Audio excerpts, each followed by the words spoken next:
Chapter 5992, The Hope of the Divine Spirits. After the battle, Zhang Ruoxi's crisis was resolved. Unfortunately, the price of her rescue was not small. 5 out of the 8 divine spirits who came to help her had lost their lives in battle. Only 3 of them had survived to the end. Be that as it may, Su Yan had already set 1 foot across the gates of death. After Su Yan finished speaking to Zhang Ruoxi, her entire body dissolved into tiny points of fluorescent light, which did not dissipate into the void, but condensed into a dim blue flame instead. It was her phoenix flame, as well as her phoenix source. It was the inheritance she received from the 3rd-generation Phoenix Empress, who lived back in the late ancient era. Zhang Ruoxi anxiously stared at the small ball of fire. The phoenix flame flickered, going from light to dark. In just a short moment, the dim blue phoenix flame became dim and dull, as though it would be extinguished in the next moment. Despite facing hundreds of royal lords without the slightest change in her expression, Zhang Ruoxi now was as pale as a sheet. Moreover, her body was enveloped in a layer of boundless chill. The extinguishment of the phoenix flame would mean that Su Yan was gone forever. Even if the phoenix flame returned to the phoenix nest and produced another member of the phoenix clan, that person would no longer be Su Yan. Oh, hey. Big Brother Huang's voice abruptly sounded in Zhang Ruoxi's mind, causing her to snap back to her senses.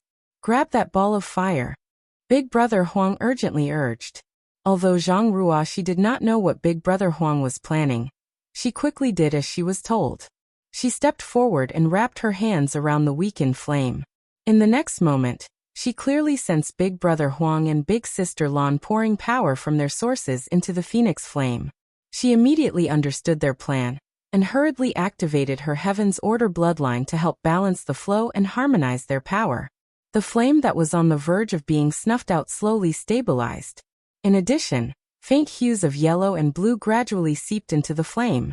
The hues of yellow and blue were none other than the source strength of the burning light and serene glimmer. Shortly after the primordial light left its birthplace, the power of yin and yang were split from it. The primordial light later collided with the divine spirit ancestral land, and the dissipated energy transformed into the various divine spirits. In the end, its remaining essence turned into a woman bearing the Heaven's Order bloodline. Strictly speaking, the burning light and the serene glimmer originated from the same source as all divine spirits. Although they could be classified as divine spirits, they were different from ordinary divine spirits.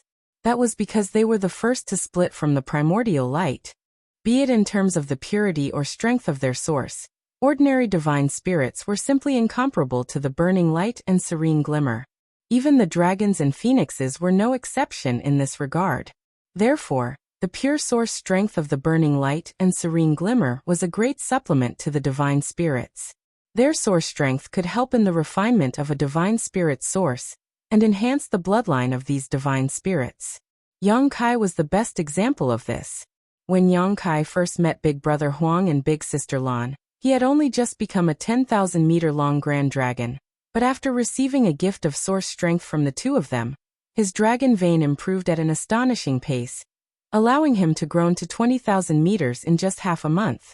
What's more, the gift of source strength from Big Brother Huang and Big Sister Lan was nowhere near exhausted, and had helped Yang Kai several more times over the years, eventually allowing him to become an ancient dragon less than 1,000 years later. This rate of growth for a member of the dragon clan was unheard of in history. At this moment, the same effect took place when they injected their source strength into the phoenix flame. The phoenix flame reacted as though it suddenly received significant nourishment, and began burning brighter and stronger until the small ball of flame gradually resembled a blue-colored great Sunday. Zhang Ruoxi watched the flame intently. Then, she vaguely noticed the figure of a Phoenix clan member flying about within the flames. When the burning brightness of the Phoenix flame reached a certain point, the blue-colored great sun abruptly expanded and exploded. The sudden turn of events left her dumbfounded. She couldn't help thinking that something extremely awful had happened. However, she immediately revealed an expression of joyous surprise. That was because a clear and striking phoenix cry resounded throughout the void when the blue phoenix flame erupted. It was followed by the unfurling of a giant pair of dazzling wings, then the gradual appearance of a beautiful and graceful figure. Having received help from the source strength of Big Brother Huang and Big Sister Lan, Su Yan had succeeded in her rebirth. Zhang Ruoxi wept tears of joy. A phoenix's rebirth generally came with great risks. If they failed, they would lose their life on the spot. On the other hand, they would receive immense benefits if they succeeded. That was because the strength of the Phoenix clan members would improve significantly with each rebirth. Not to mention, Su Yan received aid from the source strength of the burning light and serene glimmer during her rebirth. At this moment, her ice phoenix aura radiating from the flame of rebirth was at a height that Su Yan had never been able to achieve in the past. She would not lose even if compared to divine dragon Fu Guang. She was now a divine spirit that was on par with a veteran Ninth Order master. While the divine spirit's population was far from their peak back in the primordial era, there was no small number of them nowadays. Nevertheless, Fu Guang was the only living divine spirit who had achieved such a level of power. Naturally, Yang Kai could also be included in this list. The rest of the divine spirits were at most equivalent to peak 8th Order masters. Although these divine spirits were generally stronger than average human race masters at the peak of the 8th Order Open Heaven realm, that did not change the fact that they had yet to reach the highest peak of their strength. Therefore, the Phoenix clan no longer had a designated leader, much less a Phoenix Empress after the death of the former Dragon and Phoenix clan leaders during the battle in the Barren Territory. Only a Phoenix who had reached the realm of Ninth Order Masters had the right to command the Phoenix clan and vie for the position of Phoenix Empress. Su Yan had reached the peak of the 8th Order Open Heaven realm. In addition, her Phoenix clan source had reached a realm equivalent to the 8th Order. Having inherited the source of the third-generation Phoenix Empress, she was expected to become a Phoenix Empress in the future, if she had enough time to develop and grow. The entire Phoenix clan had placed their hopes in her. Nevertheless, the enhancement of a divine spirit's bloodline and source was extremely difficult. Even though Su Yan repeatedly entered the Phoenix nest to cultivate over the years, she had remained stuck at a bottleneck. She simply could not overcome the bottleneck and advance to the final step. That was until this moment. Su Yan, who was reborn thanks to the flame of rebirth, had finally shattered her bottleneck. Her bloodline had improved significantly, allowing her to advance. She even overcame the shackles of the open heaven realm, which was nothing short of a miracle. Amidst the ringing notes of the phoenix cries, Su Yan, who had transformed into an ice phoenix, gave Zhang Ruoxi a slight nod of acknowledgement. Then, she turned around and charged towards the vast battlefield, leaving a long and flickering tail of blue light in her wake. Another phoenix cry sounded a moment later, and a large part of the void froze as a result. Countless black ink clansmen were turned into ice sculptures that maintained their final appearance before their deaths, drifting aimlessly in the void. Even the surviving royal lords were too intimidated by the icy aura to step forward and challenge this new enemy. They were certain that things would not end well for them if they were touched by that kind of power. At the same time, the enormous black ink cloud that had condensed above the battlefield was also enveloped in huge ice crystals. One after another, phoenix cries sounded from various directions across the battlefield. It was the Phoenix clan welcoming their newly crowned empress. Their sonorous cries pierced through space itself, sounding a horn of counterattack. Ho! A high-pitched dragon roar sounded next. Zhang Ruoxi, who finally managed to collect her emotions, looked up into the void and saw Yang Xiao writhing around in his dragon form.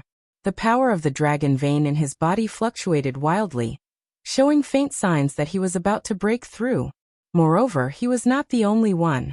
Pai Xiao, the final survivor, was also exhibiting similar signs. The previous battle was an arduous struggle that they had never experienced before. Although their consciousnesses had been dormant at the time, their bodies did not forget the details of the battle. The enormous pressure had brought them closer to the limits of their bloodline.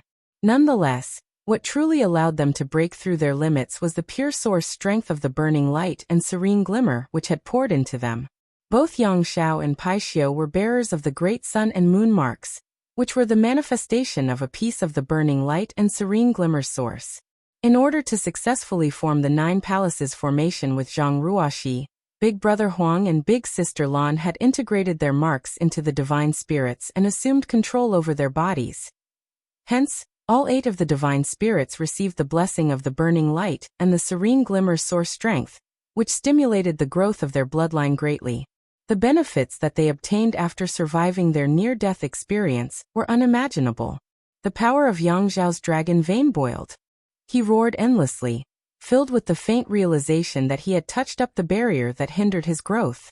As long as he could break through this barrier, he would be able to successfully become a divine dragon. He had been under tremendous mental pressure ever since he returned from the universe furnace. Although Yang Shui had advanced to the 9th order, he remained stuck as an ancient dragon. Consequently, there were many occasions in which they could no longer fight side by side with each other. The main reason was the difference in their strengths, which caused him to become a burden for Yang Shui. For this reason, Yang Xiao had been desperately trying to improve his bloodline. He had asked Fu Guang for advice on countless occasions, but the path to becoming a divine dragon was not easy. Even with Fu Guang's careful guidance, he simply could not find a way to overcome his bottleneck. The number of people in each generation of the dragon clan who could successfully advance to become divine dragons could always be counted on one hand.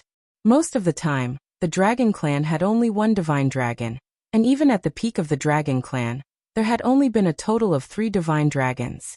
At this moment, Yang Xiao could almost see his breakthrough on the horizon.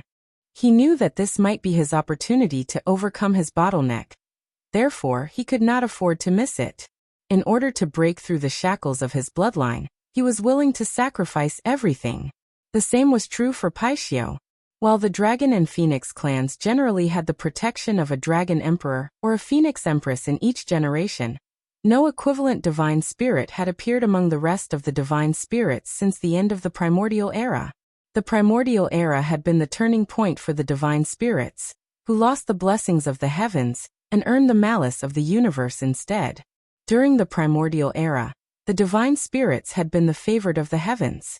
They were unrestrained in their actions, doing whatever they wanted without any fear or scruples. Their reign came to an end after countless years of warring against each other for dominance, and they were eventually supplanted by the monster race. By that point, countless divine spirits had perished. Afterwards, the blessing and favor of the heavens gradually shifted to the monster race. Innumerable divine spirits were again wiped out during the early ancient era when the monster race ruled, and the number of divine spirits who survived was less than 1% of their numbers at their peak. If the monster race had continued to reign over the universe, the divine spirits would have gone extinct completely. Even the dragon and phoenix clans would not be an exception. What happened next was amusing indeed. The monster race ultimately walked down the same path as the divine spirits after they overthrew the reign of the divine spirits. Once again, the blessing and favor of the heavens shifted, now falling upon the human race. It was for that reason that the divine spirits cooperated with the human race. By taking shelter under the wings of the human race, they managed to preserve the lives of the surviving divine spirits until today. In short, the divine spirits lost the favor of the heavens after the primordial era, and could no longer reproduce the glory of their ancestors. The greatest sign of their decline was the huge reduction in the number of divine spirits that could touch what was equivalent to the 9th order open heaven realm. Only those born in the Dragon Clan and Phoenix Clan had produced such masters after the primordial era.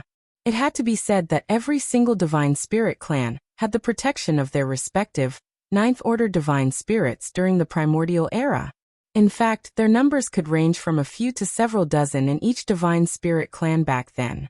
Countless eons had passed since then, and at this moment, there was a Paixio who finally experienced the opportunity to overcome the shackles of his bloodline on this vast battlefield. He was ecstatic beyond imagination.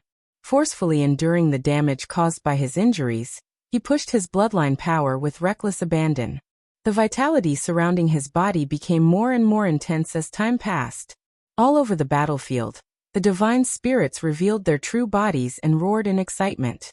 If Su Yan's transformation was a joyous event for the Phoenix Clan, then Paixio's current state was a joyous event for all the divine spirits. Regardless of whether he succeeded in overcoming his bottleneck or not, he had already given the other divine spirits a glimpse of hope. Chapter 5993, The Mighty Current of the Dragon Pool. On the main battlefield, The difficult situation faced by the Allied army had been greatly eased, all thanks to Zhang Ruoxi. The Black Ink clan had paid an exorbitant price to take down Zhang Ruoxi, resulting in the loss of hundreds of royal lords and yielding less than desirable results. If the human race army had not desperately escorted the 8 divine spirits to aid her at the last moment, the Black Ink clan's plans to kill Zhang Ruoxi would most likely have succeeded, and once she was dead, there would no longer be anybody on the battlefield with sufficient strength to pose a threat to the Black Ink clan. At that moment, the 2 giant spirit gods were trapped by over 100 royal lords. They were too busy fending for themselves to spare any energy to rescue the human race army. Fortunately, Zhang Ruoxi eventually won the battle. The price of her victory was the lives of 5 divine spirits, but all the royal lords surrounding and besieging her had been eliminated in exchange. Furthermore, Su Yan had successfully been crowned as the Phoenix Empress. The enormous figure of the Ice Phoenix radiated with a bone-chilling cold that froze everything in its wake. Even space itself was no exception. Be that as it may, the situation remained bleak. The Black Ink clan had twice as many troops as the Allied army, which gave them a numerical advantage that was difficult to overcome.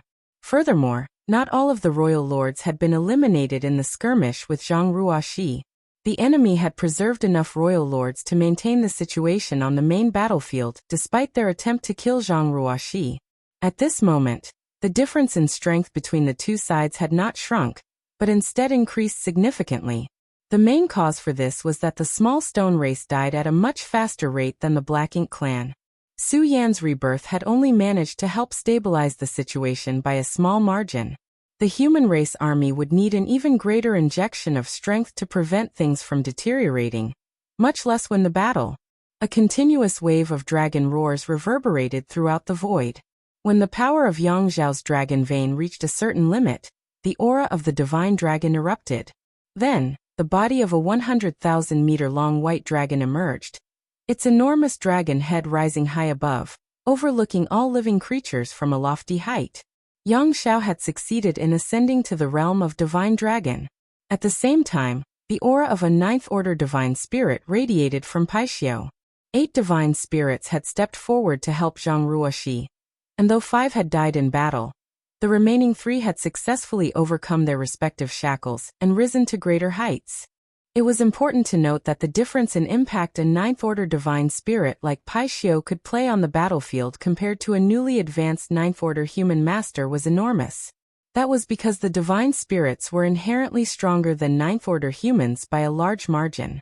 As soon as Yang Zhao and Paixio joined forces and charged into the battlefield, a large swath was cut into the ranks of the Black Ink clan army. The overwhelming aura of the divine spirits flooded the void, causing countless Black Ink clan soldiers to perish. In the distant void, another silver divine dragon was rampaging across the battlefield. His entire body was drenched in blood, and many of his tough dragon scales had been torn or blasted off. This silver divine dragon was none other than Fu Guang. Regardless of his immense strength, he was bound to sustain injuries in such a chaotic and intense battlefield. When Fu Guang saw Yang Zhao charging into the battlefield after becoming a divine dragon, he immediately rushed over towards him. At the same time, a series of dragon roars were exchanged between them, as though they were communicating with each other. It did not take long before Yang Zhao seemed to understand the situation, and he quickly sliced a bloody path through his enemies to approach Fu Guang. A short while later, the 2 divine dragons gathered at the same place. In terms of size alone, Fu Guang was undoubtedly larger than Yang Zhao. This was only natural as Fu Guang had been a divine dragon for a much longer time. The 2 behemoths began to draw upon the power of their dragon veins, causing their vitality to surge and boil within them. That was not all. They also began to spin in circles at a high speed, with their bodies connected together from end to end. In the beginning, their figures could still be seen. However, they soon blurred into a rapidly rotating blur. Something could vaguely be seen amidst the rapidly spinning circle of light, as though being summoned into existence. Many of the royal lords in the Black Ink clan army couldn't help feeling uncomfortable at the sight. Although they did not know what the 2 divine dragons were attempting, they knew that their actions would undoubtedly be detrimental to the Black Ink clan. They had to stop the divine dragons at all costs. Hence, More than a dozen royal lords immediately rushed towards the two divine dragons from various directions. Despite their efforts, though, another shocking scene entered their eyes before they could approach the divine dragons. Under the joint efforts of the two divine dragons, a large amount of turbid liquid suddenly gushed out from the dazzling circle of light. The unknown liquid splattered across the void like a spray of mist from a mountain spring, covering everything around them. Then a torrent of water emerged and swept out in all directions. Many of the divine spirits who knew what was happening couldn't help feeling moved by the scene before them. They knew that the Dragon Clan had brought out their strongest trump card in order to obtain victory in this war. The torrent gushing into the void without restraint was clearly the waters from the Dragon Pool. The Phoenix Clan had the Phoenix Nest, while the Dragon Clan had the Dragon Pool. These were the foundations of their respective clans.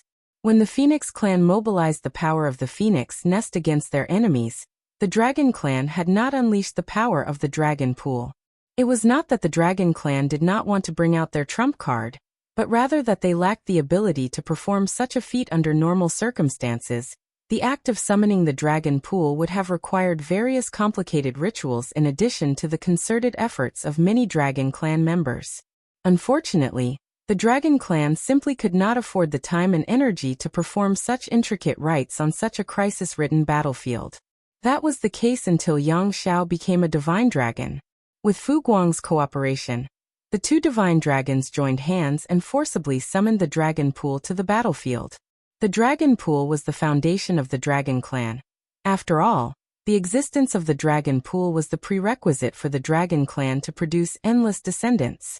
Not to mention, the power of the Dragon Pool was diligently accumulated over countless generations of the Dragon Clan. Regardless of whether the war would end in victory or defeat today, the Dragon Clan would inevitably suffer unimaginable losses by summoning the Dragon Pool on such a chaotic battlefield. It would be impossible to restore the lost energy without several hundreds of thousands of years of recuperation. Nevertheless, there was no denying that the effects of summoning the Dragon Pool were remarkable. The waters of the Dragon Pool turned into a raging torrent that swept out in all directions, and the Black Ink Clan soldiers caught within this flood instantly perished. The power of the Dragon Pool was an unstoppable force. If a dragon bearing the Dragon Clan bloodline came into contact with the Dragon Pool's waters, they would be able to enhance their bloodline and increase their strength. On the contrary, the waters of the Dragon Pool were a lethal poison to living creatures without the power of a dragon vein in their bodies. Everywhere the mighty current flowed, death followed. Even one of the royal lords rushing towards the two divine dragons who accidentally got caught in the current only managed to struggle for a few breaths before he dissolved into the rampaging waters. It was a grand display of the terrifying power within the mighty current of the Dragon Pool. Needless to say, the current did not pose any threat to beings like the royal lords and the territory lords as long as they remained on guard. The power emanating from the Dragon Pool might be impressive, but powerful masters only needed to avoid the waters by a certain margin to remain unaffected. However, it was never Fu Guang's intention to target the enemy masters when he joined forces with Yang Xiao to summon the Dragon Pool.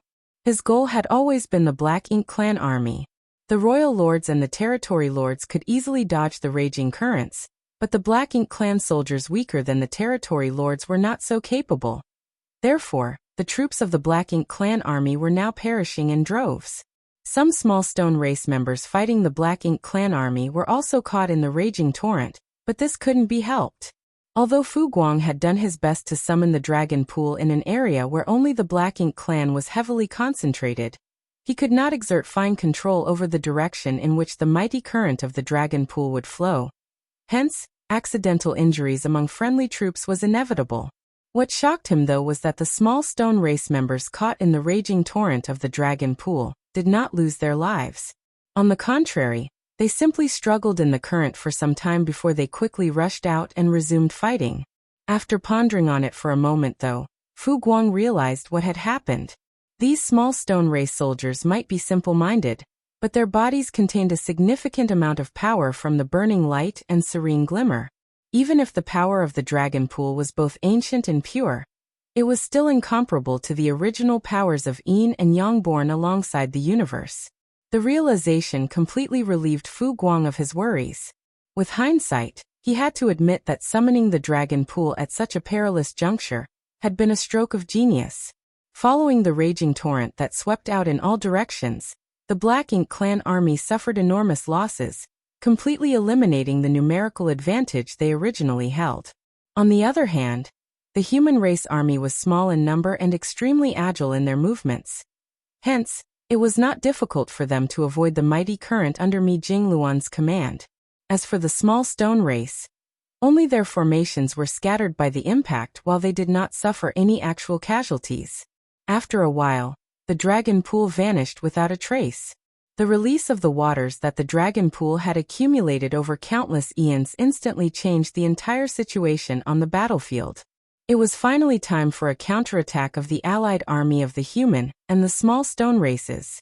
Among the remaining Black Ink clan army, all the royal lords wore solemn expressions on their faces. They simply could not understand this sudden turn of events. How did the Black Ink clan, who should have had an absolute numerical advantage, end up in such dire condition all of a sudden? Without sufficient numerical advantage, it was impossible for the Black Ink clan to be a match for the allied army of the human race and the small stone race. To make matters worse, that terrifying woman was also beginning to take action again. After the three divine spirits advanced to the Ninth Order in quick succession, they immediately charged into the battlefield to resolve the most critical crises. Zhang Ruoxi finally had the chance to catch her breath as a result.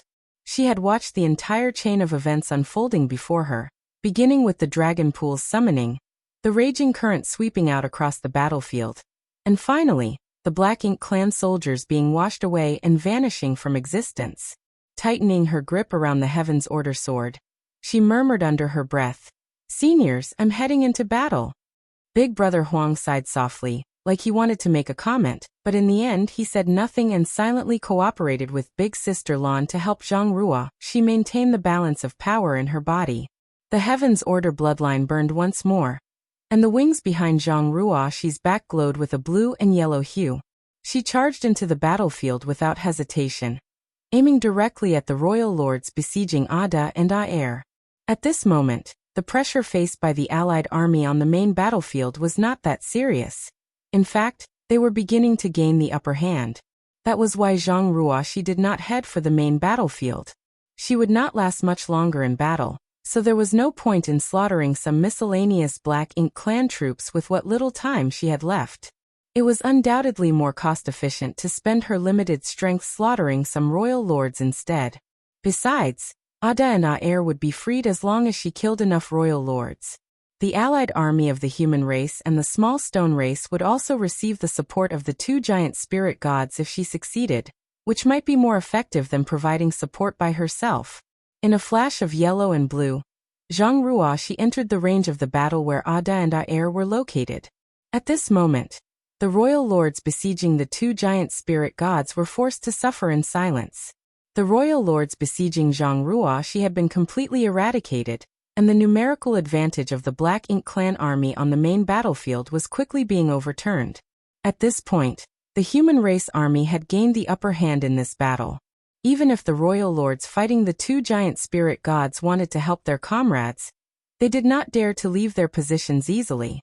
They were only able to keep the two giant spirit gods in check by relying on sufficient numbers to harass them. If any of them stepped away from their position, there was a risk that the delicate balance would be broken. Once the two giant spirit gods broke free of their restraints, it would be impossible to pin them down again. However, it was evident that Zhang Ruoxi was coming to help the two giant spirit gods. The royal lords would only be waiting for their imminent deaths if they continued to confront the two giant spirit gods, but showing their backs to these three terrifying enemies would likely just result in them dying faster. At this point, they were stuck in a situation with no hope of escape. Any choice they made would result in a tragic end. Thus, every one of them felt aggrieved and hopeless. Chapter 5994 Final Burst of Strength. The Black Ink clan's plans to use the royal lords to keep the two giant spirit gods under control failed as soon as Zhang Ruoxi came to the latter's aid. With a flash of her sword, several royal lords perished on the spot. Upon receiving Zhang Ruoxi's assistance, Aer immediately struck out at the same time. He reached out his hand and smacked at a royal lord who was hovering around him. Thanks to Aer's heaven-destroying, earth-shattering strength, the royal lord struck by his blow was instantly smashed to pieces. However, Aer paid a heavy price for his actions. The other royal lords immediately took the opportunity to leave numerous wounds on his body, causing blood and flesh to splatter everywhere. Nevertheless, Aer did not back down. Abandoning all defenses, he switched to a violent offensive instead. As time passed, the royal lords steadily perished. When the number of royal lords besieging Aer dropped to half their original number, the restraints and shackles holding him down could no longer be sustained. Aer was freed. Afterwards, his offensive became increasingly violent and vicious. He worked together with Zhang Ruoxi to quickly slaughter a few more royal lords around him, and as a result, the remaining royal lords could no longer withstand the pressure of the assault and scattered in various directions. Zhang Ruoxi and Aer did not give chase but instead took the opportunity to rush towards Ada. A feeling of doom washed over the royal lords at this sight. Zhang Ruoxi had resolved Aer's predicament by killing off many of the royal lords in the encirclement with her strength alone. And now, she was joining forces with Aer to attack the remaining royal lords. How were they supposed to survive this onslaught? Seeing that the situation was not looking good for them, the royal lords besieging Ada hastily abandoned their opponent and fled in all directions. Ada naturally flew into a rage and chased after the fleeing royal lords, but his movements were slow and clumsy due to his enormous size, so how could he catch up to them? In the end he was stopped by Aer. At this point, Ada had practically lost his ability to think rationally, and was acting purely on his instincts. Thus he immediately turned around and punched out. The punch caused Aer to stagger and lose his balance. Fortunately, Ada realized that he had attacked the wrong person after the first strike and his anger immediately vanished. He then stood there awkwardly scratching his head. Among the two giant spirit gods, Ada had always been the most simple-minded. In comparison, there was no doubt that Aer was the smarter one. That was also why Zhang Ruoxi had decided to rescue Aer first when she had the opportunity to help them. "Come with me, we'll beat them up together," Aer told Ada. Then he turned around and charged towards the main battlefield.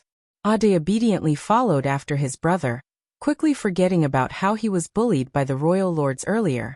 On the main battlefield, the appearance of the three Ninth Order divine spirits and the mighty current of the dragon pool had long since leveled the gap in military strength between the two sides. These changes allowed the allied army to gain the upper hand in the battle over time. Moreover, their advantage swiftly widened when the two giant spirit gods came forward to provide support. Everything had gotten better, and the situation was bound to improve even more. On the other side, Zhang Ruoxi was relentlessly chasing down the fleeing royal lords. Her speed was extraordinary. With the slightest flap of her wings, she could ignore the barriers of space and appear before any one of the royal lords in an instant. None survived the slash of the Heaven's Order sword. 1, 2, 5, 10. The royal lords who scattered and fled in all directions had no hope of surviving. On the contrary, their actions simply accelerated the arrival of their demise. When the royal lords finally realized their mistake, they hastily gathered together once more. Unfortunately, there were only some 40 royal lords remaining at this point. These royal lords were originally responsible for surrounding and besieging the giant spirit gods.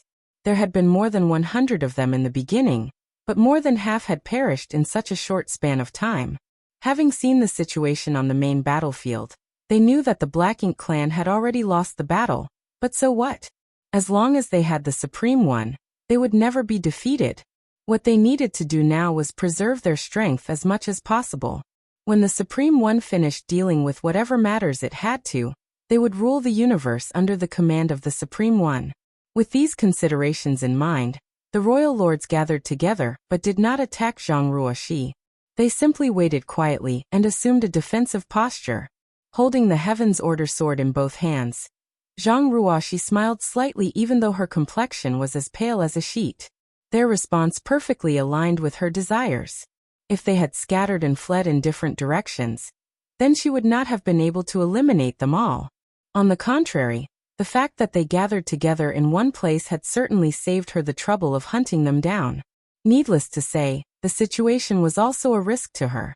If she failed to handle the situation properly, she would most likely suffer catastrophic consequences. Come. Zhang Ruoxi exhaled lightly and stabilized the power in her body. When she looked up, the vitality surrounding her began to boil and burn, and she transformed into a stream of light that charged towards the royal lords. This was her last burst of strength, so she had to act swiftly. She had to finish dealing with these royal lords before the situation fell out of control. When the stream of light crashed into the royal lords, various howls of fury resounded. Blood splattered everywhere and dismembered limbs scattered across the void. Under the rain of sword slashes that ruthlessly came pouring down, the royal lords perished one after another. The entire incident seemed to last for only a brief moment, but at the same time, there was also a feeling that hundreds of thousands of years had passed in that brief moment. When Zhang Ruoxi finally stopped swinging her sword, the void was littered with the dismembered remains of the royal lords. The few survivors opposite her looked petrified. Those short few moments had deeply instilled the true meaning of despair in their hearts. In the face of absolute might, even royal lords like themselves were as weak as ants. Nevertheless, something unexpected occurred. Under the horrified gazes of the royal lords, Zhang Ruoxi's hands suddenly fell limply to the sides. The vitality that enveloped her body also became extremely weak at this moment. On the other hand, the terrifying aura within her became increasingly intense and unstable. She's at her limits. One of the royal lords yelled in pleasant surprise. The royal lords had extremely keen vision, so they immediately noticed the changes when Zhang Ruoxi showed abnormal symptoms. At this moment, the few surviving royal lords finally glimpsed an opportunity to defeat this woman. Hence, they charged forward without hesitation. A sharp look flashed through Zhang Ruoxi's eyes, and she struggled to lift the Heaven's Order sword up again. Big Brother Huang's anxious shout entered her ears at that moment. "You'll die at this rate." A faint smile appeared on her face, but her hands did not loosen their grip on the sword, instead tightening even more as she answered calmly, "We all have a predestined time." Big Sister Lan called out anxiously, "If you die, Big Brother Huang's and my power will surely go out of control. Are you willing to watch this place turn into another chaotic dead territory?" There was no denying that Big Sister Lan was much better at reading hearts when it came to persuading others. Zhang Ruoxi was not afraid of death. If her death could bring victory to the human race, she would sacrifice herself without a second thought. However, there would be catastrophic consequences if she lost her life here. Without the coordination of the Heaven's Order bloodline, the power of the two ancient supreme beings would definitely spiral out of control. The enormous void would become another chaotic dead territory in an instant. If that were to happen, the Black Ink clan army would surely be eradicated, but unfortunately, the human race army scattered across the battlefield would also be dragged down with them. The human race had been fighting for millions of years just to obtain peace. At this point, they were only one step away from the dream of so many generations. How could Zhang Ruoxi destroy everything at such a critical moment? Chapter 5995. It's not enough. After a brief hesitation, Zhang Ruoxi abruptly retreated. She no longer dared to carelessly activate the power within her. Therefore, she could only avoid the attacks of the royal lords who were charging forward desperately. Seeing that, the royal lords pursued Zhang Ruoxi even more fiercely than before. Ripples suddenly spread out across the void. And in the next moment, a dark blue ice phoenix wrapped in a bone-chilling cold stepped out from the ripples and shot a blast of icy aura at the royal lords who were pursuing Zhang Ruoxi. The royal lords were startled by the unexpected arrival and quickly dodged. When they raised their heads once more, their hearts ran cold with fear. Following the appearance of the ice phoenix, several other figures stepped out from the ripples. They were none other than the Ninth Order human masters. The Allied army had completely seized the initiative on the main battlefield.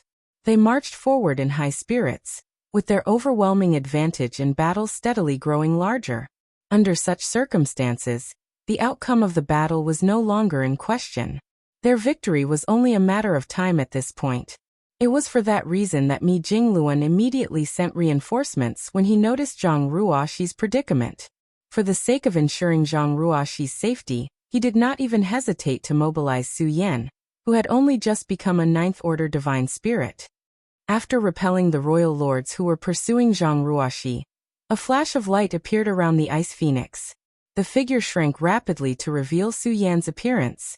She took a step forward and came to Zhang Ruoxi's side. Grabbing Zhang Ruoxi by the arm, she quickly made a few maneuvers and withdrew from the battlefield. Her next task was to protect Zhang Ruoxi until the battle ended. Once Su Yan retreated from the battlefield with Zhang Ruoxi, the Ninth Order Masters promptly found an opponent for themselves and clashed with the surviving royal lords. As time passed, powerful auras were eliminated one after another. The masters from the Black Ink clan suffered heavy casualties, and the Black Ink clan army was steadily being eradicated. The small stone race army also suffered terrible casualties, but even their deaths played a huge role in the battle. From time to time, flashes of dazzling light would burst out across the battlefield. Those flashes were none other than purifying light. Everywhere the light illuminated, Black Ink strength dissipated and Black Ink clansmen howled in agony. The royal lords and territory lords were perishing all over. And this only accelerated with the destruction of the Black Ink clan army. At a certain moment, the last stubborn royal lord was finally eliminated. The remaining human race army looked around and realized that there were no other enemies around. The battle that lasted for several months with almost no time for respite finally ended with the victory of the allied army. The small stone race army had suffered a heavy price for the victory. At this moment, less than 30% of their original numbers remained. As for the human race army, about 10 million troops remained when the entire human race army assembled together in one place. Even the number of Ninth Order Masters had reduced by more than half. Among the Ninth Order Masters who lost their lives in battle, most of them were those who advanced recently. Although they managed to break through to the Ninth Order Open Heaven realm, they barely had any time to stabilize and strengthen the foundation. Compared to the veteran Ninth Order Masters, their heritage and control over their own strength was undoubtedly weaker by a significant margin. Furthermore, there were also many injured and crippled among the survivors. The price of victory was extremely heavy, but the victory was ultimately worth the sacrifices. A heaven-shattering burst of cheers rang out soon after. The survivors screamed and rejoiced at the top of their voices, reveling in the ecstasy that overflowed from their hearts. Meanwhile, unlike the ordinary soldiers, the higher-ups in the human race army knew that this war was not over. Although they had finally eradicated the entirety of the Black Ink clan that escaped from the primordial heaven's source grand restriction, as long as Mo, the source of the Black Ink clan, was still alive, the Black Ink clan could rise once more. Despite fighting for months, Mo had never appeared on the battlefield. Yang Kai had not shown up either. It could be conceived that these two were battling each other somewhere in the depths of the void, and the outcome of their clash would determine the ultimate fate of the universe. Nobody knew the situation in the depths of the void. Zhang Ruoxi had indeed exchanged blows with Mo for a period, but so much time had passed since then that she could no longer judge the situation on the other side. For that reason, the Allied army only took a brief moment to rest and reorganize their formation after their victory. Then they began marching into the depths of the void in hopes of helping Yang Kai. There was only one piece of good news that could be confirmed. Yang Kai was definitely alive. That was because they could sense a series of disturbances that were caused by a battle somewhere deep in the void. Those disturbances could only mean that Yang Kai currently had the capital to exchange blows with Mo. Passing through the site where the primordial heaven's source grand restriction was originally located, the human race army was shocked by the sight that greeted their eyes. There were countless Black Ink nests scattered throughout the void. Moreover, precious high-rank Black Ink nests could be found everywhere. It was just that there was no sign of activity from any Black Ink clansmen, even though there were so many Black Ink nests. Having dispatched all their military strength to the battlefield for the earlier battle, the Black Ink clan had been completely wiped out as a result. These Black Ink nests were nothing more than decorations now. However, what shocked the human race army was not the countless Black Ink nests scattered everywhere, but the gigantic figures dispersed throughout the void. Those figures were none other than Black Ink giant spirit gods. The outcome of the previous battle would have been even harder to determine if the Black Ink clan had dispatched these Black Ink giant spirit gods to the battlefield. In fact, there was a high possibility that the battle would have ended with the defeat of the allied army. Fortunately, the black ink giant spirit gods were soul clones of Mo. So Mo had to inject a strand of his soul into these behemoths to make them move. Without a strand of Mo's soul, these black ink giant spirit gods were nothing more than empty shells. There was nothing the Black Ink clan could do about the black ink giant spirit gods, even if they wanted to mobilize them. After passing through the void where the primordial heaven's source grand restriction was previously located, the allied army increased their pace. However, Mi Jingluan's expression grew increasingly solemn as they steadily marched forward. He originally brought the allied army with the intention of helping Yang Kai, but he also knew that Mo was extremely powerful. The rumors claimed that Mo had reached the legendary creation realm. Even if the allied army boasted massive numbers, they might not be of much help to Yang Kai. Be that as it may, he was currently faced with a dilemma. At present, it was no longer a question of whether the allied army could provide any help to Yang Kai, but whether the allied army could even continue their forward march under the current circumstances. As they marched forward, the shockwaves from the battle up ahead became increasingly terrifying. Even now, the mere fallout was enough to shake the entire void. The countless ripples that constantly spread out from the depths of the void were powerful enough to warp space despite their origin being beyond the horizon. Mi Jingluan soon realized that the intensity of the battle between Yang Kai and Mo was unprecedented. At this rate, it was evident that the allied army would not be of any help. That was because they did not even have the qualification to approach the battlefield. If they forced their way forward, they would be crushed by the fallout before they even arrived. After considering the situation for a time, Mi Jingluan made a decisive decision. He ordered the allied army to remain on standby at their current position. Then he brought only the masters in or stronger than the Ninth Order with him, and resumed their trek to the depths of the void. The small group traveled for some time before the situation on the battlefield finally came into view, but the sight that entered their eyes stopped them cold in their tracks and turned them pale with horror. It did not matter whether they were a Ninth Order master or a Ninth Order divine spirit. Even Ada and Aer were no exception. Yang Kai stood in the void with the azure dragon spear in his hand. There seemed to be a small and slender spirit snake wrapped around the body of the spear. In addition, every thrust of his spear contained a heaven-destroying, earth-shattering force. The spirit snake was the manifestation of his space-time river. He had completely refined and absorbed Mu's space-time river into his body now. And although he was robbed of many benefits by Mo during the process, the benefits he gained had already pushed him to his limits. Hence, the fact that Mo had stolen some of the benefits did not affect the overall situation by much. The stolen benefits had only restored some of Mo's strength at most. The spirit snake wrapped around the azure dragon spear was Yang Kai's space-time river. It was the result he obtained after countless near-death encounters with Mo. The ability to condense the space-time river into this shape undoubtedly indicated that he had complete control over the power of the space-time river. The intensity and ferocity of this battle were something Yang Kai had never experienced before either. The slightest negligence would lead to his death, and he had indeed suffered several near-death experiences because of Mo. It was fortunate that he had always managed to avoid the worst outcome at the last moment. Mo's vicious attacks had allowed Yang Kai to rapidly gain control over the power of his space-time river. He had been no match for Mo in the beginning, but it had only taken him a few days to reach his current mastery. Originally, Yang Kai could only absorb the Tao strengths into his body by force. When he devoured and refined Mu's space-time river, he had swallowed Mu's space-time river whole, and did his best to grasp as much of Mu's last gift as possible.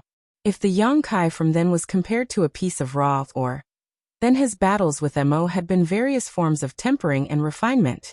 Every application of Tao strengths and every encounter with Mo had gradually increased his control over the power of the space-time river. The rough and ugly ore had been forged into a fine piece of metal now. At this moment, Yang Kai's understanding of the 10,000 Tao strengths had truly reached the peak of enlightenment. The strength he could now exert was no weaker than what Zhang Ruo she had previously displayed at her peak. Unfortunately, it was still not enough. If he wanted to slaughter Mo, then he had to overcome his limits in the Ninth Order Open Heaven realm, and advance into a higher realm. Only then would he have hope of victory. However, his heritage was insufficient. How could Yang Kai easily overcome his limitations under these circumstances? Not even Mu could achieve such a feat. The more perfectly he could control his powers, the more aware Yang Kai became of his shortcomings. He couldn't reach a higher level of the martial Tao in such a short span of time. He would need to spend long years of precipitation and accumulation before he could ascend. Therefore, he sank into a vicious loop. As long as he failed to overcome his limitations, he would not be able to slaughter Mo. If he wanted to break through to a higher realm of the martial Tao, he would require more time. But how could Mo allow him to have enough time to grow and develop? Ever since Yang Kai condensed his space-time river in the universe furnace, he had found his path to the future. It was just that he failed to realize his discovery until Mu pointed it out to him. Although he could now oppose Mo to a certain extent, he knew in his heart that this situation would not last for long. There were times when one simply lacked the necessary strength, and he was bound to become exhausted at some point. Unfortunately, the same could not be said of Mo. Mo was a strange existence that was born when heaven and earth split apart. As long as his source remained intact, his strength would never be depleted. Furthermore, he was supposedly in the creation realm already. Even if more than 30% of his source had been suppressed and sealed, he was still a mighty being in a realm above the open heaven realm. Yang Kai had finally seen the bizarre means of a being in that realm. Black Ink's strength that permeated the void could be transformed into a royal lord with a single touch from Mo. The ability to create something out of thin air was simply unimaginable. It was truly fortunate that Yang Kai's current strength was extraordinary. So even a royal lord would only pose a minimal threat to him. That was why Mo stopped using such ineffective tactics after a few attempts, and decided to fight Yang Kai with his own strength instead. With each vicious exchange of blows, the violent aftermath that spread out in all directions caused the void to shudder and crack. During one of their confrontations, Yang Kai suddenly heard a slight sound coming from deep within his heart.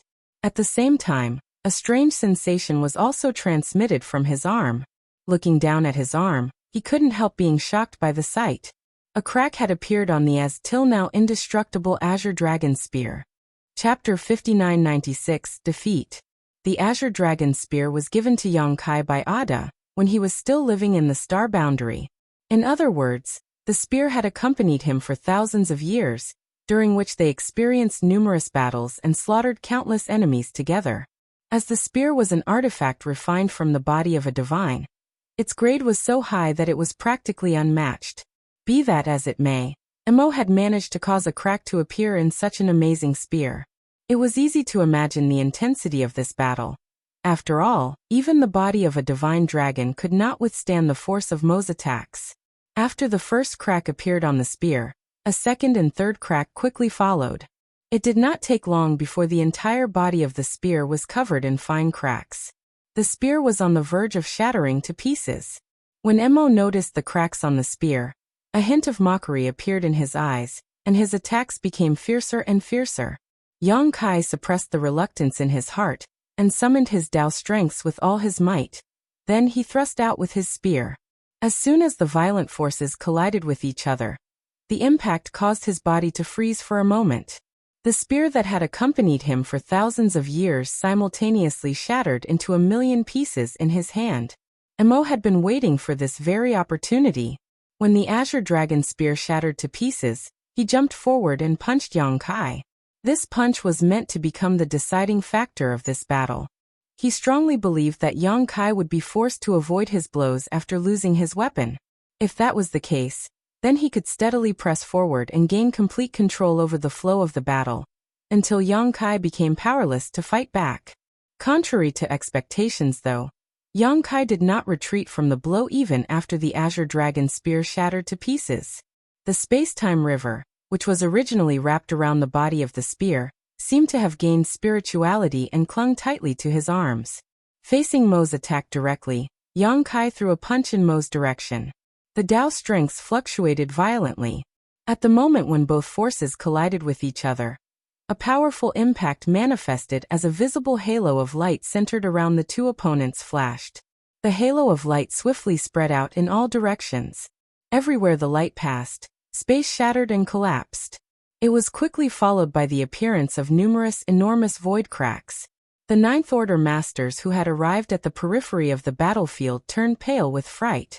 Faced with the approaching fallout of the battle, they quickly summoned their strength to defend themselves against the impact. Nevertheless, they were still sent flying.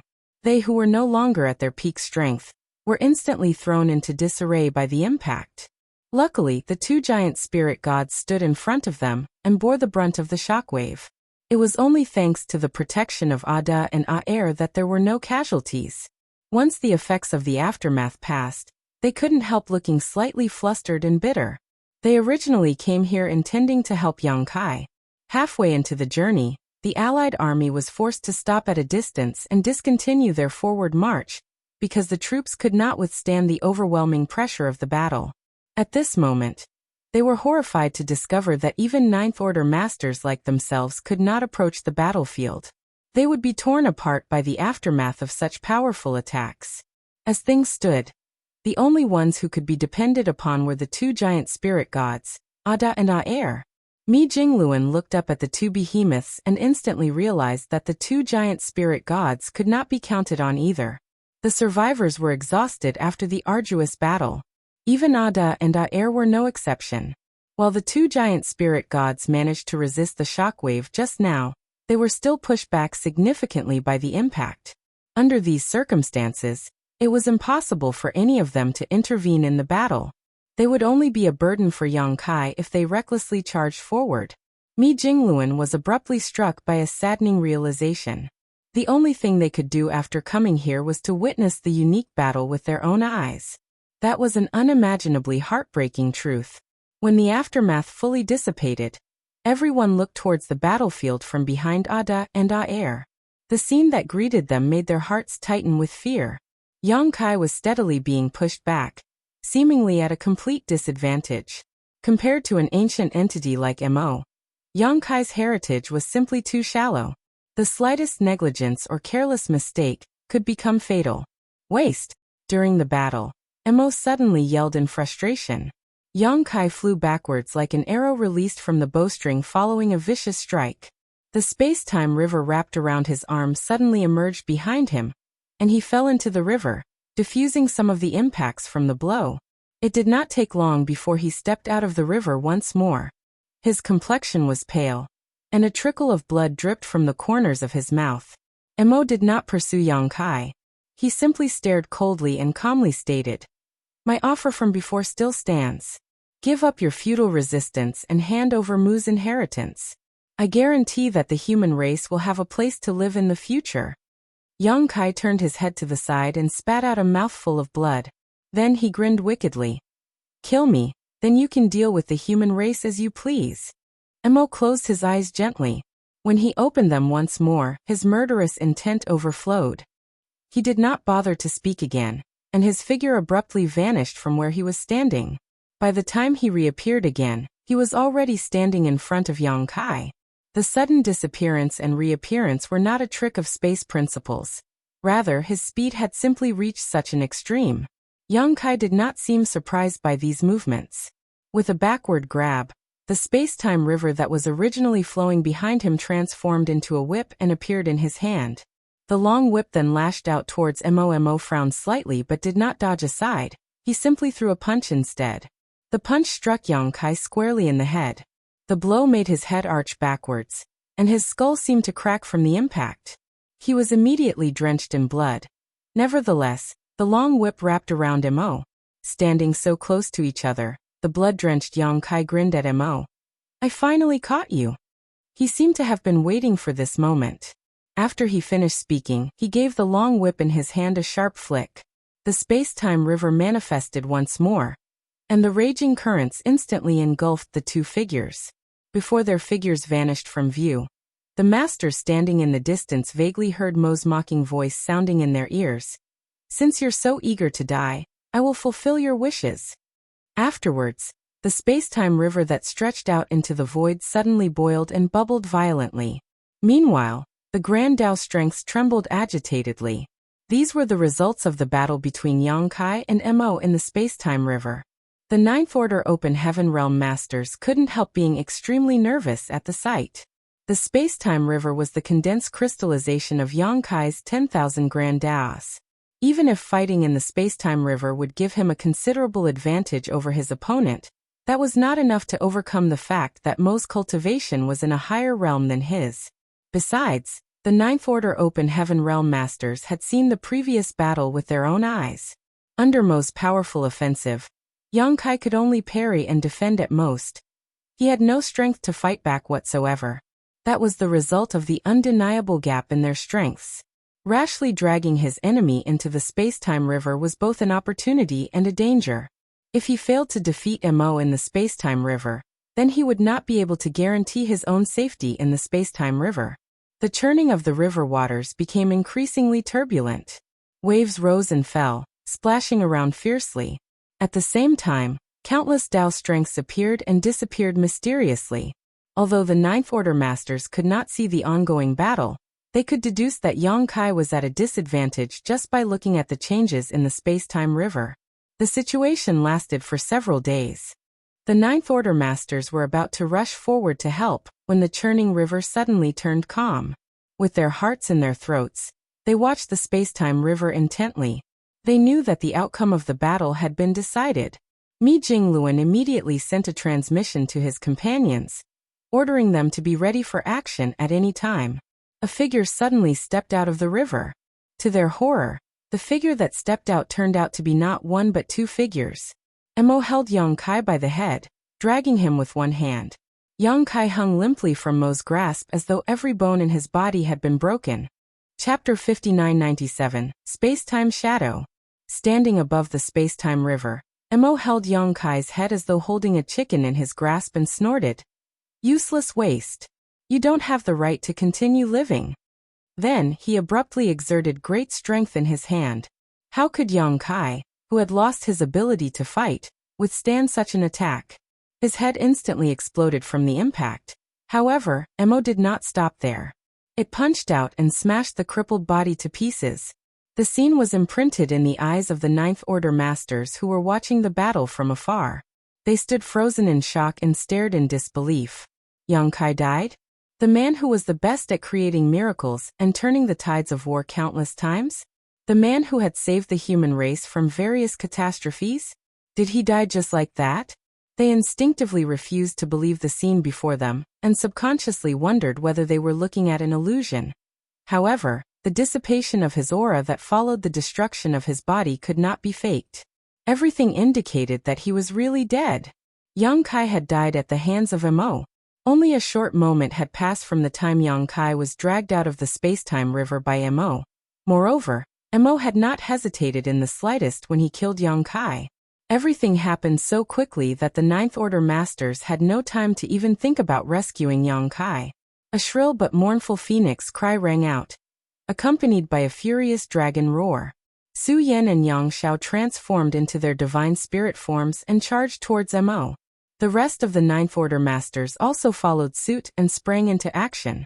Despite knowing that they were no match for Mo, nobody hesitated in the slightest. Now that Yang Kai was dead, there was nobody in this world who could compete with Mo. Black Ink's strength would soon gain complete control over the universe. When that happened, the human race would no longer have a place to live. This was the final struggle. Su Yan was the fastest. After all, the Tao of Space was the bloodline talent of the Phoenix clan. She had lost her mind after being consumed by her feelings of rage and sorrow. At this moment, there was only one thought left in her heart. She wanted revenge, and if she could not have it, she would accompany Yang Kai to the afterlife. A gorgeous trail of light lingered behind the enormous blue figure. With a few flickers, she arrived on the battlefield. However, a bizarre phenomenon occurred before she could unleash her strength. Ripples suddenly emerged in the originally calm space-time river. Following the splashing waves, a figure leapt out. Upon seeing the appearance of the figure, Su Yan froze in shock. Even the Ninth Order Masters behind her were dumbfounded by the sight. The figure who stepped out from the space-time river was none other than Yang Kai, who should have been killed by Mo earlier. He's alive. Everybody stared at the scene in front of them in disbelief. Their reactions were similar to when they watched Yang Kai being killed just now. He had clearly died right before their very eyes. and his death had not been an illusion. Nevertheless, he just walked out of the space-time river alive. The bizarre phenomenon was beyond their comprehension. This kind of resurrection after death was simply impossible. After stepping out from the surging waves, Yang Kai immediately noticed Su Yan and the others. He seemed to have anticipated the current situation and breathed out deeply. "I'm glad I made it back in time." "Step back." Su Yan, who had transformed into an ice phoenix, only hesitated for a brief moment before she turned around and retreated backwards. She also manipulated space principles and quickly transported the people behind her away from the battlefield. The Ninth Order Masters were forcefully returned to their previous positions. This location could barely be considered safe from the aftermath of the battle. Xiang Shan frowned deeply. What just happened? Yang Kai had clearly been killed, so how did he come back alive from the space-time river? Although Xiang Shan had lived for many years, he had never encountered such a bizarre sight before. A light flashed through Mi Jingluan's eyes. Creation realm. Could it be the mysteries of the creation realm? What do you mean? Oh, Yang Lai raised an eyebrow at those words. Are you saying that Yang Kai has stepped into the creation realm? Mi Jingluan shook his head. It doesn't seem like it. The Yang Kai who stepped out of the space-time river only had the aura of a Ninth Order Master. It did not seem as though he had ascended to a new realm. Be that as it may, Mi Jingluan had no other explanation for the bizarre phenomenon that they just witnessed. What's more, could reaching the creation realm really allow one to revive from the dead? It was simply outrageous and inconceivable. On the battlefield, Missouri watched Yang Kai reappear from the space-time river, and turned to look at the scattered pieces of the dismembered body. After confirming that he had indeed slaughtered Yang Kai earlier, he immediately understood the situation.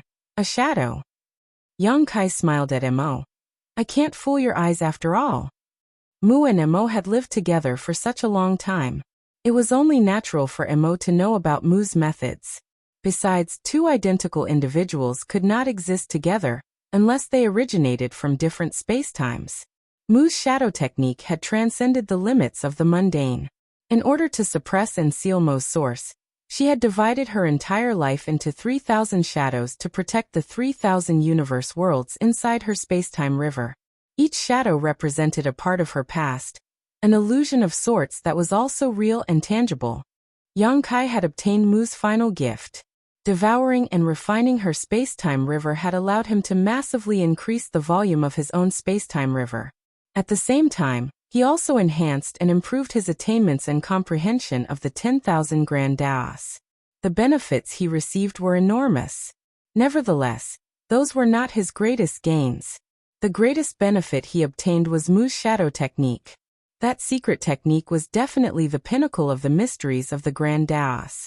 After fighting Mo, Yang Kai had deeply understood that he was no match for his opponent. That was because he could not overcome his limits and advance to a higher realm within a short time. As long as he could not advance to a higher realm, then his battle with Mo would only end with his defeat and death. Be that as it may, he could not afford to die. The human race would be doomed if he fell here. Since he had no means to advance to the next realm within a short time, his only chance of victory was to master Mu's shadow technique. Just one or two of him could not compete with Mo, but what about 3 of him? Or 5? Or 10? Mastering the mysterious shadow technique was Yang Kai's only chance at defeating Mo. Therefore, he had mainly been buying time during his previous fight with Mo, so that he could integrate the many Dao strengths into his body completely. Mu had not been able to teach Yang Kai about the mystery behind the shadow technique. It was not that she had no intention to teach him the secret technique. On the contrary, it was a secret technique that resulted from reaching the pinnacle of the Grand Daos, so it was not something he could learn even if she tried to teach him. The secret technique was something he had to comprehend with his own abilities. Fortunately, Yang Kai had embarked on the same path as Mu. It was for that reason she believed that he would eventually comprehend the mysterious secret technique and understand her intentions for giving him her spacetime river. Having come into contact with more than 2,000 of Mu's shadows, Yang Kai already had some vague ideas about the shadow technique before he devoured and refined Mu's spacetime river. Furthermore, Mu's final gift had laid down a solid foundation for him. It was thanks to the foundation that he finally understood the secrets of the shadow technique, and was able to perform it through his space-time river. There was no denying that Mo had killed him, but the one who died was a copy of himself who had existed at a certain time in the past. Nonetheless, the demise of a shadow was not without cost. Although it was Yang Kai's first time performing the shadow technique, he quickly noticed that something was wrong. He raised a hand to his head in confusion. It feels like I've forgotten something. He had completely lost his memories of the time during which the deceased shadow of him had existed. Never mind. It probably wasn't anything important. He gave a carefree laugh and looked up at Mo. Shall we go for round 2? Mo's lips curled upwards. His expression had been sullen throughout the battle with Yang Kai, as though he owed him a massive debt. He also repeatedly made rude and disparaging remarks, but he broke into a smile at this moment. Interesting. The interesting part has yet to come. As soon as the words left Yang Kai's mouth, the Tao strengths lingering around his body began to fluctuate. He arrived in front of Mo in the blink of an eye. The space-time river surged behind him. Raising his arm, Yang Kai summoned the Azure Dragon Spear and thrust it at Mo. The Azure Dragon Spear should have been destroyed, but the Azure Dragon Spear in the space-time that Yang Kai's shadow originated in remained intact. That was why the shattered spear could display its great strength once more. As before, the violent fallout produced by their exchange of blows continuously spread to the surroundings. The spectating Ninth Order masters couldn't help widening their eyes at the sight. They secretly rejoiced that Yang Kai had resurrected in time. With their strength, Mo would have effortlessly killed them if they had rushed forward at the time. It was initially assumed that Yang Kai would be able to persist for a long time even though the battle was not evenly matched in strength. After all, he had displayed his immense strength previously. Unexpectedly, the battle only lasted for 4 hours before Mo found an opening and slammed his fist into Yang Kai's chest. A gaping hole appeared in Yang Kai's chest, then his body exploded into pieces. His aura also swiftly dwindled away into nothing. Despite knowing that he would not experience a true death, the Ninth Order masters could not help being overwhelmed by sorrow at the sight. After eradicating Yang Kai's second shadow, Mo raised his eyes to look in the direction of the space-time river. He had lived with Mu for such a long time, so he was well aware of the shadow technique's strength. The true strength of the secret technique was not power, but the prominent ability to survive that was granted to the users of the secret technique. The shadow technique was created based on the space-time river. So the foundation of the secret technique was the space-time river itself. In order to completely eradicate a user of the shadow technique, the space-time river must first be destroyed. Otherwise, the user of the shadow technique would never perish. For that reason, Mo immediately aimed for the space-time river as soon as he slaughtered Yang Kai's second shadow. Black ink strength around his body surged to cover the entire river. He planned to corrupt the entire space-time river with black ink strength in order to destroy Yang Kai's shadow technique. But before Mo could make a move, another of Yang Kai's shadow jumped out of the space-time river. Yang Kai instantly summoned the Azure Dragon Spear and launched himself at Mo. He even made a mocking remark. Why are you in such a hurry? The two figures resumed their vicious battle once more. During that time, Yang Kai fought Mo while gathering various information on the shadow technique. It was his first time performing the secret technique, so his understanding of it was quite lacking. He had to perfectly master the secret technique as soon as possible, because that was the only way he could turn the situation around and obtain victory. If he only relied on a never-ending series of battles via his shadows, he would never be able to defeat Mo. However, Yang Kai would need to make countless attempts and gain experience from actual practice to perfectly master the secret technique as soon as possible. I've forgotten more things, but the memories I deliberately preserved have not been forgotten. That's good news. Yang Kai quietly muttered to himself and resumed battle against Mo. Although he was no match for Mo still, he no longer needed to worry about death. That was why he could afford to act more recklessly than before. Shortly afterwards, Yang Kai gained another important piece of information. The shorter the span of space-time allocated, the weaker the shadow's fighting ability. That is certainly worth noting. When that thought passed through his mind, the strength of his shadow faltered. Yang Kai showed weaknesses in his defenses, so Mo instantly found an opening and slaughtered him. Blood rained all over the void. Despite witnessing similar scenes on several occasions already, the Ninth Order masters watching the battle from afar still widened their eyes at the sight. What reassured them was that the next Yongkai had already leapt out of the space-time river almost as soon as the previous Yongkai died. Chapter 5998, Contribution from the Future.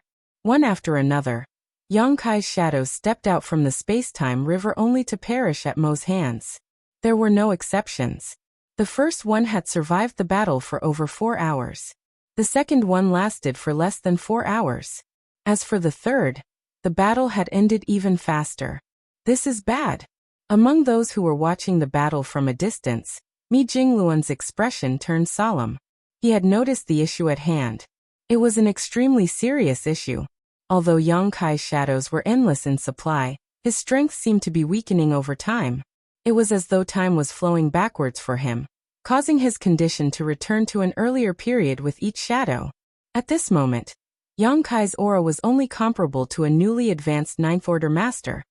Hence, he was effortlessly slaughtered by Mo as soon as he stepped out from the space-time river. If the situation continued in this manner, he would not even be able to maintain his cultivation in the Ninth Order. If that were to happen, Mo would be able to exterminate him without even breaking a sweat, no matter how many shadows were to appear. Another one of Yonkai's shadows in the newly advanced Ninth Order stepped out from the space-time river.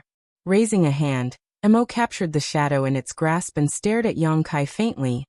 "You're a disgrace to Mu's legacy." Yonkai did not panic even though he was captured by Mo. After the repeated deaths of his shadows, he was now very familiar with the feeling of death. Raising an eyebrow at those words, he denied the statement. "That might not be true." Mo looked surprised. "Do you have another trick up your sleeve?" Yonkai grinned. "Indeed, a trick you've never seen before." "Very good." Mo made a faint smile. While saying so, he exerted some strength into his grip and crushed the shadow in his grasp. In the next moment, another Yonkai leapt out from the space-time river. However, the aura lingering around him was different this time. Something had obviously changed as his aura was once again at the peak of his strength. If the foundation of the shadow technique was said to be the space-time river, then the core of the secret technique was the user of the selected space-time. In Yonkai's case, he was manipulating the 10,000 Dao strengths with his self from this space-time as the core and his space-time river as the foundation. That was how he gained the ability to summon shadows from previous space-time periods. All those who were slaughtered by Mo previously were his shadows. However, the one who walked out of the space-time river now was his main body. It was the him of the current space-time. The foundation and core were extremely important to the shadow technique. Therefore, it was necessary to destroy both aspects to overcome it. Mo had initially wanted to refine the space-time river, but was hindered by Yonkai's numerous shadows, which prevented it from taking action. However, he saw a ray of hope when Yonkai's main body emerged from the space-time river. The shadow technique would be destroyed as long as the Yonkai standing before him was eliminated. But could it be that simple? For Yonkai's main body to emerge from the space-time river at this point, his actions certainly seemed like a desperate move. After all, the shadows that he summoned earlier had been cleanly eradicated. If he summoned any more shadows from earlier space-time periods, he would only have the cultivation of an 8th Order master, which would not be able to cause any trouble for Mo at all. Combining the situation with what Yonkai mentioned just now, Mo had the vague feeling that Yonkai was about to reveal his trump card. Oddly enough, he found himself looking forward to what was to come for some reason. Yonkai did not disappoint. When his main body stepped out of the space-time river, he lightly chanted, "I offer 1,000 years of my past in exchange for a contribution from the future." As soon as those words left his mouth, the space-time river behind him began to rumble turbulently. The enormous river abruptly shrunk by a large margin. Then another of Yonkai's shadow emerged from within the waters. Seeing this, Mo's eyes narrowed slightly. That was because the aura lingering around this shadow was slightly stronger than Yonkai himself. That should have been impossible. It had to be said that the shadow technique was performed with one's self in the current space-time as the core. For that reason, the summoned shadow could only be formed from one's self that existed in previous space-times. In other words, the summoned shadow should never be stronger than the main body. because the main body was ultimately the strongest. Be that as it may, an exception had appeared in Yang Kai's case. Mo instantly figured out the truth behind the situation and exclaimed in astonishment, "You summoned a shadow from the future?" Only Yang Kai from the future could be stronger than the main body of Yang Kai, who existed in the current space-time. Mo did not remain idle when he raised this question. After realizing that Yang Kai's attainments in the shadow technique had surpassed Mu's, he knew that Yang Kai could not be allowed to continue, so he charged forward even while asking this question. In response, Yang Kai just stood calmly in place. On the other hand, the summoned shadow stepped forward and immediately engaged in an intense battle with Mo. Although he came from 1,000 years in the future, his strength was still limited, even though he was slightly stronger than the main body. He was no match for Mo either, but he would have no trouble buying some time for Yang Kai. Furthermore, Yang Kai did not need much time. He then shouted again, "Come." A second shadow stepped out from the space-time river. It was another Yang Kai who came from another 1,000 years into the future. When the second shadow appeared, the size of the space-time river shrunk again. On the other hand, the aura of Yang Kai and the two shadows instantly became closely interconnected. A Three Fortunes formation was established. The aura of the second shadow was again stronger than the first. The first shadow had been steadily pushed back by Mo's intense assault, but his situation improved as soon as the Three Fortunes formation was established, even though he remained at a disadvantage. Again, Yang Kai shouted. The dragon blood in his body boiled and churned, while at the same time, his face began to flush red. A third shadow stepped out from the space-time river. Glancing at the main body, he nodded lightly before he directly charged onto the battlefield. The Three Fortunes formation also instantly transformed into the Four Symbols formation. Again, golden blood trickled out of Yang Kai's nose as a fourth shadow emerged, and the Four Symbols formation evolved into a Five Elements formation. Shadow after shadow emerged from the space-time river without pause. Only when the eighth shadow was summoned did Yang Kai finally stop. It was not that he no longer wanted to continue, but rather that the volume of his space-time river would shrink by a certain extent whenever he summoned a shadow from the future, and the space-time river had vanished completely after he summoned the eighth shadow. He had reached the absolute limit of his shadow technique. At this moment, Yang Kai's main body was bleeding from all 7 of his orifices. It was evident that he had endured tremendous pressure in order to pull this feat off. The shadows that appeared towards the end possessed increasingly powerful auras. When the 6th shadow emerged, its aura had already reached the absolute peak of the 9th order. It was a stage that even Yang Kai's main body had not achieved. The 7th and the 8th shadows also had auras at the peak of the 9th order, but their auras had become even more profound. Looking at Mo, who was being besieged and steadily repelled by the shadows on the battlefield, Yang Kai smiled even though he was covered in blood. In truth, the shadows were already capable of fighting Mo on an equal footing when the 6 Paths formation was formed. Therefore, Mo's situation then became more and more critical when it later evolved to become the 7 Stars, 8 Trigrams, and ultimately 9 Palaces formation. The ones who established the battle formation were all Yang Kais. To be more precise, they were Yang Kais from future spacetimes. This was a feat that even Mu could not achieve. Her shadow technique could only summon shadows of her past because her space-time river was incomplete, but that was not the case for Yang Kai. His space-time river had been perfected, so the power of the shadow technique he wielded was even more terrifying. Chapter 5999, Clash of the Strongest. Each shadow represented a Yang Kai from subsequent 1,000-year periods in the future. In other words, the 8 shadows represented 8,000 years worth of future spacetime. These 8 shadows combined with Yang Kai's main body to establish the 9 Palaces formation. For that reason, the power of the battle formation was even greater than the 9 Palaces formation formed between Zhang Ruoxi and her 8 personal guard.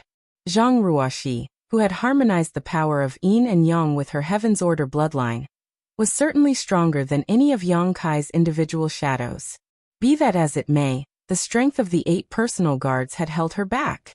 Taking the overall situation into account, Yang Kai's 9 Palaces formation was undoubtedly the strongest 9 Palaces formations that had appeared on the battlefield.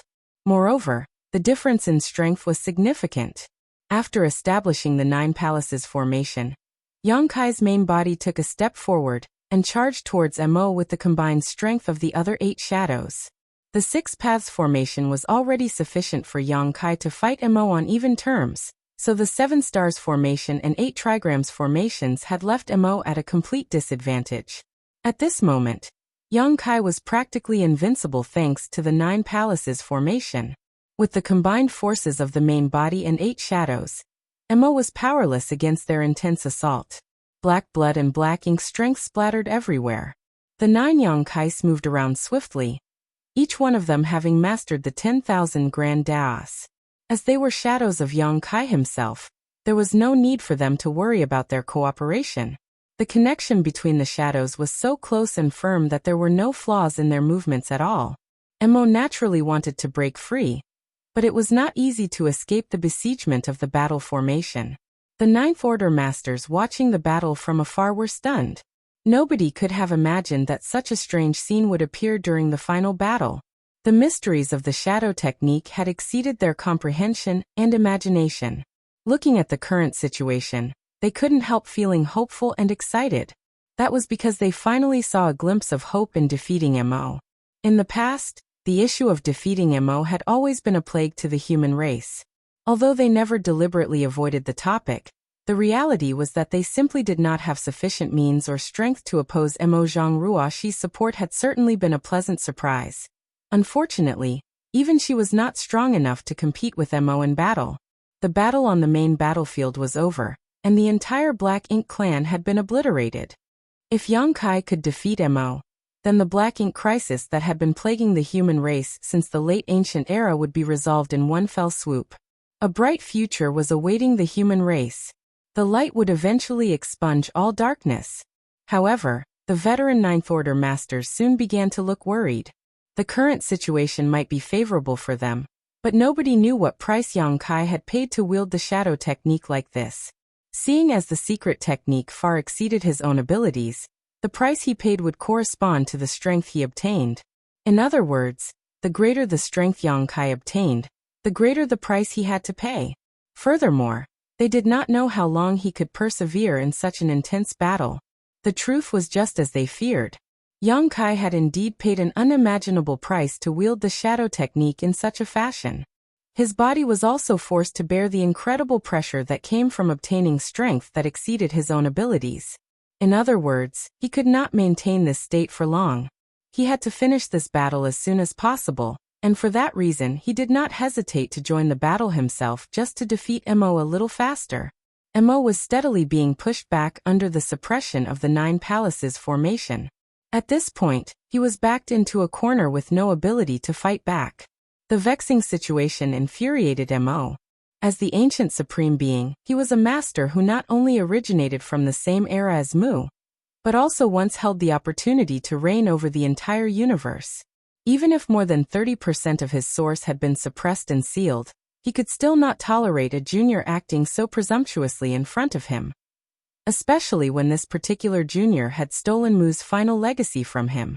Amid the intense battle, Mo abruptly turned to look in a certain direction, and fixed his gaze on one of Yang Kai's figures. Naturally, it was Yang Kai's main body. The main body was easy to identify. Not only was the aura of the main body the weakest among the other shadows, but the appearance of the main body was also the most disheveled and worse for wear due to the effects of performing the shadow technique. To break the shadow technique, it was necessary to either destroy the space-time river that acted as the foundation or the main body that acted as the core. At this moment, the space-time river was nowhere to be seen because it had been evenly divided between Yang Kai's 8 shadows. In that case, Mo only had one option left. Mo turned to face the storm of attacks coming from so many shadows and disregarded the injuries he sustained, even when the strongest shadow chopped off his arm. In the end, the heavy price he paid was worthwhile indeed.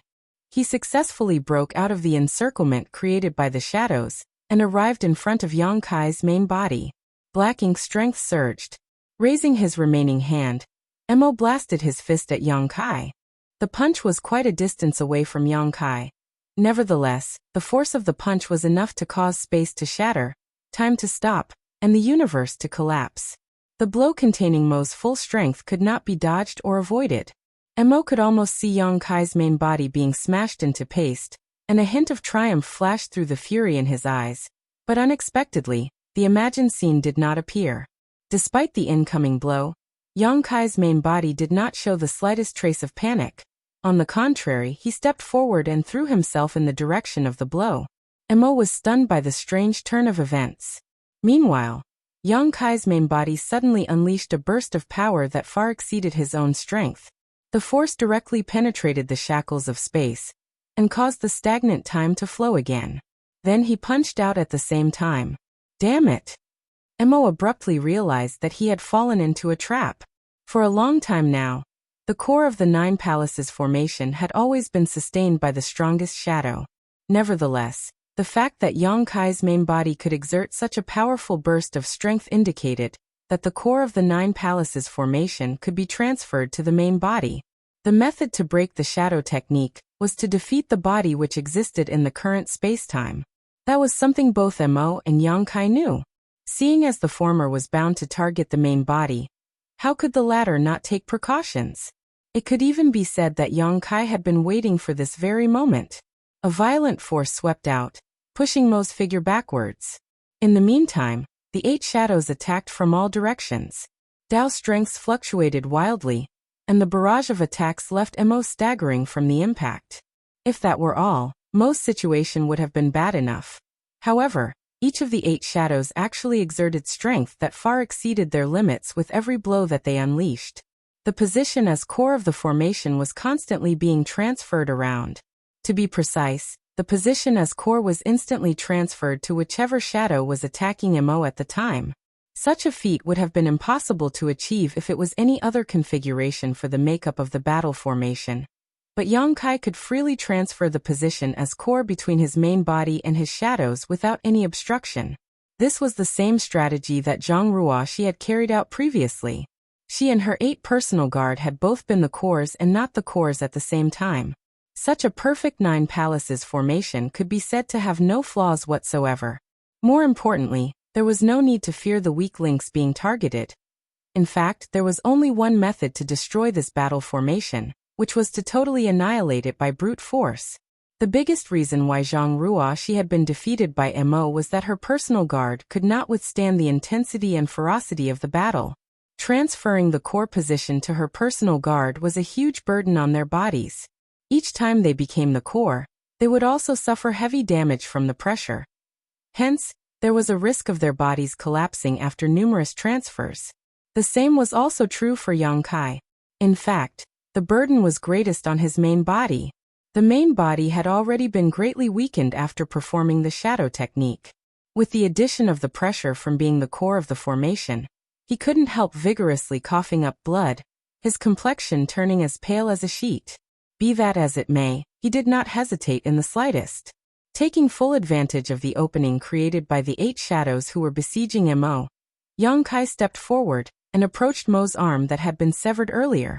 Although the arm was bleeding profusely, it was not a fully physical body part. Open!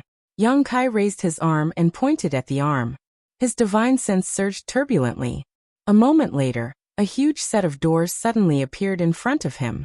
The door opened slightly to reveal a small gap, and then an indescribable pulling force seeped out from within and devoured the entire severed arm. This arm contained part of Mo's source. Previously, some 30% of Mo's source had been suppressed and sealed by Yang Kai with the help of the profound source gate. If Yang Kai could not suppress and seal this piece of Mo's source quickly, the opportunity to retrieve his severed arm and reabsorb the piece of his source he had lost would remain. Once Mo did so, he would return to full strength again. Now that this piece of his source had been sealed, Mo's aura dropped significantly. Although black ink strength surged at the spot where his arm had been severed and formed a new limb in the blink of an eye, the power that had been suppressed and sealed could no longer return. With the success of this attack, Yang Kai's confidence increased tremendously. This was the first crucial step towards victory. It was also the hardest and most dangerous step in the entire process. This step had paved the way for the rest of the path, making what came next easier. Retrieving the profound source gate, Yang Kai turned around and charged towards Mo. The furious battle resumed once more. The secret that the position as core of the Nine Palaces formation could be freely transferred between the shadows had already been exposed. Therefore, Yang Kai had no reason to hide his movements anymore. Dao's strengths fluctuated violently around him, and his offensive grew increasingly vicious. Mo was already no match for Yang Kai when the Nine Palaces formation was formed, so now that he had lost a part of his source, his situation worsened even more. After a brief but intense battle, one of Yang Kai's shadows found an opening and chopped off one of Mo's arms again. Mo immediately attempted to retrieve his severed arm, but Yang Kai was already prepared for such an opportunity in advance. In the end, Mo was incapable of extricating himself from the battle, due to the constant assault by the various shadows. Yang Kai's main body swiftly approached the severed arm, and for the second time, he summoned the profound source gate and devoured the source piece. After completing his task, Yang Kai coughed up another mouthful of blood. He raised his head and glanced at the battlefield. Perceiving the condition of his shadows, he knew that he could not persist for much longer. His main body was not the only one who was severely wounded by now. The rest of the shadows were also in a similar condition. However, only a small portion of these wounds were caused by Mo. Most of them had come from carrying the burden of being the Nine Palaces formation core. Yang Kai's immense strength and heritage had allowed him to bear an unimaginable amount of pressure from being the core. That was only possible because it was him. If it were any other Ninth Order master instead, they would not have been able to withstand the pressure after being a core 3 times in such a situation, regardless of their strength. I have to end this as quickly as possible, Yang Kai muttered under his breath. Then he stepped forward and joined the battlefield. In the next moment, his strongest shadow took on the boundless pressure from being the core, and unleashed a continuous storm of attacks without care whether his body could withstand the burden or not. Mo clearly faltered under the violent bombardment of the strongest shadow. While Mo was busy stewing in rage, the strongest shadow threw himself forward and disregarded Mo's counterattack to restrain Mo firmly. At such a close distance, he grinned at Mo and revealed a sinister row of fangs. Mo immediately understood Yang Kai's intentions. Roaring furiously, he desperately struggled to escape. However, the attacks that came blasting from all directions rained down on Mo and the shadow the next moment. Even the strongest shadow could not withstand this barrage of attacks. Thus he exploded and disintegrated completely. Likewise, Mo's body was battered from the attack. The left part of his body was gone, revealing the internal organs within his abdomen cavity. Mo staggered backwards weakly, a strange light flashing through his eyes for a moment. Before he could do anything though, another shadow charged towards him. Chapter 6000. Many thanks. The strongest shadow had already been shattered. And with that, the Nine Palaces formation had also been reduced to the 8 trigrams formation, which significantly reduced its might. At the same time, Mo's aura was not as strong as before. After 2 pieces of his source were sealed by Yang Kai, his aura had been notably weakened. As the remaining 7 shadows attacked Mo, Yang Kai's main body summoned the profound source gate for a 3rd time, suppressing and sealing another piece of Mo's shattered body. Mo's aura weakened once again. The 8 trigrams formation was now sufficient to deal with the current Mo. A series of fearsome attacks struck back the battle formation, destroying another of Yang Kai's shadows. In exchange, Mo once again suffered heavy injuries. The 8 trigrams formation had been reduced to the 7 stars formation. Previously, Yang Kai's shadows had emerged from the space-time river one after another, joining the battle formation and making it stronger, but the situation had reversed now. As more of these shadows perished, the might of the battle formation also began to weaken. The only benefit was that Mo also weakened. Each time a shadow perished, Mo's body would shatter and Yang Kai's main body would seize the opportunity to suppress and seal another piece of the former source. In the end, all of the shadows disappeared, leaving Yang Kai bleeding all over, staring right across at a miserable and weakened Mo. The current Mo had a large amount of his source suppressed and sealed, which significantly decreased his strength. He was no longer as mighty as before, and even the rich and dense black ink strength lingering around him was now extremely faint, almost invisible. The current Mo had lost more than 90% of his source. In other words, he only had 10% of his peak strength, which was far from prime condition. Right then, several figures flew over and formed a circle, surrounding the battlefield. They were the human race masters who had been watching from afar, as well as the giant spiritual gods Ada and Aer. Previously, it was impossible for them to intervene in the battle. Even the two giant spiritual gods were unable to approach, let alone the Ninth Order masters. However, as Mo's strength suffered with the destruction of Yongkai's shadows again and again, the spectating masters finally had a chance to be useful. And Mo had lost. It was simply impossible for him to deal with so many masters with his current strength. Just the two giant spiritual gods alone were enough to overpower him now. Nonetheless, Mo was laughing, his voice sounding extremely cheerful. Zhang Ruoxi stood before Yongkai with the Heaven's Order sword in her hand, vigilantly staring at Mo. Although Mo was in a miserable state right now, no one knew what kind of methods this ancient being still had hidden up his sleeve. As such, they still had to take necessary precautions. Yongkai. Mo's smile faded as it shouted at Yongkai, "Let's settle this." Behind Zhang Ruoxi, Yongkai calmed his roiling vitality and replied, "Good. Sir." Zhang Ruoxi shouted, "Allow me."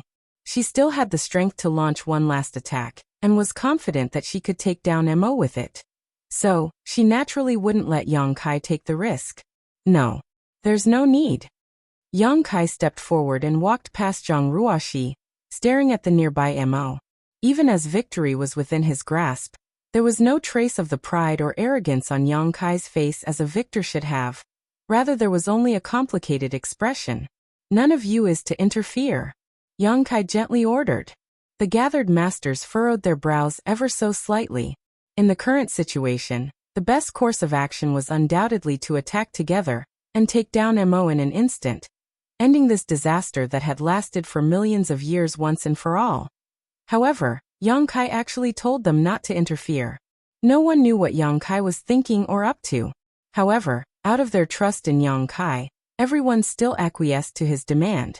Be that as it may, they still maintained their encirclement and focused their auras.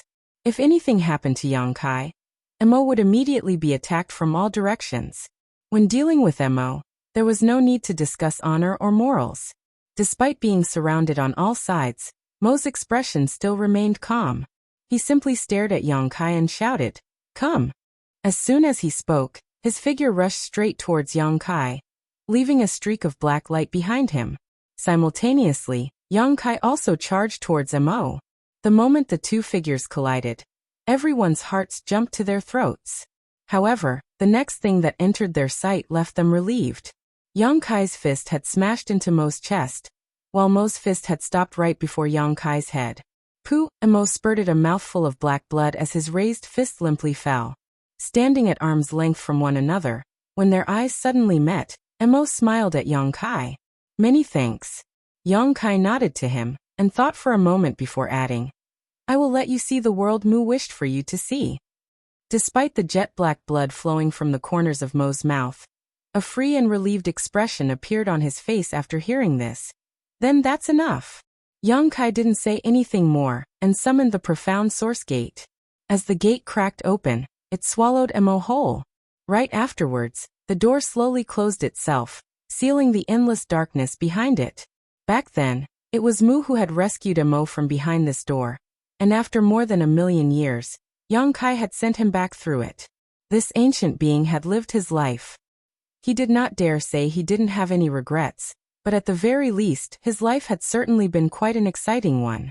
Pooh! Yongkai spurted a mouthful of blood before sitting down cross-legged, taking out a handful of pills from his space ring, and stuffing them into his mouth.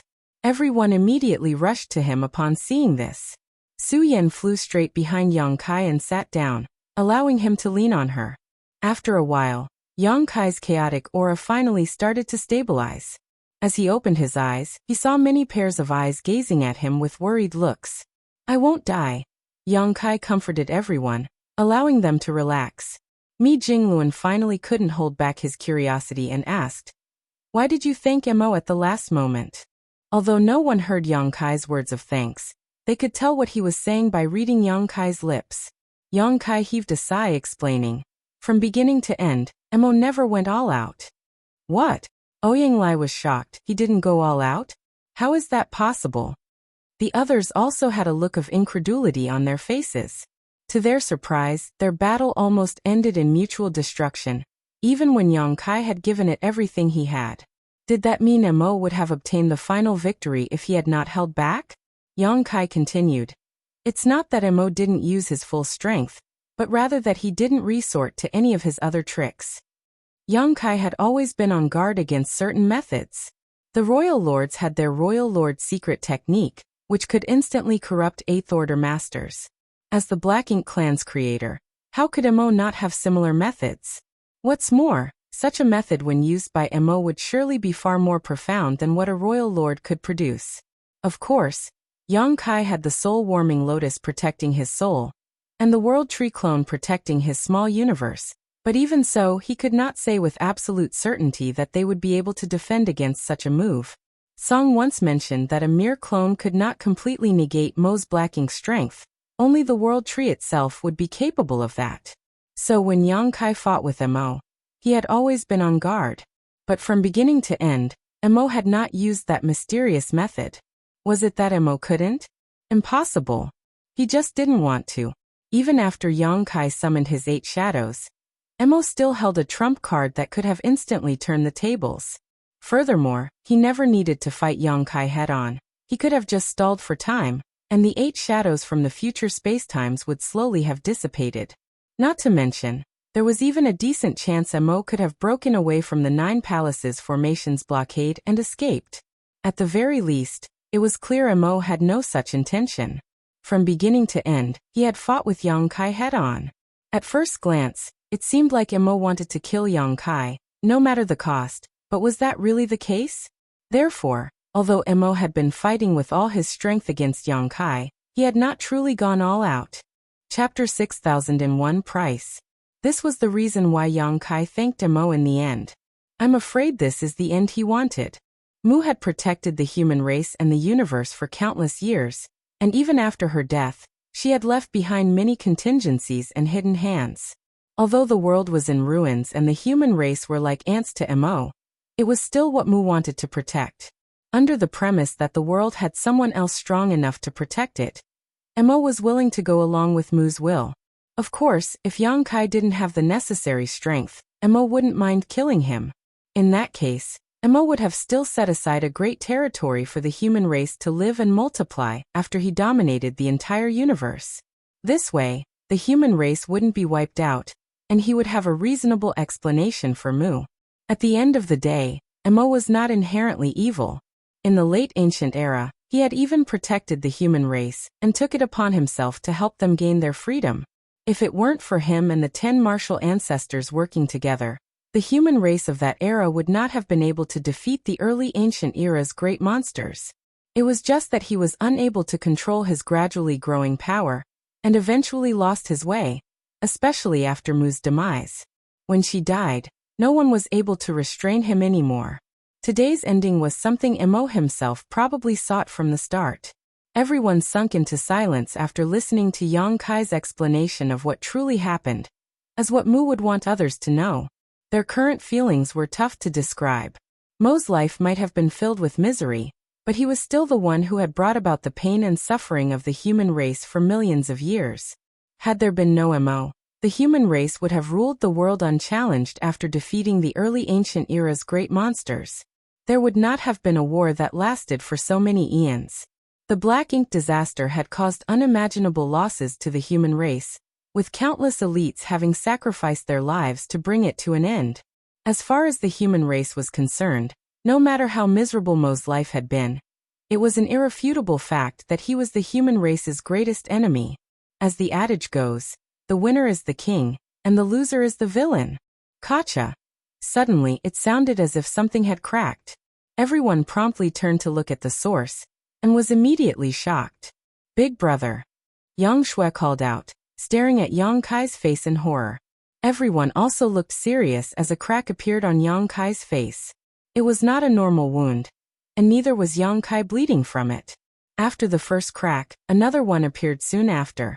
And then another, and another. They were not just on Yang Kai's face, but on his hands as well. The current Yang Kai looked like a piece of porcelain that was on the verge of shattering, and everyone could feel fearsome Dao strength seeping from these cracks.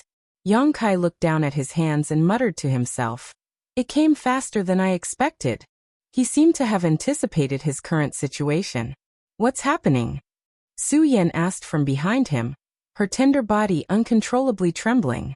After so many years of struggle, Mo was finally defeated, and the black ink disaster was resolved. The future belonged to the human race, and it was foreseeable that the world would become a far better place. Yang Kai was the biggest contributor in the final battle, but at this moment, his entire body was shrouded in an inexplicable crisis. Everyone could not help but be nervous. What was even more disturbing was that no one had ever seen such injuries before. Yang Kai gently patted the back of Su Yan's hand, comforting her. I won't die, but I don't have much time left. What does that mean? Xiao Xiao asked. How should I put it? Everyone around him was worried to death, but Yang Kai, the main person involved, remained completely calm and composed. The shadow technique was created by Mu with the space-time river as its foundation. I inherited her legacy and walked the same path as her, so naturally I can also use this secret technique. However, Mu's space-time river was incomplete, so her shadow technique was actually incomplete.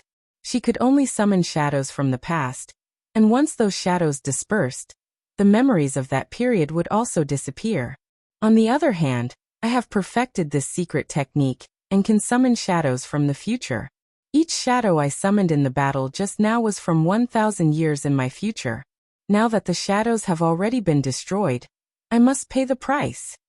The more powerful a secret technique was, the harder it was to use it. The shadow technique was undoubtedly the most powerful secret technique that had ever appeared in this world, especially since Yang Kai had surpassed his predecessor and used it to defeat Mo. The price he had to pay would definitely not be small either. Once the shadows of the past are destroyed, the memories of the corresponding past will also disappear. So, what kind of price do you have to pay when your future shadow is destroyed? Mi Jingluan asked solemnly. I won't exist in those periods in the future. You won't exist? What do you mean?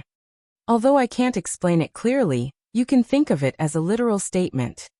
Mi Jingluan was silent for a moment, digesting this unbelievable news. You summoned 8 shadows, so does that mean 8,000 years of your future just disappeared? Indeed. What happens after 8,000 years? Yang Kai shook his head. I have no idea. After all, this was the first time he had used the shadow technique, so although he knew that he would cease to exist for the next 8,000 years, all traces of his existence would be erased by the space-time Tao strength of the universe. He couldn't say for certain what would happen after that. How could this be? Yang Shui's eyes turned red. It's not a big problem. I should be able to return after 8,000 years, Yang Kai comforted. Despite his assurance, everyone could hear the uncertainty in his voice. His back suddenly became lighter as Su Yan suddenly left. She returned soon after, but this time she brought Ru Meng and the others with her. The eyes of all the women turned red as they tried to hold back their grief, preventing their tears from rolling down. Su Yan had already briefed everyone of the situation, so they knew the crisis Yang Kai was about to encounter. In the short time Su Yan was not there though. Further cracks had appeared on Yang Kai and the leakage of Tao strengths had become more and more obvious. Yang Kai really didn't have much time left, and the backlash from the shadow technique was even stronger than he had imagined. Mi Jingluan shot a glance at the crowd, whereupon everyone apart from Yang Kai's close relatives retreated to the side. The women who had been brought here by Su Yan finally couldn't hold it in any further, and burst into tears. In the end, it was Ru Meng who acted like the big sister of the family, and managed to compose herself first. Before she could say anything more though, the skin on Yang Kai's face began to peel off and disappear. Even though they were all 8th and 9th order masters now, there was nothing they could do. Everyone held back their grief as they helplessly watched Yang Kai's figure gradually vanish. At the very last moment, Ru Meng shouted at Yang Kai, "You heartless bastard! Mark my words, if you don't come back after 8,000 years, I'll take my sisters and marry someone else." Yang Kai gave her a smile. This sounds so familiar. Ru Meng's will finally shattered, and she broke into tears. She tightly grabbed Yang Kai's hand and begged, "You must come back. You must." Yang Kai swept his gaze over all of them one by one, as if he wanted to imprint their faces into the depths of his soul, before gently nodding and assuring, "Of course." Right then, scattered specks of light emerged before an enormous river spanning across the void appeared, enveloping Yang Kai. Soon after, an enormous wave came crashing down on him, swallowing him into the river.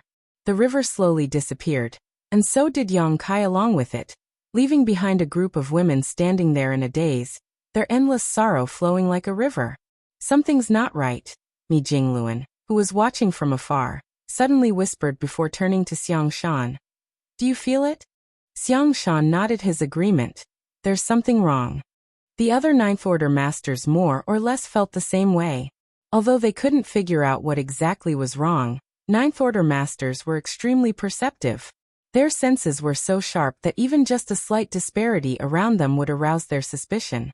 Everyone made their respective probes, but none of them were able to find anything amiss. Unable to find anything wrong, they had no choice but to put this matter aside, but they still maintained a certain degree of vigilance. The curtain of the final battle had already fallen. The Allied army had finished off the Black Ink Clan army, while Mo had been completely sealed by Yang Kai. Although the greatest contributor had suffered severe backlash from his secret technique, and had his existence wiped out by space and time for the next 8,000 years, when all was said and done, the victory needed to be publicized. When Mi Jingluan and the others returned and spread the news that Mo had been ended, the human race army of millions that had been waiting here all cheered and danced in joy. The war that had been going on for millions of years had finally come to an end.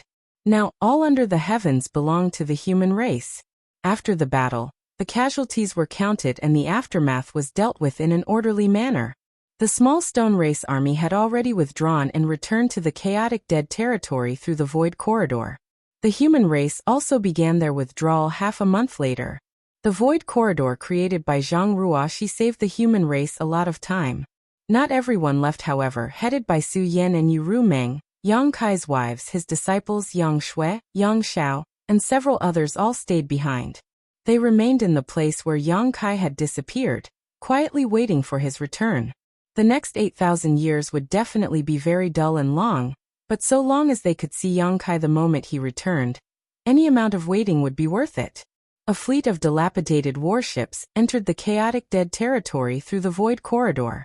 The current Zhang Ruoxi could still somehow maintain the balance of yin and yang in her body, so the chaotic dead territory was now a safe place. Be that as it may, she couldn't maintain this state for much longer. In order to fight Mo and kill the royal lords, she had burned too much of her Heaven's Order bloodline. Once the human race army left the chaotic dead territory, she would break the harmony with the two. At that time, Big Brother Huang and Big Sister Lan would reappear, and Zhang Ruoxi would lose her previous strength. At the end of the day, if she didn't have her Heaven's Order bloodline that could maintain the harmony of yin and yang, she would just be a Ninth Order master. The fleet passed through the chaotic dead territory, and soon returned to the 3,000 worlds. Many years ago, when the human race army first set off from the star boundary, they had some 30 million soldiers, but now only slightly more than 10 million remained. Around 60% of the soldiers had died in this final war. Despite the terrible losses, compared to the solemn and miserable atmosphere they had when they first set out, everyone was high in spirits, and every warship was buzzing with cheers and laughter, despite the sad state of the army. On a certain purifying black ink warship that was so wrecked that it looked like it would fall apart at any moment, Mi Jingluan was standing at the bow with Xiang Shan beside him. The two calmly listened to the hustle and bustle on the other warships, and exchanged a knowing glance. The human race has won, but the greatest contributor is unable to celebrate with us. It's quite regretful. Mi Jingluan couldn't help but lament. Xiang Shan nodded his agreement. Now that I think about it, had he not forced those peace treaties with the Black Ink Clan, the human race wouldn't have been able to accumulate enough strength. That's right, Mi Jingluan nodded. By the looks of it, that treaty was an important turning point in the rise of the human race. What was that treaty called? What's it called again? The two Ninth Order masters glanced at each other before the smiles on their faces slowly faded away, gradually replaced by solemn looks. Chapter 6002 Response. While the millions of human race soldiers were making the trek back home, all the Ninth Order Masters gathered aboard the only intact purifying black ink warship remaining. Compared to their peak, the number of Ninth Order Masters had undoubtedly decreased significantly, with many of the recently advanced Ninth Order Masters having perished in the battle. Only 20 or so had managed to survive. Apart from the Ninth Order Masters, Fu Guang was also invited. Everyone took their seats. Most of them were still injured, their auras weak and unstable. The battle ended not that long ago, and even with the recuperative abilities of Ninth Order Masters, it was impossible for them to fully recover in such a short time, especially since the human race was running low on supplies, especially recovery pills. One by one, the Ninth Order Masters noticed the heavy air. They might not have an idea as to why Supreme Commander Mi had gathered all of them together, but they could tell that bad news was in store for them from his expression. After the last Ninth Order Master took their seat, Mi Jingluan finally started addressing the crowd. "I've summoned you here today to confirm something." He looked around, paused for a moment, then recounted his conversation with Xiang Shan. When the Ninth Order Masters heard this, some were confused, some were lost in thought, and a few who realized the issue right away furrowed their brow. Ouyang Lai casually asked, "What's there to fret about with your conversation with Big Head Xiang?" He did not find anything wrong. It sounded just a normal chat to him. "There's a big problem." Mi Jingluan stared at him with a solemn expression, causing Ouyang Lai to realize the gravity of the situation.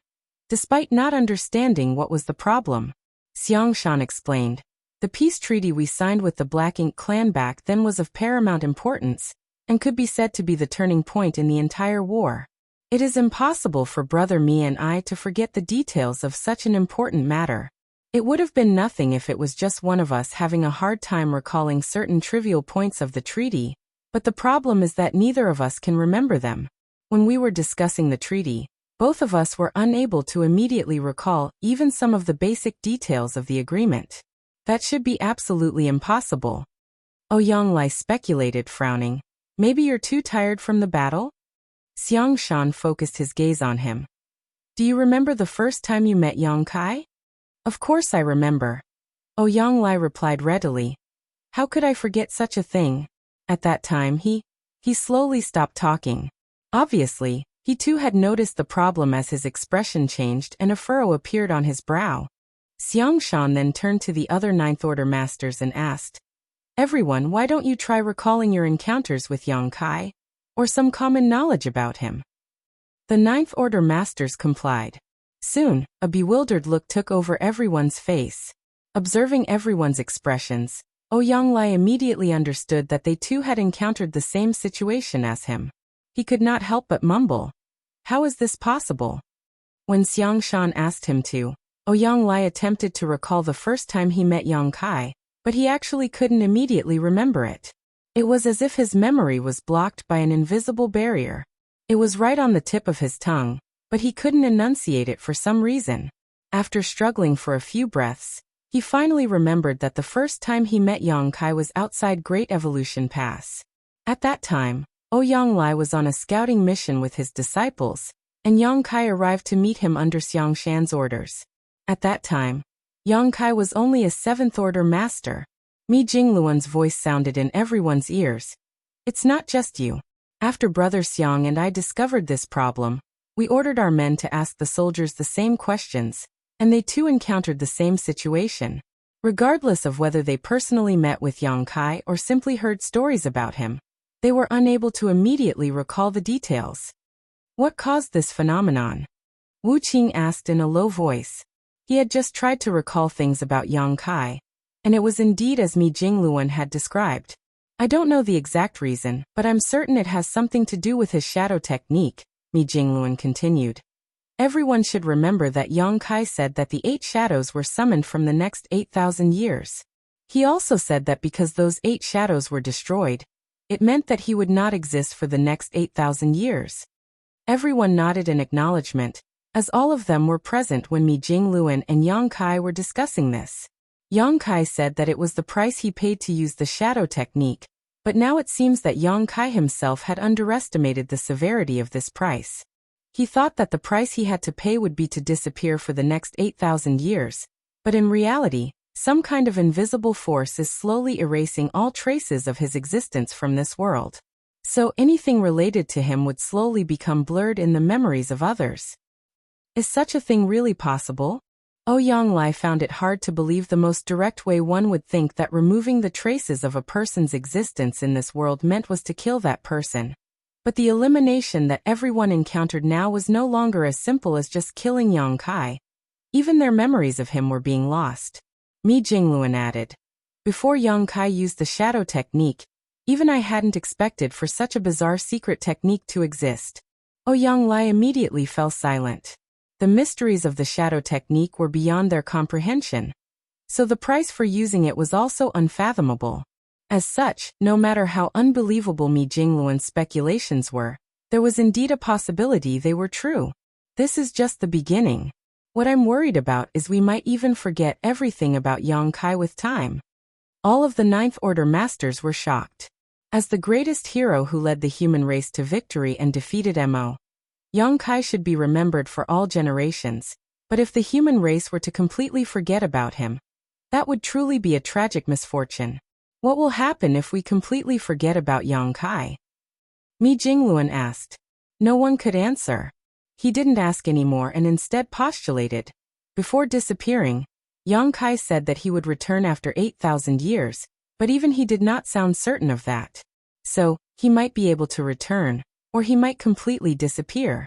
Right now, the traces of his existence are slowly being erased, which is akin to him disappearing.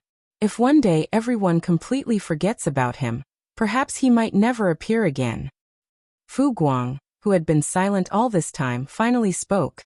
Supreme Commander Mi, do you mean to say that if many people in this world remember him and his fame remains widespread, perhaps it can help him return? Mi Jingluan shook his head. I'm not sure, but it is possible. Then it's worth a shot. Fu Guang nodded. However, the most important thing right now is to investigate the speed at which his traces are being erased. Only by confirming this matter can we make appropriate arrangements. Agreed. Agreed. We'll do as Supreme Commander Mi says. After many days of investigation by Ninth Order Masters and questioning thousands of randomly selected soldiers, everyone reached an unfortunate conclusion. The speed at which Yang Kai's traces were being erased was increasing. More and more things related to Yang Kai were being forgotten. At this rate, everything related to Yang Kai would be completely gone in short order. By then, no one in this world would remember that there was once a hero who had saved the entire human race. Mi Jingluan couldn't help but feel a sense of urgency. He immediately sent people back to the original location of the primordial heavens source Grand Restriction to inform Su Yan and the others who were staying there. Although Su Yan and the others would most likely notice this on their own, it was always better to be prepared. An advance team had already been sent back to relay the news of their victory to the human race forces in the rear, so a joyful mood was already spreading. When the army returned, they were naturally received with warmth and celebration. The human race army had suffered heavy casualties in this battle, losing more than 60% of its soldiers. Be that as it may, it was all worth it, as in the future, the world would no longer face the threat of Black Ink's strength. But contrary to the expectations of everyone who had remained behind, the Crusade force showed no signs of celebrating after their return. Instead, they quickly dispersed as if there was a new mission waiting for them. Soon, great statues were erected in the Star Boundary, Myriad Monsters world, and everywhere else the human race lived, whether it was a village, a town, or a city. The statue depicted a brave and heroic man wielding a long spear that seemed to have a dragon coiling around it. This man seemed to be staring down an invisible enemy, confronting them in battle. At the base of the statue was Yang Kai's name. Meanwhile, Mi Jingluan entered High Heaven Palace, and with the cooperation of Hua Qingxi and Xia Ningchang, gathered all the people who had close relationships with Yang Kai. Afterwards, under Mi Jingluan's supervision, they jointly wrote a biography. Naturally, it was Yang Kai's biography, and it included all the big and small matters that had happened in his life. There were no excessively embellished accounts in it, just the simple and factual descriptions. Nonetheless, Anyone who read this biography would understand how magnificent Yang Kai's life was. Everyone would come to know that in the darkest era of the human race, it was he who tore through the darkness and brought a bright ray of hope to them. They would also come to know that Yang Kai had ultimately paid a huge price to finally defeat the ancient being named Mo, and end the war between the two races that had lasted for millions of years. Most importantly, they would know that the world could not forget him. Otherwise, he would never be able to return. After this biography was written, countless copies of it were made by High Heaven Palace disciples and distributed to all the places where the human race lived, especially the places where Yang Kai's statue was erected. The Ninth Order Masters even personally placed these jade slips containing Yang Kai's biography into the statues. This way, as long as someone examined the statue, they would be able to immediately perceive the contents of the jade slip and understand Yang Kai's life experiences. Many of the human race's upper echelons were trying their best to prevent the human race from forgetting their greatest hero, Yang Kai. On top of that, the Ninth Order Master once again convened a meeting after the army had returned. Everyone felt that the world was vast and time was difficult to measure, so they decided that the year the Crusade force returned to the star boundary would be designated as the first year of the Void Era. Void was a title, the title of one of the greatest heroes that was slowly being forgotten. As time passed away, new generations of humans were born, matured, and aged. Everyone had already forgotten about Yang Kai, even the Ninth Order Masters who had fought alongside him. But the statues that had been erected remained standing tall. Chapter 6003, 8,000 Years. Void Era, Year 7 999. The Star Boundary, where High Heaven Cave Heaven, which was ranked first among the 36 cave heavens, was located, had its ban on entry lifted. Immediately, countless cultivators who were waiting outside the Star Boundary swarmed in and spread out. The cultivators were entering the Star Boundary from every possible direction, and were in huge numbers. Although there were all sorts of people among the crowd, no one dared to act rashly on the Star Boundary. No matter what their temperament was, they had become kind and simple after setting foot onto this universe world. This wasn't just because the Star Boundary was the domain of the strongest cave heaven, but also because Tao temples of all the other cave heavens and paradises were located here. It could be said that one could find Seventh Order Masters casually walking the streets in the Star Boundary. Even Eighth Order Masters were as common as dogs. Only the sighting of the legendary Ninth Order Masters, who generally remained hidden, would cause some minor sensation. If anyone acted irreverently here, not to mention the sun tomorrow, he or she might not even see the moon tonight. The main reason why the Star Boundary was so lively was because the Void Festival that was celebrated once every millennia would be held here. Many of the younger generation didn't know the origins of this festival, only that a ceremony was held at the turn of every millennium of the Void Era, and it had been celebrated 7 times already. And if the one that was about to be held was also counted, this would be the 8th. Rumor had it that 8,000 years ago, the living environment of the human race was extremely harsh. At that time, there was a species called the Black Ink Clan that nearly wiped out the human race and conquered the known universe. Back then, the human race was truly on the verge of extinction. However, thanks to its many great heroes and brave soldiers, the human race slowly regained their footing. In the end, the entire human race launched a grand crusade and completely eradicated the Black Ink Clan. From then on, the human race became the true rulers of this world. As for the Void Festival, it was held to commemorate all the humans who gave their lives in the war against the Black Ink Clan. It could be considered the biggest event in the entire human race. The festival would be celebrated for an entire year, during which anyone could freely enter the Star Boundary. It had to be known that as the territory of the strongest cave heaven, it was normally forbidden for outsiders to enter. This wasn't because High Heaven Cave Heaven was tyrannical, but because they had no other choice. Since the end of the Great War 8,000 years ago, although the human race had managed to quell the Black Ink disaster that had lasted for millions of years, they had paid an extremely heavy price. Countless masters had died in battle, while the entire 3,000 worlds had been devastated by the Black Ink Clan. The only universe worlds suitable for the survival of the human race were the ones in High Heaven territory and the Myriad Monsters territory. The number of habitable universe worlds had been significantly reduced, and as such, the living environment had also suffered. Cultivation resources were also in short supply. As such, the birth of too many cultivators would inevitably lead to chaos. So, the current cultivators could no longer be as unrestrained as they were before the Black Ink clan invaded the 3,000 worlds. Everything had to be done in a planned manner. 8,000 years ago, the Ninth Order Masters had jointly held a discussion and reached a consensus, which was that anyone with the aptitude to cultivate would have to report to the cave heavens and paradises, and their cultivation matters would be arranged by one of these top forces. This decision was strictly enforced with the joint efforts of all the human race forces. So all cultivators of the human race, regardless of their background or cultivation, were duly noted and recorded. This decision made the already special star boundary even more exclusive. The star boundary had a world tree clone, and was the first open heaven realm cradle. The second open heaven realm cradle was the myriad monsters world. In the years when the human race was fighting the Black Ink clan, the two open heaven realm cradles, the star boundary and myriad monsters world, had given birth to many high-rank open heaven realm masters. It could be said that these two open heaven realm cradles played a huge role in the human race's victory in the final battle. However, after the war ended, because of the limited inhabitable areas, it was difficult for the human race to withstand the birth of so many new generation cultivators, which put the star boundary and myriad monster world in an extremely awkward position.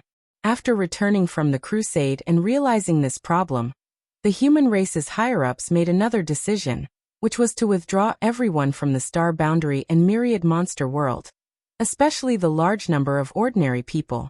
These ordinary people could not cultivate, but given their huge numbers, they could give birth to many children, some of which would have the aptitude for cultivation. If restrictions weren't put in place, it wouldn't be long before new generations of cultivators were born, which would inevitably lead to unnecessary unrest. Even the people who remained in the star boundary and myriad monsters world were forbidden from having children. If they wanted to have children, they would have to leave these two open heaven realm cradles.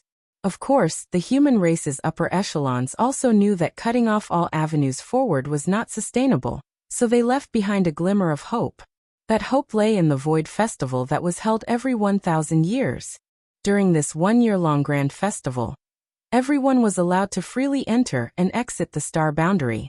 If one could join one of the Tao temples of the various cave heavens and paradises, they would naturally be qualified to remain in the star boundary to cultivate.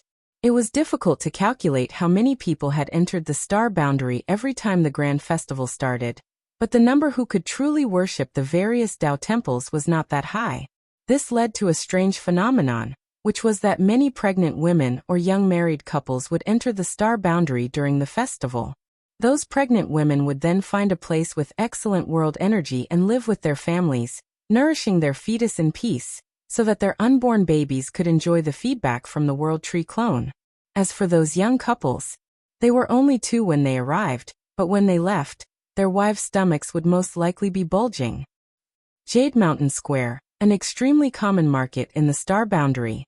Because of the decisions made in the past, a large number of humans were relocated away from the star boundary, leaving it quite sparsely populated, owing to which, places like Jade Mountain Square were usually deserted. In other words, this place was only bustling with humans because the grand festival was approaching and countless people had poured into the star boundary. A young couple was strolling around the market, holding hands. The man was suave and handsome, whereas the woman was as beautiful as a flower. They were a perfect match. The woman's belly happened to be slightly bulging. She was obviously pregnant. At this moment, the husband and wife arrived before a tall statue and looked up. The wife kept reaching out to her husband's hand, who helplessly handed her the food in his hands and grumbled, "I told you not to eat so many sweets. Why don't you listen?" His wife didn't even spare him a glance and bit down on the candied fruit in her hand, mumbling, "Who says I am the one who wants to eat it? Clearly it's the child in my stomach who wants to eat." The husband couldn't help but roll his eyes. Every time she brought up the child in her womb, he couldn't do anything about it. "Dear, do you think this Yongkai really exists?" The wife quickly finished a stick of candied fruit, and took another stick from her husband's hand. "Why are his statues everywhere?" Wherever they went, wherever a human settlement was present, they always found such statues. Rumor had it that these statues had been standing for nearly 8,000 years, and had not been eroded by the passage of time at all. Obviously, they were protected by the power of an expert. How would I know? The husband brusquely replied. His wife muttered to herself, his biographies are everywhere, and it seems that everyone has read it intensively. Moreover, according to his biography, he used some kind of profound space-time secret technique in order to defeat the ancient enemy, which caused all traces of him to be erased from people's minds, and that he would never be able to return if everyone truly forgot about him. Counting the time, it just so happens that when this festival starts, it will be the time for him to return. Dear, why don't we go take a look? The husband's face darkened. Why are you looking for him? He's a hero. We humans can have today thanks to his efforts and sacrifices. It's only right that we pay respect to him. His biography has been passed down for 8,000 years, who knows if it's true or not. I think he must be a wise and mighty man. Crunch, crunch. Why are you eating my candied fruit? So sour. It's obviously very sweet. According to his biography, he had many wives. Humph, you finally exposed your wild ambitions. My dear child, your father doesn't want us anymore. Our lives are really miserable. No, that's not what I said, don't be ridiculous. Everywhere where the humans were gathered, similar conversations were happening between the young couples. Under the vigorous promotion and maintenance of various major sects, the biography compiled by Mi Jingluan had been widely circulated these past 8,000 years. It could be said that any human older than 10 had read Yang Kai's biography at least once. As far as the later generation was concerned, this biography was just a storybook, allowing them to understand the magnificent life of a man named Yang Kai. As for whether the records in this biography were true or fabricated, no one could confirm. This was something even the ancient cultivators of the cave heavens and paradises were unable to determine, because in their memories, many of the things recorded in the biography had indeed happened. But none of them had the slightest impression of the man named Yang Kai being there. If this was really the backlash of the so-called shadow secret technique, it would be too terrifying. Meanwhile, the Ninth Order Masters had gathered at High Heaven Palace. Compared to the crusade back then, the number of Ninth Order Masters had undoubtedly increased. There were more than 100 Ninth Order Masters. After all those rising stars, who possessed the aptitude to advance to the Ninth Order Open Heaven realm, had gradually advanced over the last 8,000 years. In the main hall, everyone was talking in small groups. Unless there was something important, the Ninth Order Masters seldom gathered together. The Ninth Order Masters also rarely appeared in public. Only a grand event like the Void Festival could gather all the Ninth Order Masters together. With over 100 Ninth Order Masters, the human race's foundation had reached a peak that it had not seen in over 10,000 years. Whether it was the newly advanced Ninth Order Masters, or the old veterans, all of them had participated in the war against the Black Ink clan. Now that they had gathered together, it was only natural for them to reminisce about the glorious past, and as they watched the current generation compete against each other. Ouyang Lai was especially boisterous as he moved through the crowd. When he started talking about the great battles he had fought in the past, he unceasingly beamed with joy. When he got excited, he even pulled his disciple, Gong Lian, over. In the past, when this old master was only an 8th Order Open Heaven Realm Master, when I fought against a pseudo-royal lord alone, that pseudo-royal lord wet his pants in terror. This brat saw it with his own eyes. Hey, tell them. Chapter 6004, Chanting. Gong Lian, who was still called brat by Ouyang Lai, had already reached the Ninth Order. Basically, his cultivation was the same as Ouyang Lai's, but as there was still a master and disciple relationship between them, even if he was a Ninth Order Master, he could not go against Ouyang Lai. So he could not help but nod his confirmation after hearing this. Honored Master is telling the truth. Ouyang Lai's laughter became even more carefree. A few of the newly advanced Ninth Order Masters also started laughing, all of them knowing how Ouyang Lai loved to brag, and deciding to just go along with it. All of them had witnessed or experienced the might of a pseudo-royal lord firsthand, and it was definitely not something an 8th Order Master could contend with, unless they formed a battle formation.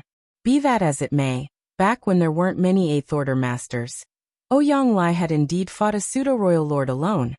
And it was him who was beaten to the point that he had wet his pants. Even so, fighting a pseudo-royal lord alone was still an incredible feat in itself. At that moment, the noisy hall suddenly fell silent. Everyone stopped blowing their own trumpet and raised their eyes, looking directly above. In that direction was a calm and composed, half-white-haired Ninth Order Master with a smile on his lips. He swept his gaze over everyone before addressing them. Ladies and gentlemen, it's been 1,000 years since we last met, but it seems everyone's noble bearing is still the same. There are also a few new faces. Very good. Everyone greeted with a bow. Greetings, Supreme Commander Mi. The person who had arrived was none other than Mi Jingluan. Although the human race's crusade force and the various armies had been disbanded, Mi Jingluan's title of Supreme Commander had remained. In terms of cultivation, Mi Jingluan might not be the strongest Ninth Order Master, but in every battle against the Black Ink clan, he had played a far greater role than any other Ninth Order Master. There was no battle in which he had not racked his brain hard to map out a strategy for victory, and it was he who had ultimately coordinated and dispatched the various troops. He was a cultivator of the same era as Ouyang Lai, Xiang Shan, and Wei Junyang, but if they were to stand together, Mi Jingluan would definitely look older because he had been under even greater stress, and for a longer duration during the thousands of years of war. Above the main hall, Mi Jingluan returned the greeting before continuing. It's the day of the Void Festival.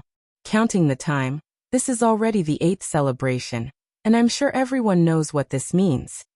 Hearing this, everyone's expressions became solemn. For a long time there have been gaps in our memories.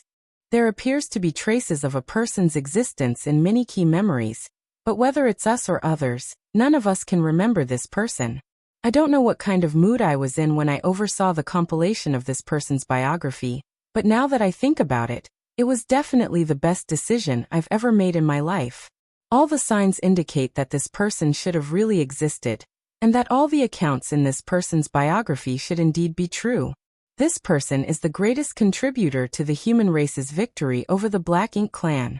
Unlike the cultivators with low cultivation, although the Ninth Order Masters present here had some gaps in their memories, these missing memories could be perfectly filled in by Yang Kai's biography.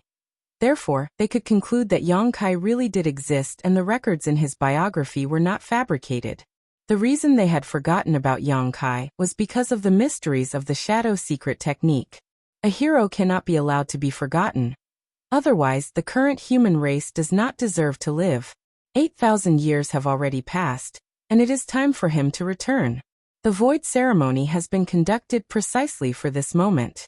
Everyone, the arrangements we had laid back then should be used. It's time to witness the truth. The world only knew that the Void Festival ceremony was a grand event for the entire human race, but didn't know that it was a hidden hand Mi Jingluan and the other Ninth Order Masters had arranged long ago. When they had set up this contingency back then, perhaps they had still not completely forgotten about Yang Kai, but now they really could not remember anything about him. It didn't matter if they didn't remember though, as long as the plan worked. Please instruct us, Supreme Commander Mi. The Ninth Order Masters cupped their fists. Mi Jingluan lightly smiled. Then let us see if all of this is just an unrealistic conjecture on our part, or if we really have forgotten something. One after another, the Ninth Order Masters received their orders and flew out of the hall, quickly disappearing, leaving only one Ninth Order Master behind. This was a titled Great Emperor recognized by the Star Boundary, and the only surviving Great Emperor, who had managed to break through to the Ninth Order. There had been other Ninth Order Great Emperors from the Star Boundary, but they had all fallen during the crusade. The hall sunk into complete silence as Mi Jingluan and the Great Emperor patiently waited. 10 days later, Mi Jingluan finally opened his eyes and glanced at the Ninth Order Great Emperor. It's about time. The Ninth Order Great Emperor slightly nodded before slowly closing his eyes and spreading his divine sense. The next instant, he had become one with the entire Star Boundary. Right then, in every settlement across the universe world, Yang Kai's statues, which had stood tall for 8,000 years, suddenly started glowing, attracting the attention of countless people. Soon after, a voice started to reverberate from the statue, chanting something. What the voice was reciting was the contents of Yang Kai's biography. The voice seemed to contain some kind of mysterious power, causing everyone who heard it to involuntarily stop in their tracks and quietly listen. As the chanting continued, an enormous picture scroll seemed to have filled everyone's vision. The picture scroll was impressively portraying the life of a cultivator named Yang Kai, and how he gradually grew to become the strongest, eventually leading the human race to defeat their enemies. Not just in the star boundary, even in myriad monsters' territory, on every universe world where the humans lived, the setup in the statues was activated by the Ninth Order Masters. At this moment, that chanting was simultaneously ringing in the ears of trillions of humans. Once, twice, 3 times. Gradually, people began to read along the voice coming from the statue. Almost everyone had read Yang Kai's biography, and many scholars had even memorized it by heart. Only, the biography which in the past was only read to pass time was given heavy importance today. Trillions of humans were chanting the Void Great Emperor's real name. At the same time, in the distant void, on the battlefield where the final battle between Yang Kai and Mo was fought, a few people were gathered together inside a floating palace. There weren't many people, only a dozen or so, but apart from a middle-aged couple, the lowest cultivation of the others was the Eighth Order, and there were actually quite a number of Ninth Order Masters present. Everyone gathered here was Yang Kai's close relative. His parents, his wives, his disciples Yang Xiao Yang Shui. These people had been waiting here for 8,000 years. Xia Ningchang had originally stayed behind to guard High Heaven Palace because, despite her high cultivation, she had very little experience in fighting. Moreover, she was an alchemy great grandmaster, and was more useful stationed in the rear. However, for the final crusade, even she was roped in. After their triumphant return, once Xia Ningchang had helped compile Yang Kai's biography with Mi Jingluan, she immediately returned here. Naturally, Mi Jingluan immediately set out to fetch all those close to Yang Kai, bringing Yang Yingfeng and Dong Suzhu here to meet up with Su Yan, and the others to wait for Yang Kai's return. Their wait had now lasted for 8,000 years. Chapter 6005 Supreme Master. The shadow technique's backlash struck without any notice, and was impossible to guard against. At first, Yang Kai's relatives could still remember him, but gradually, all their memories of him began to fade away, and eventually disappeared. One after another, gaps began to appear in everyone's memories. For a period of time, everyone had even forgotten why they had gathered here, until they remembered that they were waiting for a very important person. As for who that person was, none of them had any impression of him. The biography that Xia Ningchang brought back with her had a great effect. The things recorded in the biography and the remaining memories in their minds perfectly complemented each other. This helped them know that a person named Yang Kai had appeared in their lives, and that person held quite a huge place in their hearts. Not far from their location was a void corridor leading straight to chaotic dead territory. At this moment, a figure walked out from the void corridor. It was none other than Zhang Ruoxi. Ruoxi's cultivation was currently at the peak of the Ninth Order. Though the wings on her back had disappeared due to separating from the power of Yin and Yang, her Heaven's Order bloodline had been almost completely burned out in the final battle, so she was no longer able to maintain the delicate balance between the two opposing powers. So, she had no choice but to return to chaotic dead territory, and strip away the power of Yin and Yang. Although the loss of her Heaven's Order bloodline was a significant detriment to her, it didn't have much of an impact on her personal strength. It was just that it would be difficult for her to regain the phenomenal power she had displayed that time in the future. Walking out of the void corridor, and identifying her bearing, Ruoxi quickly arrived at Su Yan and the others' location. Noticing her appearance, everyone looked at her. "It's starting," Ruoxi stated softly. Everyone nodded as a solemn look took over their faces. On the platform in front of the palace, everyone sat down cross-legged and calmly started reciting Yang Kai's name. At first, nothing out of the ordinary happened. Over the past 8,000 years, everyone had done similar things countless times just to remind themselves not to forget that name. However, as time went by, a different feeling slowly began to rise in their hearts. Everyone felt suffocated, as if there was a mountain pressing down on them, one that was becoming heavier and heavier. As this suffocating feeling grew stronger and stronger, the forgotten emotions also began to awaken, and along with them, a painful longing gripped their hearts. No one knew who they were missing, and none of them had a clear picture of them in their heart, but they had this feeling that someone who had left a deep mark in their lives had been forgotten, and that person's name was Young Kai. In a vivid and colorful mysterious void filled with chaos and distortions, a tall and stalwart man with a sword in his hands let out an angry roar before swinging it down. This sword strike almost cut the space-time river in two, revealing Yang Kai's flickering figure behind it.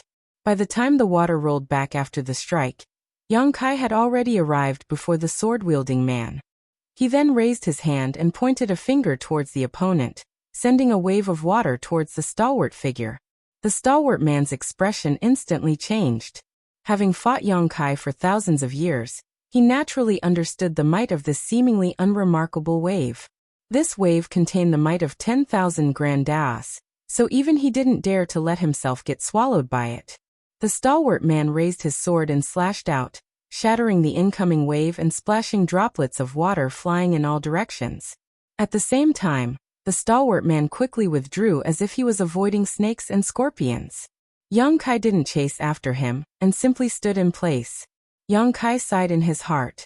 When he had used the shadow secret technique to defeat Mo, and was corroded by the space-time Dao strength, he basically thought that he would fall into a deep slumber or something similar, but how could he have known he would appear in this mysterious place in the blink of an eye?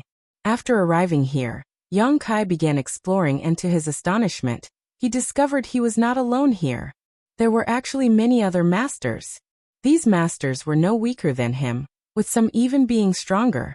This revelation left him in total shock, because in the entire world, whether it was his cultivation or his comprehension of his grand daos, no one could hold a candle to him. Even Mo, who had 30% of his source sealed, had been killed by him, so who in this universe could be his opponent? But here, there were many masters here who could exchange blows evenly with Yang Kai. What left him even more speechless was that the people here were all extremely belligerent. It did not matter whether there were any grievances between them or not. Once two parties met, a fight broke out at least 90% of the time. Battles seemed to become the prime motivation for the survival of the living beings here. In the beginning, Yang Kai had suffered quite a bit, but his situation gradually improved over time as his injuries healed, and his comprehension of the 10,000 grand daos deepened. He also made a friend. That man's name was Chongjio, and he was also very powerful. When Yang Kai was being hunted down after first arriving, the man acted out of righteousness and helped him out. Through his conversation with Chongjio, Yang Kai finally understood that this was a place of exile for all masters who had touched upon the taboo. In other words, everyone who was here had touched upon the secrets of the heavens at one time or another. Yang Kai had summoned shadows from the future, which was a taboo. Although he didn't know what Chongjio had done, he was certain he had done something similar. As such, this place was simply dubbed the Taboo Realm. What's more, anyone who entered this place would be quickly forgotten by the outside world. All memories related to those who entered this place would be erased in short order. In the 3,000 worlds, there were definitely very few living beings who could compare to Yang Kai. Yang Kai then recalled the universe furnace and its process of creating new universe worlds, and immediately understood that the masters here all came from different worlds or even universes, ones far beyond the boundaries of the 3,000 worlds. Each and every one of them had reached the pinnacle of their strength in their own realm, and had even touched upon that which should not be touched. Yang Kai had once asked Chongjio how to escape this place, and the latter hid nothing. He knew more things than Yang Kai as he had arrived a bit earlier than him. According to him, it wasn't impossible to escape from this place. In fact, there were two methods to escape from here. However, whether these two methods really worked or not was still open to debate, because there had never been a precedent of anyone leaving this place. The first method was to continue fighting and kill the masters from other worlds. Perhaps if they killed enough of them, they might be able to leave. No one knew who proposed this idea, but it sounded a bit unreliable because there was no basis for it. The second method was much more plausible, and it was to have the people of your universe still remember you and wish for your return. A person will die twice in their lifetime. The first time is when their life ends, and the second time is when the last person who remembers forgets them.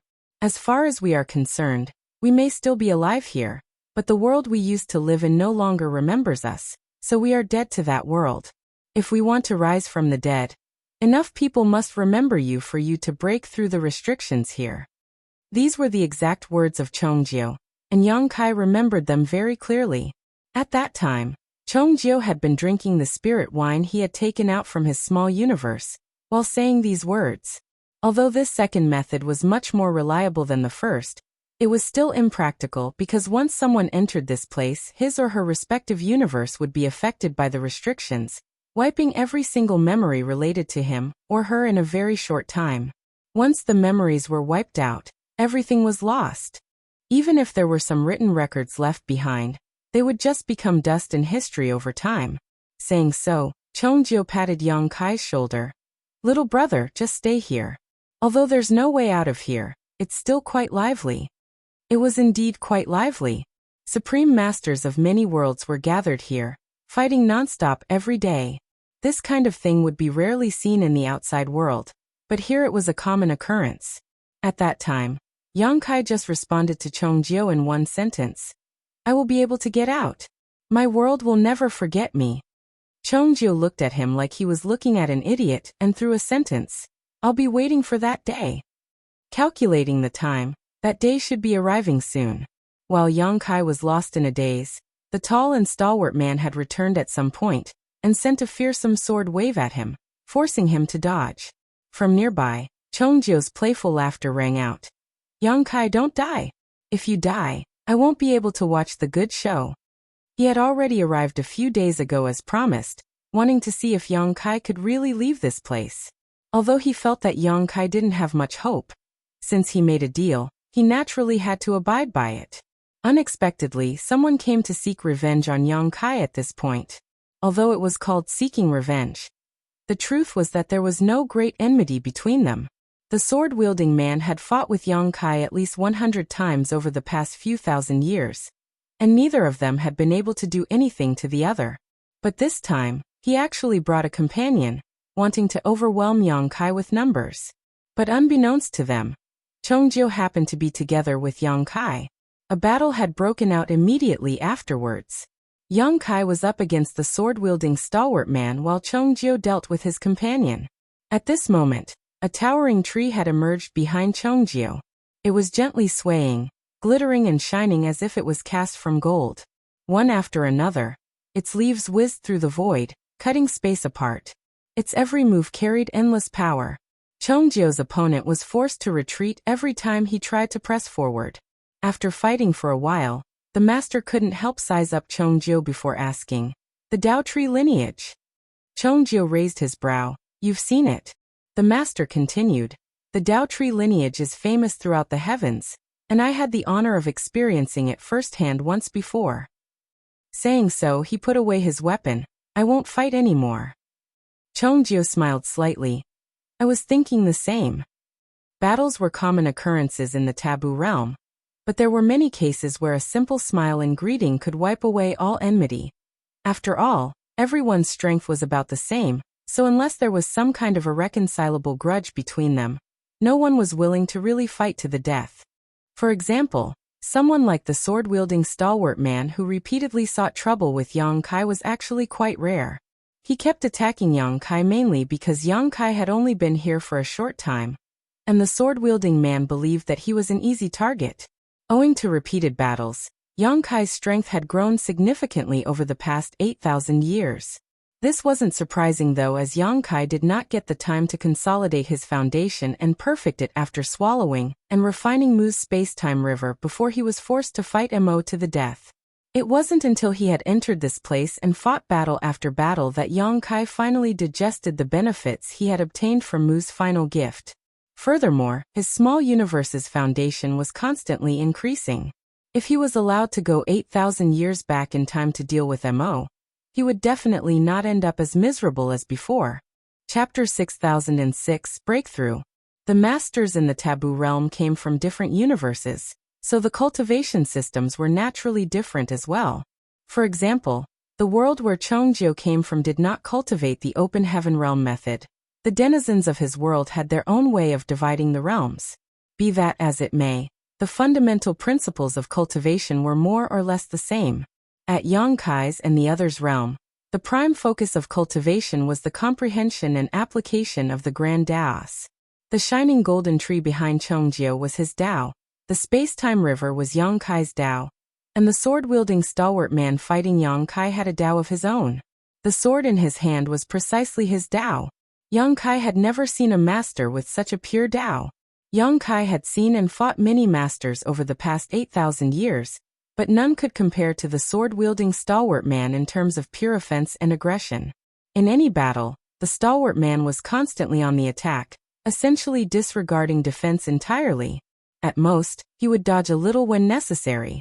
Fighting such a person was incredibly frustrating, and it was extremely difficult to reach a conclusion, as the only way to settle things with any sense of finality was for someone to die.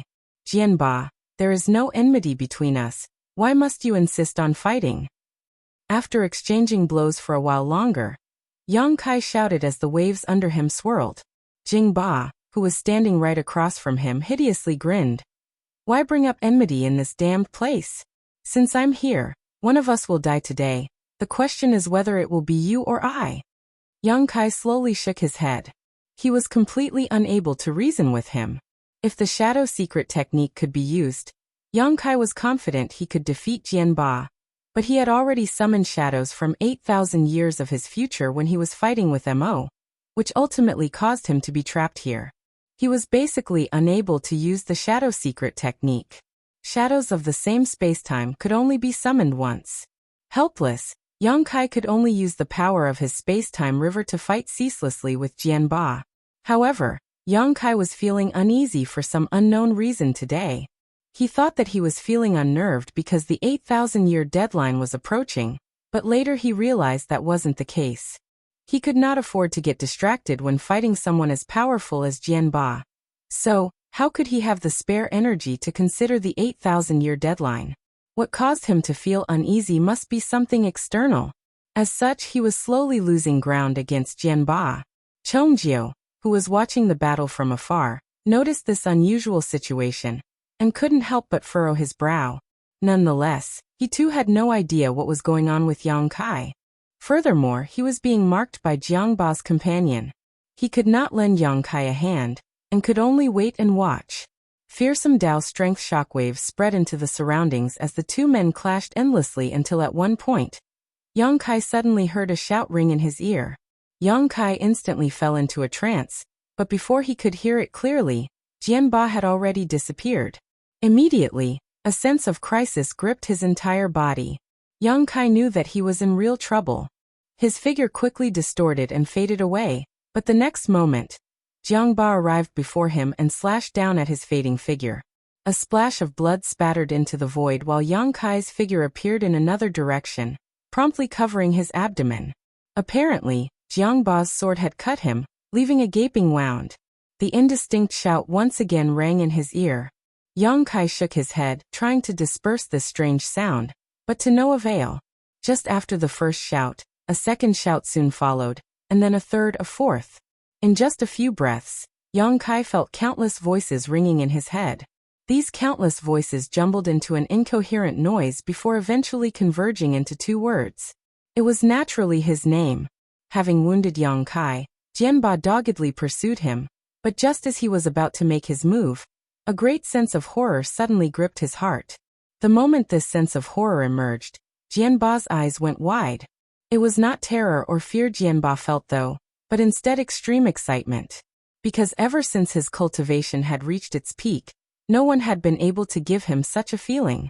Even in this taboo realm, where he had encountered countless masters, no one had struck true terror into his heart. But at this moment, against an enemy who had been wounded by him, this long-lost feeling had reappeared. Jianba couldn't help but recall the masters he had faced when he was weak. The sword that had accompanied him all his life began to hum, warning him to retreat. Jianba didn't retreat though.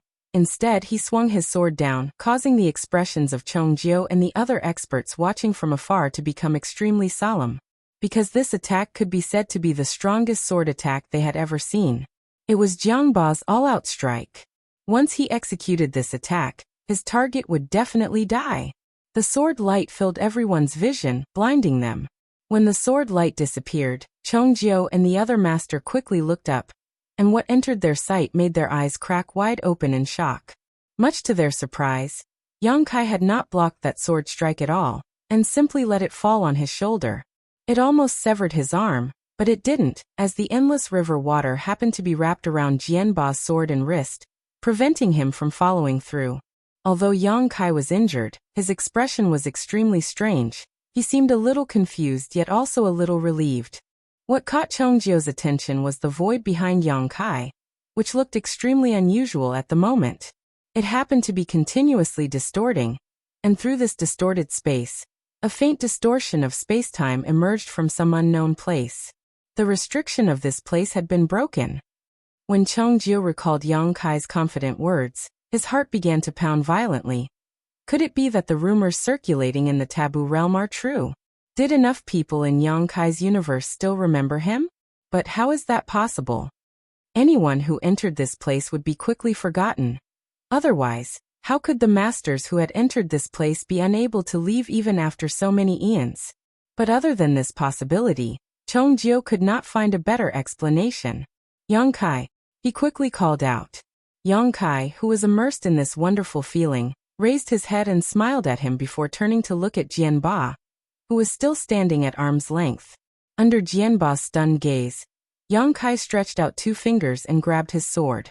It turns out that only by breaking the restriction here can one pry into the higher realms of the martial Tao.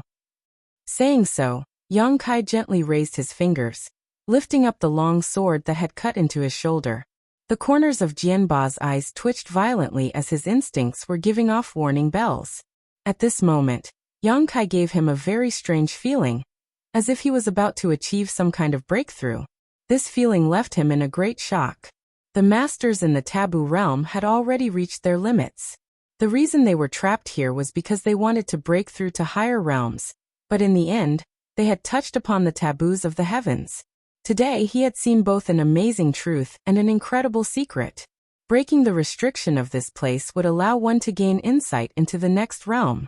This was a huge blow to Jianba's mental state.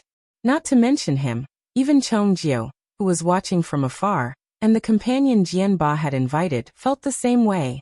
Stand down. Yang Kai looked at Jianba and declared. Jianba naturally ignored him, gritting his teeth as he poured all his strength into the long sword and pushed it down without muttering a word, seemingly intent on cutting Yang Kai in two. The sword in his hand was his Tao. Backing down would be equivalent to abandoning his Tao, so how could he possibly agree? Chapter 6007 He left.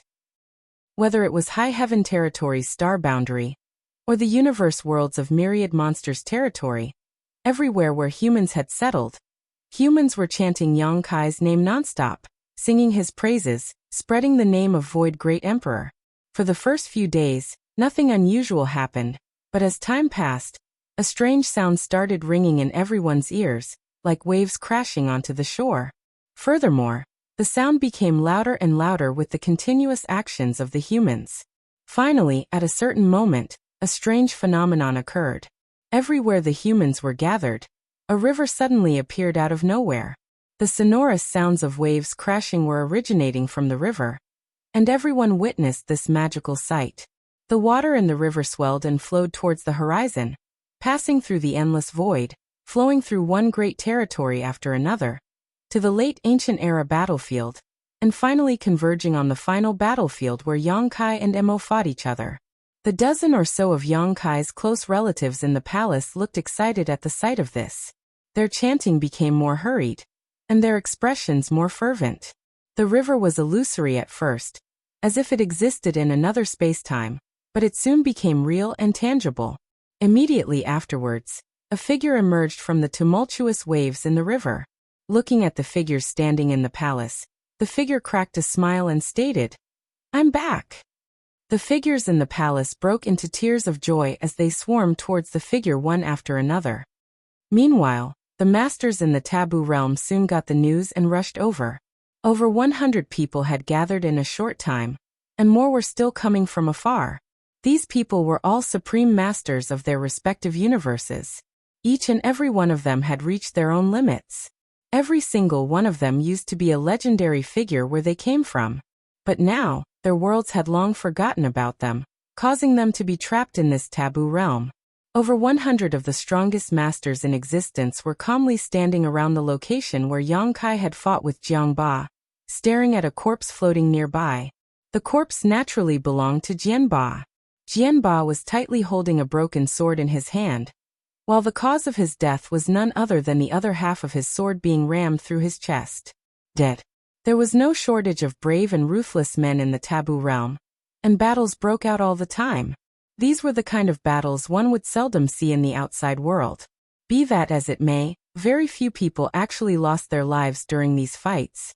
Because although the cultivation methods were different for universe to universe, everyone's prime focus would be their Tao, after their cultivation had reached its utmost limit. It could be said that all things lead to the same destination.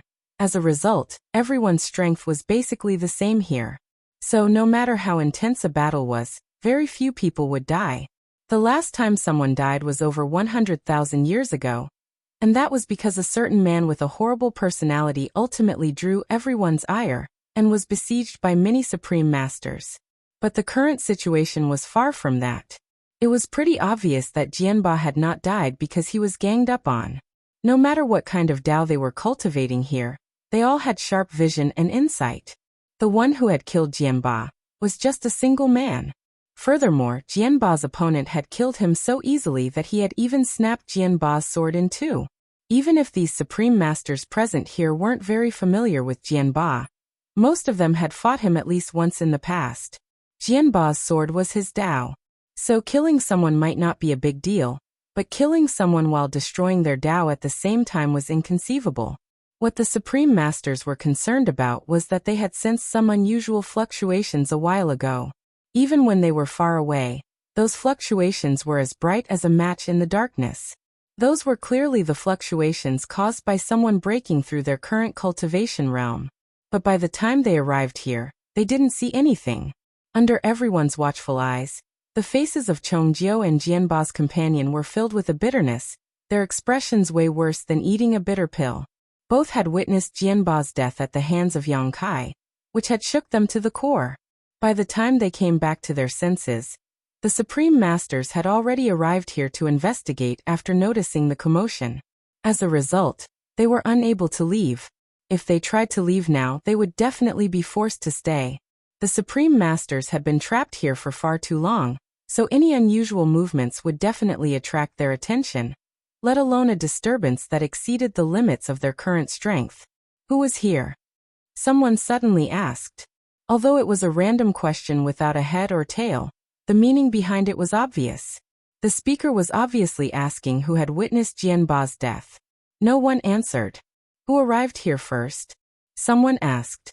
Still no answer, but the eyes of the Supreme Masters began to wander across each other, their gazes swiftly changing as they reached a certain unspoken agreement.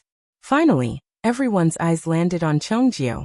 Chongjiu scowled in anger as he stared at the colleague invited by Jianba. Why are you only looking at me? He was here as well. Although the two were originally on different sides, they clearly had no choice but to band together at this moment. If they didn't handle this situation well, they might become the public enemies of all the Supreme Masters, so they couldn't afford to be careless. There was no escape from this taboo realm. If they became public enemies, things would be hard-pressed for them in the future. Who killed Jianba? An old man with small stature asked. This old man had been trapped in the taboo realm for who knows how many years.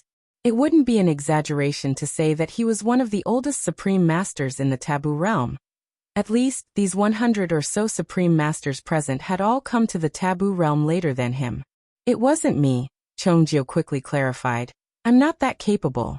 The Supreme Master standing beside him also quickly denied. I didn't kill him either. You were here first, didn't you see who did it? The short old man asked. Although he was the only one who spoke, he represented everyone. Well, Chongjiu hesitated for a moment.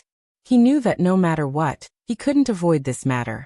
Rather than drawing everyone's ire, he might as well speak the truth. After understanding this point, he finally answered, Yang Kai killed him. Who is Yang Kai? The short old man frowned. He had never heard of this name before. He was a newcomer whose Tao strengths had manifested into a river. He arrived about 8,000 years ago, someone explained. The short old man finally understood. I seem to have some impression of him, but how could a newcomer kill Jianba? Where is he? He left, Chongjio replied. Where did he go? He left from this place. The Supreme Masters were stunned for a moment before staring at Chongjio in shock. Being the focus of attention of so many Supreme Masters, Chongjio felt as if an enormous mountain was weighing down on him. The Supreme Master who was standing by his side subtly stepped away from him, drawing a clear line between them. You said he left this place? The short old man asked. Although his tone remained calm, his heart was in turmoil. Brothers, sisters, there's no need to stare at me like that. He really did leave. This friend and I saw it with our own eyes. Chongjio stated as he pointed towards the Supreme Master who had just stepped away from him. The man's face darkened, but he knew he couldn't avoid it. All he could do was brace himself and nodded. Yes, he did leave. Chongjio smiled and said, Weren't you all attracted by those strange fluctuations? I'll be frank with you, according to the rumors, there are 2 ways to leave the taboo realm, and the second method is apparently true. Yang Kai used that method to leave this place. What's more, when he broke through the restrictions here, he seemed to also break through to the next realm, allowing him to kill Jianba. Since ancient times, it had been passed down that there were 2 ways to escape the taboo realm. One was to constantly fight and kill other Supreme Masters. So long as you killed enough Supreme Masters, you would have a chance to leave this place. The second was to have enough people from your original universe remember you and wish for your return. Whether the first method would work or not, no one knew, because few people ever died in the taboo realm. But now the second method had been proven effective. If Chongjio wasn't lying, Yang Kai had left the taboo realm using this method. Under these circumstances, there was no need for Chongjio to lie. Everyone was well aware of this. How is that possible? Once we arrive here, the denizens of our worlds would have quickly forgotten about us. Without any memories, how can they remember us? This is simply impossible, someone questioned. Chongjio spread out his hands and stated, I don't know. In any case, Yang Kai told me a long time ago that his world would never forget him. Perhaps because he saved his universe, the people of that world still remember him? The Supreme Masters still found it difficult to accept this, because from ancient times until now, there had never been a precedent of anyone leaving this place. But now, a newcomer who had only entered 8,000 years ago had done just that. This made them envious, but at the same time, they also saw a glimmer of hope. If someone could leave here, it meant that this taboo realm wasn't a prison they couldn't escape from. It was just that they had not found the right way. It was definitely impossible to count on Yang Kai's methods. Not mentioning who knows how his world still remembered him. The main reason was that he had only been here for 8,000 years. The others had simply been here for far too long. Before Yang Kai, the previous Supreme Master to arrive here had done so some 20,000 years ago. After tens of thousands of years, all traces of his existence in his world would have long since vanished. You can get a glimpse of the next realm after breaking the restrictions here? What kind of realm is that? The short old man asked. Chongjio shook his head. I don't know what realm he reached, but once he broke through he casually snapped Jianba's sword with just 2 fingers. All the Supreme Masters gasped in shock. What those 2 fingers destroyed was not just a sword, but Jianba's Tao. One could only imagine what amazing realm Yang Kai must have reached at that instant. Everyone, before Yang Kai left, he told me that he will find a way to rescue me. Although I don't know if he would be able to do it, if he does, everyone here will have new hope of finding a way out. Chongjio threw out another piece of news that excited everyone. In an instant, the expressions of all the Supreme Masters present changed. Half a day later, the Supreme Masters finally dispersed. Chongjio let out a long sigh and wiped the sweat from his forehead. Although he was also a Supreme Master, and didn't fear any individual in the taboo realm, being stared at by hundreds of masters just as strong as him still felt like being stabbed multiple times. If he hadn't thrown those words at the last moment, Chongjio believed that these guys would have attacked him together, and then interrogated him for more information. even if he had already divulged everything he knew. However, everything was different once he spoke those last words. As long as they still wished to leave the taboo realm, they would not make things difficult for him in the future. In fact, if anyone dared to make things difficult for him, they would become public enemies of this taboo realm. Chapter 6008, World Creation. An enormous river stretched across the void, its waters fiercely surging, with waves rising and falling one after another. Yang Kai was sitting in a cross-legged position over this enormous river, forming a set of profound hand seals. As his hands moved, the water in the river would cycle through states of agitation and calm. The myriad of Dao strengths would also undulate with the current in the river. It had been several years since Yang Kai returned from the taboo realm. Whenever he recalled his absurd experiences over the past few years, Yang Kai didn't know whether to laugh or cry. On the day when he finally returned from the taboo realm, all his relatives came to meet him tearfully, complaining about their pain of parting. Soon after, everyone returned to the star boundary together, and after learning of the news of his return, all rejoiced. In the 8,000 years after Yang Kai's disappearance, all their memories about him had been erased, but the moment he returned, all the vanished memories were restored. No one knew what extraordinary power could cause something like this. Only Yang Kai seemed to notice something. After that, Yang Kai was placed under house arrest. He, a mighty expert who had surpassed the open heaven realm, who had reached an unprecedented realm never seen before, who could call the wind and rain with just the flip of his hand, had actually been placed under house arrest. The ones who put him under house arrest were none other than Yang Yingfeng and Dong Suzhu. His wives were also under house arrest like him. According to his parents, they were growing old. It was already a miracle that they had been able to give birth to Yang Shui in the past, but there was no way for them to have any more children. So the responsibility of continuing the Yang family's bloodline fell squarely on Yang Kai's shoulders. The old couple didn't make any outrageous demands, just that he should father as many children as the number of wives he had. So, each of his wives should give birth to at least one child. When this condition had been fulfilled, they would release them. In terms of strength, his parents were naturally not Yang Kai's opponents, and he could easily escape if he really wanted to. However, his parents had also said that if their unfilial son dared to disobey them this time, they would bash their heads against High Heaven Peak until they died. Yang Kai was left with no choice. According to his parents, Yang Kai had been cultivating for many years and had explored many worlds, big and small.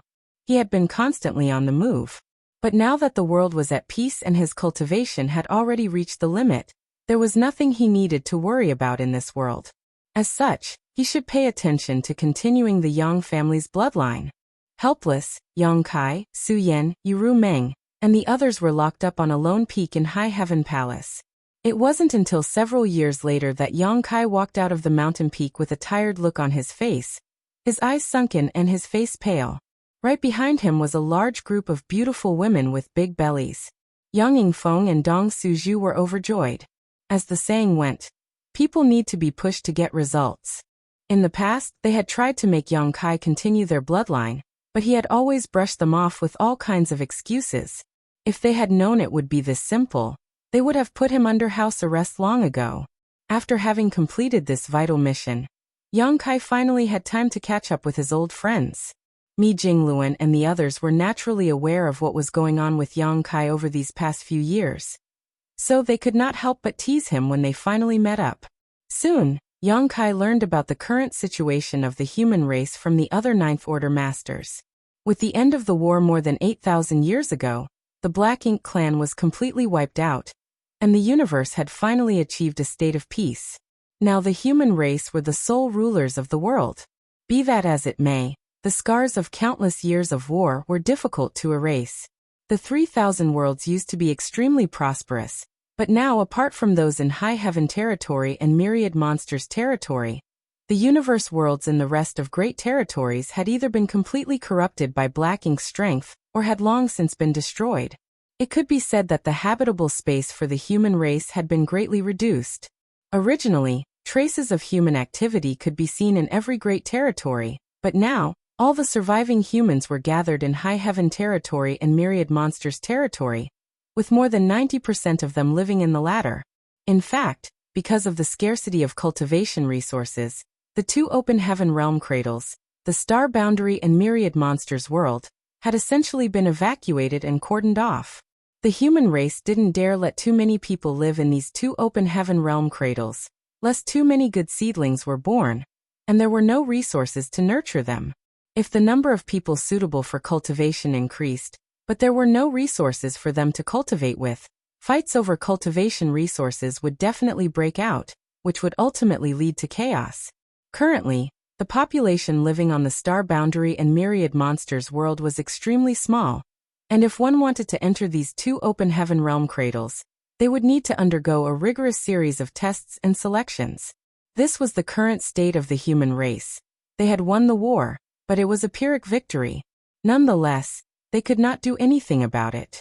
The Black Ink clan had simply done too much damage to the 3,000 worlds. In addition, the human race didn't have the means to repair these corrupted universe worlds.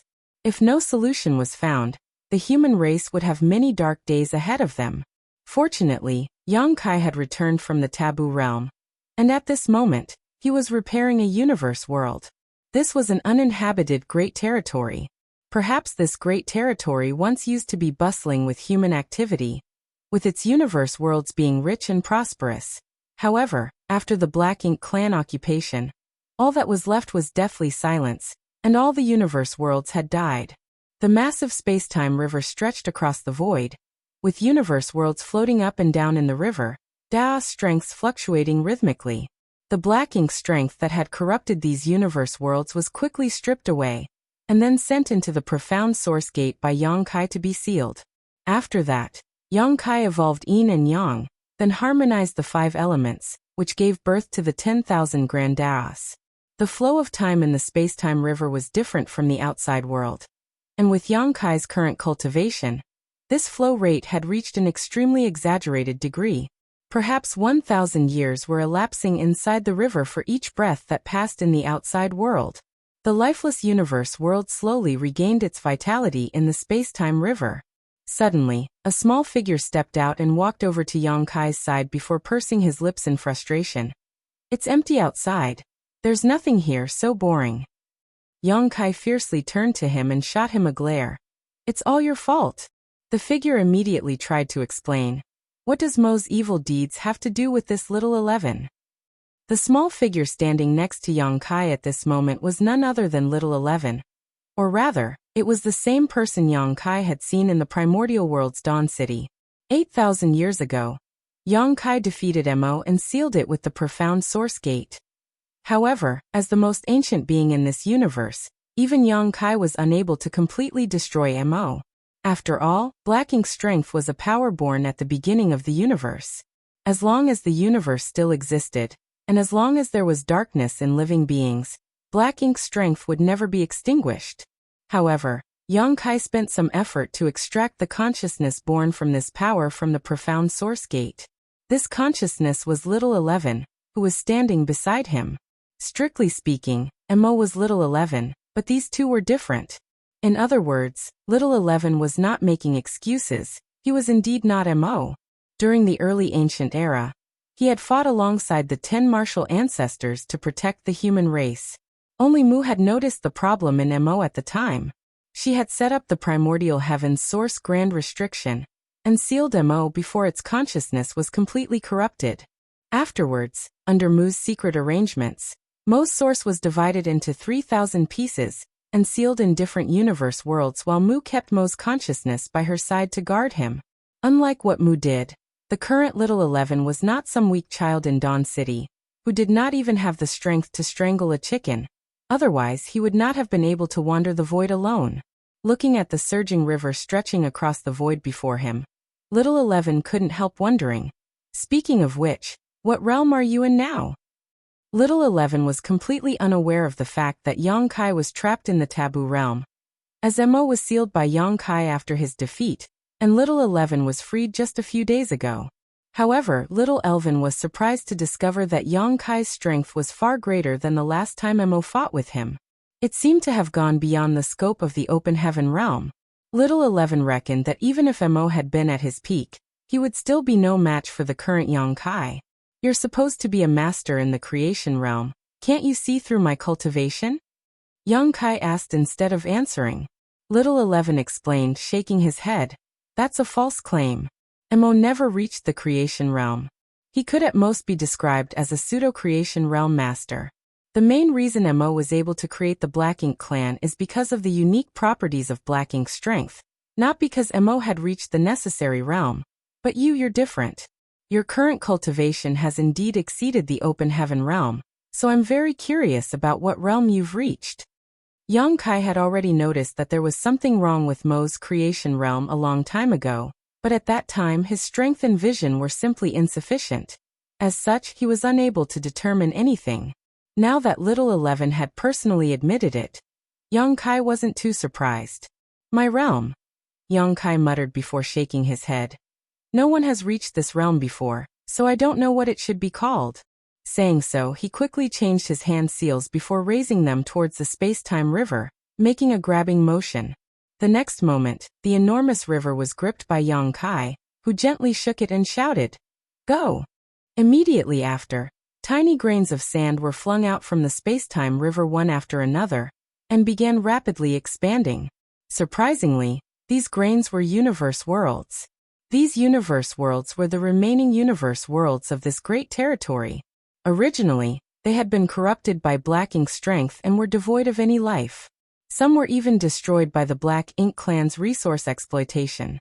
But now all these universe worlds had completely changed. Although there were no sentient beings on them, each of these universe worlds looked completely new, without a trace of Black Ink's strength left on them. The dilapidated universe worlds had been repaired, and were filled with perfect grand chaos. Furthermore, each of these universe worlds was lush and green, full of life and vigor. These universe worlds were already teeming with vitality, so they would give birth to their first life forms in just a few years. Even with Little 11's vast experience, he was still shocked by this amazing sight. The universe worlds were not artifacts, nor were they pieces of furniture. They were not something that could be repaired so easily. However, these devastated universe worlds had been brought back to life by Yang Kai. This was not something a normal human could do. Creating something out of nothing, a divine ability to create a new world, truly amazing. Looking at the universe worlds flying out into the void and slowly coming to a stop at certain spots, Little 11 couldn't help but sigh with emotion. He felt that his sins had been significantly reduced. Hearing this, Yang Kai raised his brow as a smile flashed on his face. Then let's call it the World Creation Realm. Huh. Little 11 was stunned, but quickly recovered and muttered, "The World Creation Realm. It's quite appropriate." In the past, the universe furnace created all worlds, but now, Yang Kai's space-time river was also able to create universe worlds. The space-time river itself was modeled after the infinite river inside the universe furnace, and the infinite river was the foundation of the entire universe furnace. All the universe worlds in this universe had been created by the infinite river. Yang Kai felt that his own space-time river would reach the level of the infinite river sooner or later. Let's go to the next place. Yang Kai stood up and rushed towards the adjacent great territory, with Little 11 following closely behind him. Chapter 6009 The Future. Every great territory Yang Kai passed though had its once dead universe worlds now radiating with new vitality. By the time Yang Kai was finished restoring all the great territories in the 3,000 worlds, 1,000 years had already passed. Yang Kai then spent another 1,000 years doing the same thing to the universe worlds in the Black Ink battlefield. After 2,000 years, the entire 3,000 worlds and even the Black Ink battlefield were no longer desolate and barren as they had been in the past. They were once again brimming with endless vitality. In time, these universe worlds would definitely be able to produce new cultivation resources, and the increasing number of humans would slowly become the masters of these universe worlds. Void World was originally Yang Kai's small universe, the crystallization of his life's cultivation, his very foundation, but now he had stripped away his small universe from himself and turned it into a real universe world, placing it in high heaven territory, next to the star boundary. He did this after he broke through the shackles of the open heaven realm and advanced to the world creation realm. It was quite an incredible feat. Upon learning of this, all the Ninth Order masters were totally shocked, but considering that it was Yang Kai's handiwork, they were able to accept it. After all, he was the only world creation realm master in the history of the human race. So any kind of absurd and impossible feat suddenly became perfectly normal for him. At this moment, somewhere on Void World, Yang Kai looked at a child in front of him and exhorted in a serious manner, "I'll leave little 11 in your care. If there are any abnormalities, seal him immediately. I will deal with him when I return." Although the child did not look very old, he spoke in a steady voice like an elder. "Understood, big brother." This child's appearance bore some resemblance to Feng Tianci. As a matter of fact, he was none other than Feng Tianci. After Yang Kai used the three-self source reconstitution art to advance to the Ninth Order Open Heaven realm, Feng Tianci and Thunder Shadow lost their physical bodies, but their consciousnesses remained in Yang Kai's knowledge sea, accompanying him for many years. Because of the uniqueness of the three-self source reconstitution art, while they were Yang Kai's soul clones, they were also independent entities. Over the years, while Yang Kai was repairing the universe worlds, he had also been thinking about how to bring Feng Tianci and Thunder Shadow back to the world of the living. He couldn't possibly allow them to remain in his knowledge sea forever without a flesh body. Reincarnation was certainly a good choice, but in that case, they would most likely lose their original memories and become another unfamiliar soul. After all, it was not the same as when he had cast his secret technique and left many seals on his soul clones, ensuring that his soul clones would grow aware of their mission and memories at the right time. Finally, when Yang Kai decided to strip off his small universe, he was struck with an indigenous idea. That was to integrate Void World Source into Feng Tianci and Thunder Shadow, allowing them to reincarnate along with the world itself. This way, not only would they be able to retain their original memories, but they would also become the masters of Void World. From then on, they would share the same fate as Void World. If one suffered, all suffered, and if one prospered, all prospered. So long as Void World was not destroyed, they would be immortal. Yang Kai's small universe's foundation was extremely strong, and now that they had become this universe world's masters, it would be easier for them to progress in the future. It was easy to foresee that the 3,000 worlds would have 2 more top masters in the near future. Yang Kai had also left little 11 here to be watched over by Feng Tianci and Thunder Shadow, as it would be grossly inconvenient for him to bring little 11 along for the rest of his journey. After the child Feng Tianci responded, a black kitten sitting on his shoulder also nodded and spoke like a human. "Meow. Big brother, don't worry if there's anything wrong with this brat. Second brother and I will beat him to death." A look of anguish and frustration appeared on little 11's face as he rebuked, "Don't make me sound like some wicked demon. At least show some basic respect to a senior like me." The kitten immediately let out a snort. "Then I'll take my leave." Yang Kai nodded before soaring into the sky. The trio's gazes followed after him until Yang Kai finally disappeared from their sight. A moment later, the child Feng Tianci and the kitten Thunder Shadow stared at little 11 together, causing him to frown. "What do you want?" the kitten shouted. "Let's beat him up, meow." Having said so, his figure left afterimages as he pounced at little 11's face, while his pair of cat claws swiped furiously, leaving multiple afterimages. Little 11 cried in surprise, and just as he was about to dodge, the child, Feng Tianci, threw him on the ground. A moment later, 2 humans and a kitten were lying on the ground with their faces black and blue. Thunder Shadow gasped for breath as he stated, "I've wanted to beat you up for a long time now. Satisfying." The child Feng Tianci did not fare any better. His nose was bleeding, but there was a content smile on his face. Little 11's face was covered in claw marks. He was undoubtedly much stronger than these 2, but this was Void World, and the child Feng Tianci and Thunder Shadow were the masters of this place. Little 11 was just asking for trouble by being hostile to them while within the bounds of this universe world. Thus, their fight ultimately ended in both sides being defeated and wounded. Nonetheless, little 11 stubbornly declared, "Once I recover, I'll deal with you too." Outside Void World, when Yang Kai arrived in the void, what he saw next took him aback, because there were many familiar faces waiting. Putting aside the group of women led by Su Yan, Yuru Meng, and the others, many of the Ninth Order Masters were also here. "How did my whereabouts get leaked?" Yang Kai secretly reflected for a moment, wondering how he gave himself away. All he could say was that his wives understood him too well. Are you planning on going on a long journey? Old ancestor Xiao Xiao looked at him and asked. Yang Kai nodded his affirmation. I made a promise to someone.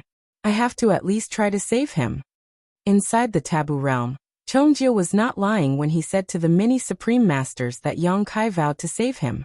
Yang Kai had indeed sent him a divine sense transmission, just before he left, declaring as much. Chongjio had helped Yang Kai quite a bit during his 8,000 years in the taboo realm. Furthermore, the two of them shared the same ideals. If possible, Yang Kai wanted to rescue him from the taboo realm, despite the fact that he had no idea where Chongjio's universe was. This would probably take a lot of time and effort to find, and there was no guarantee his trip would bear any results. Having fallen into the taboo realm, Chongjio's world had forgotten about him a long time ago. Even if Yang Kai found his home, he might not be able to discover any traces of Chongjio's existence. However, as the saying goes, put forward your best, and leave the rest to the heavens. I also want to find a way to overcome the shackles of the Open Heaven Realm method. The Open Heaven Realm method that the human race was currently cultivating was comprehended by the 10 martial ancestors from the World Tree, and passed down through the ages. The Open Heaven Realm method allowed the human race to gain a foothold in this world, and gave them a chance to become the overlords of this universe. But in the end, this cultivation method was flawed.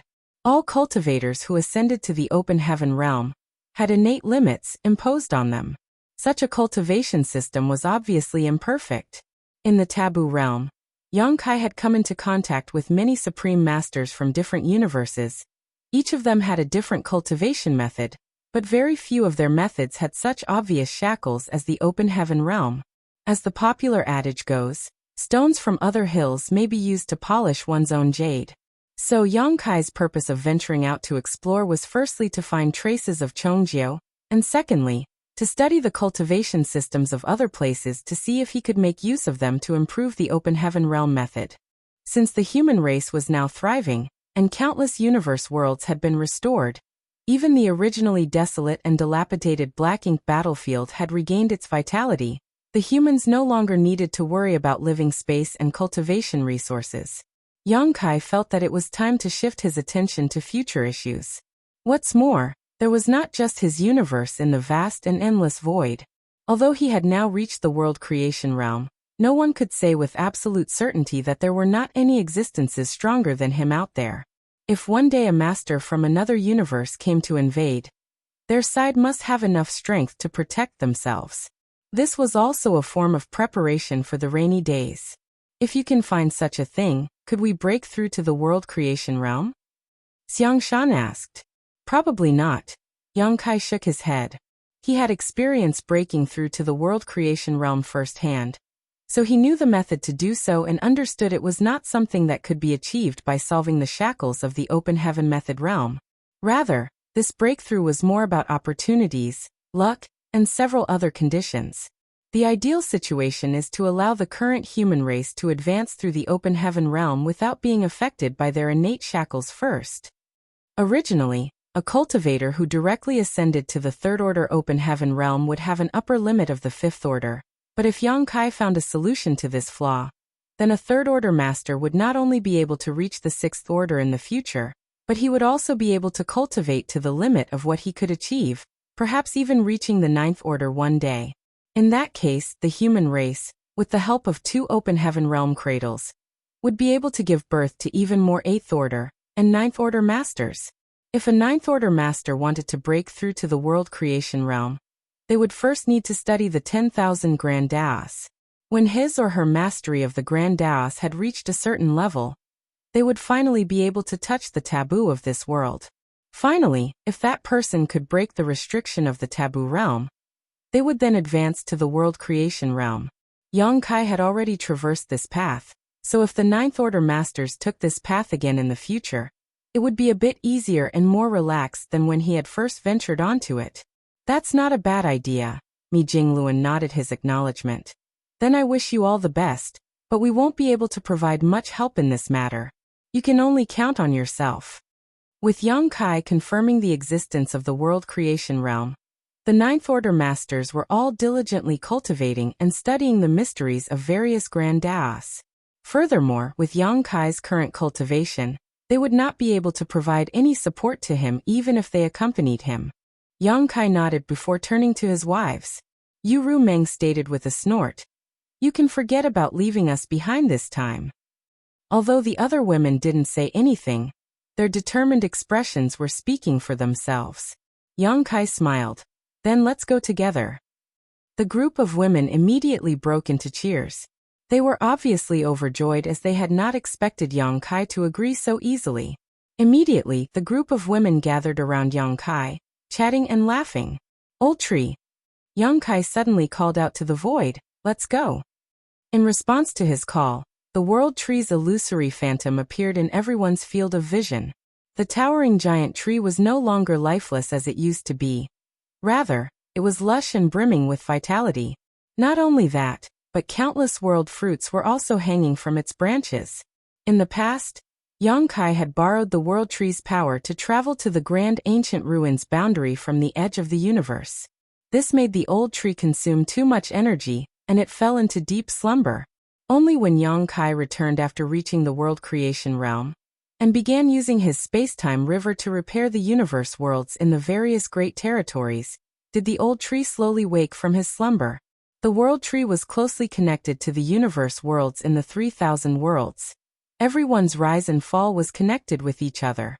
When the Black Ink clan occupied the 3,000 worlds, the world tree was shrouded in a miasma of gray energy for many years, which left it in a desolate state. As the universe worlds died one after another, the fruits hanging on its branches also began to wither and fall. This caused the old tree to shrivel and grow older. It had to be brought to notice that these world fruits were the embodiments of the vitality of the various universe worlds. If the universe worlds were alive, their corresponding fruits were fresh and alive. If the universe worlds died, their corresponding fruits withered and fell. Apart from the countless universe worlds Yang Kai had repaired over the past few thousand years, he had also placed the 3,000 universe worlds that Mu had left behind in her space-time river in the various great territories. Not only that, Yang Kai had also restored the universe worlds on the Black Ink battlefield. In light of this, the old tree's vitality had significantly increased, and the number of fruits hanging from it was more than twice of when it was at its prior peak. In the past, it was impossible for the old tree to manifest its figure outside the grand ancient ruins boundary, but now, it could easily do so. Its thick trunk might give off the appearance of an old tree, but it bore no marks to show its age. Rather, it seemed much younger than before. It could be said that ever since Yang Kai began repairing the universe worlds, the old tree's days had become more and more comfortable. Old Tree smiled cheerfully at Yang Kai as it stretched out a branch which wrapped around Yang Kai and the various women, before it gradually started glowing green. By the time the glow faded away, Yang Kai and the others had disappeared. In the grand ancient ruins boundary, when Yang Kai and the others reappeared, the old tree gently withdrew its branches wrapped around them, and then sent over 10 seedlings, world tree clones, to Yang Kai with another branch. "Be careful on your journey," Old Tree advised before prompting its strength, sending Yang Kai and the others out of grand ancient ruins boundary. When they reappeared, they were already standing on the edge of the Black Ink battlefield. Yang Kai carefully put away the 10 seedlings as they were necessary for his return journey. This would surely be a long and arduous journey, so without the guidance of Old Tree, even a world creation realm master like him might get lost in the endless void. Drawing on his experience the last time he returned from distant lands, Yang Kai had Old Tree prepare some seedlings in advance. This way, when he ventured deep into the vast endless void, he could plant the seedlings on some universe worlds he found and use them to contact the Old Tree. Furthermore, this would also help in strengthening the Old Tree's foundation, because the universe worlds with World Tree clones planted on them would be included into the Old Tree's teleportation range. All the universe worlds within this range would be imprinted onto Old Tree's body, manifesting in the form of world fruits. In all likelihood, the World Tree's teleportation range would increase with Yang Kai's exploration. Perhaps after Yang Kai found a new universe, he would be able to connect it to the 3,000 worlds and travel freely between them. Yang Kai summoned a warship, whereupon everyone gathered in the cabin. Husband, which way should we go? Let's go this way. All right then, sit tight. Right, if we're all traveling outside, what about our children? Their grandfather and grandmother are looking after them. There's no need to worry. Also, it's not like they are kids anymore. Father and mother must be very happy with so many grandsons and granddaughters. It's really envious. But they've gotten old. Will they be able to look after them? Their uncle and auntie are also looking after them. That brat Yang Xiao, I've only seen him a few times over the years. Pung. Hey, if you want to talk, just talk. Why are you closing the door? I don't care. Big sister has already given birth to 2, but I've only given birth to 1. I want to have another kid too. Husband, you can't be unfair. This isn't something I can decide. Don't tear my clothes, let's talk it out. The end. Chapter 60. 10 Children. Youngji. Yangsu. Get back here. A man scolded as a pair of dragon and phoenix teleported away. The 2 children, looking to be around 12, giggled as they disappeared. Meanwhile, the man slumped his shoulders in exhaustion. A beautiful woman with luscious lips and phoenix-like eyes appeared from behind him as she sighed. Yang Xiao, why didn't you just trap them within your domain? She was none other than Yang Shui, Yang Kai's sister. You think I didn't want to do that? How in the world did these 2 monsters get born? They sensed it before I could even use time principles and escaped. These twins are such a headache. Even adoptive father has a hard time dealing with them. Yang Xiao lamented, tasked with taking care of them while his adoptive father was having another one of his honeymoons. As their uncle, you should already know how capable they are. Their dragon and phoenix bloodlines are much purer than others. If they could manage to use it to suppress you, that would be a good laugh. Yang Shui teased as she patted him on his head. Yang Xiao felt as though a headache was rushing in. In fact, he could have done something about those 2 if he used a lot more of his strength. It was just these children were too sly. To be more accurate, Yang Su was the cunning one and Yang Ji was the mischievous mastermind. Yang Su would always follow her brother's wishes, and if that meant pranks, that would be. He could not use his full strength because within the compound they were in, there were other children as well. These twins half-siblings, a large number of which were still young and still sleeping. Even when he scolded the 2, he had to keep his voice down. If they all woke up and started crying, all hell would truly break loose. Since both the twins and him could not make a scene, what else could he realistically do? Yang Xiao signed once again and complained. Very funny. Well, not like the world can cause them any issues if they go out and run around. Those 2 schemers just so happen to choose the best time to run away when their grandparents are gone. Yang Shui chuckled. They do resemble you when you were young. Guess that's what it means to be a young dragon. Well, I guess it's best if we tell the others about their escape. What do you mean, resemble me when I was young? I was never that naughty. Yang Xiao quipped, snorting at the idea. But, aren't you going to go after them? If I go, who is going to deal with the aftermath of when all the children wake up? Yang Shui rolls her eyes at the obvious problem they faced. The 2 sighed as they stared out to the sky where those twins ran off to. Yay! We finally got out. Yang Ji, in the form of a small golden phoenix, cheered. He looked to his sister to see her checking on the item they took from their uncle. Yang Su, what did you get? Yang Ji asked, curious as to what that orb was. It was completely black, as though light did not reflect from it. Rather, it seemed as though light itself got absorbed by it to never return. Big brother, I don't really know. But I think we can ask Uncle Little 11 about it. Out of everyone, he is the only one we can trust. The rest of them will turn us in and force us back home. Young Su thought for a while before replying. She had already turned to head towards where Little 11 was. Yang Su nodded and they soon, together, manipulated space principles to instantly close the distance to their destination. Little 11, Fong Tian Ci and Thunder Shadow were living quite a distance away from any major cities. In fact, the place they settled on within Void World had been labeled as a restricted zone. Although the whole Black Ink clan mess had been dealt with, there was too much bad blood that could not be washed away. Even if Yang Kai had pardoned Little 11 for his actions, That was not the case for the rest of the world. Even so, the wish of Mu needed to be honored, and Little 11 had to have a chance at normalcy. The best they could do was to keep him out of harm from others who might try to take revenge by setting up this restricted zone. It was not so much that Little 11 could not go out. Rather, it was a restricted zone where he would be safe if inside. Nevertheless, to atone for his mistake as MO, he rather stayed inside. Feng Tianci and Thunder Shadow, who were tasked to watch over Little 11, naturally stayed by his side. Though they were his observers, after growing up together, they had become more or less friends. The occasional fist or claw exchange still happens, but overall they were close. Over the years, Yang Kai had visited them in their homes. Sometimes, he would even bring his children here to shave off some of the trio's boredom. It was on these trips that Yang Su and Yang Ji got to know of their uncles. It was also from these trips that they memorized the location and route.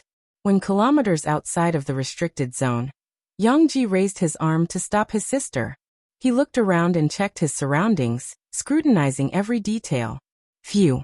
Looks like no one has caught up to us yet. Yang Ji smiled and said, Big brother, I don't think anyone would look for us out here. If they wanted to catch us, they would have waited for us inside. Yang Su said, giving him a side eye. No. We have to play it safe. Look, before we even get close, we need to avoid Uncle Feng Tianci and Uncle Thunder Shadow's divine sense, right? If they catch on to us, then we'll immediately be sent back. Yang Ji said, convinced that would happen. Then what should we do? I'm pretty sure that their divine sense encompasses the whole restricted zone. I doubt we would be able to sneak past them. Yang Su asked, not understanding her brother's thoughts. Before I answer that, let me ask you, do you think both of us are faster than them? Yang Ji asked, already knowing the answer. If we work together, maybe? We've never really seen them use their full powers before, so I doubt we can beat them in terms of speed. Uncle Feng Tianci is also proficient in the Tao of space. If we were to compare who had better control, him or us, I doubt we would win. Yang Su said while looking at her small white fists clenching and opening. You're right. Actually, no matter how I see it, I don't think we'll be able to beat either of them. Even Uncle Thunder Shadow is ridiculously fast. So, what we need to do is to lure them away. The stratagem known as luring the tiger away from the mountain. Yang Ji said as he puffed up his chest and beat it. The little boy seemed to have thought that he seemed impressive, but his sister had already thought of this. That's far easier said than done. How are we supposed to lure them away? If one leaves, the other will remain. Yang Su shook her head, believing this to be unfeasible. Yang Ji placed his index finger on her lips and smirked. There's where you are wrong, my dear sister. You are forgetting that I have a storage ring with me. Yang Ji said, as though every little detail had already been thought up. Yang Su stood silent and just decided to go with the flow. Chapter 60:11, Trapped. Within the restricted zone, a man, a black panther and a little boy sat around a circular table. It was their usual gathering time, where they would enjoy the simplicities in life. Treats and banters were always abound during these gatherings, gathered at the center for whoever wants to take them. Hey, the communication artifact had lit up. What did it say? The little boy asked in wonder. It was obvious that something must have happened for the usual stoic man to suddenly sigh. Feng Tianci sighed again. It's Big Brother's children. 2 of them seem to have escaped from home while their parents are on a honeymoon. Thunder Shadow tilted his head. Wait. They are going on a honeymoon again? Feng Tianci scratched his face. With so many wives, Big Brother does have it rough. Besides, they are most likely not just playing around. They are most likely looking around for materials to build the artifact Big Brother wants. The one he is going to use for that long voyage? Little 11 asked while in deep thought. Yeah. The trip definitely won't be easy. But, not like there's much we can do about it. Judging from the description of those people he had to deal with, and the taboo realm, it's best to prepare. Feng Tianci added. He considered joining his big brother, but his priority was to remain by Little 11's side. At the same time, all 3 of them would feel uneasy if they all left the 3,000 worlds.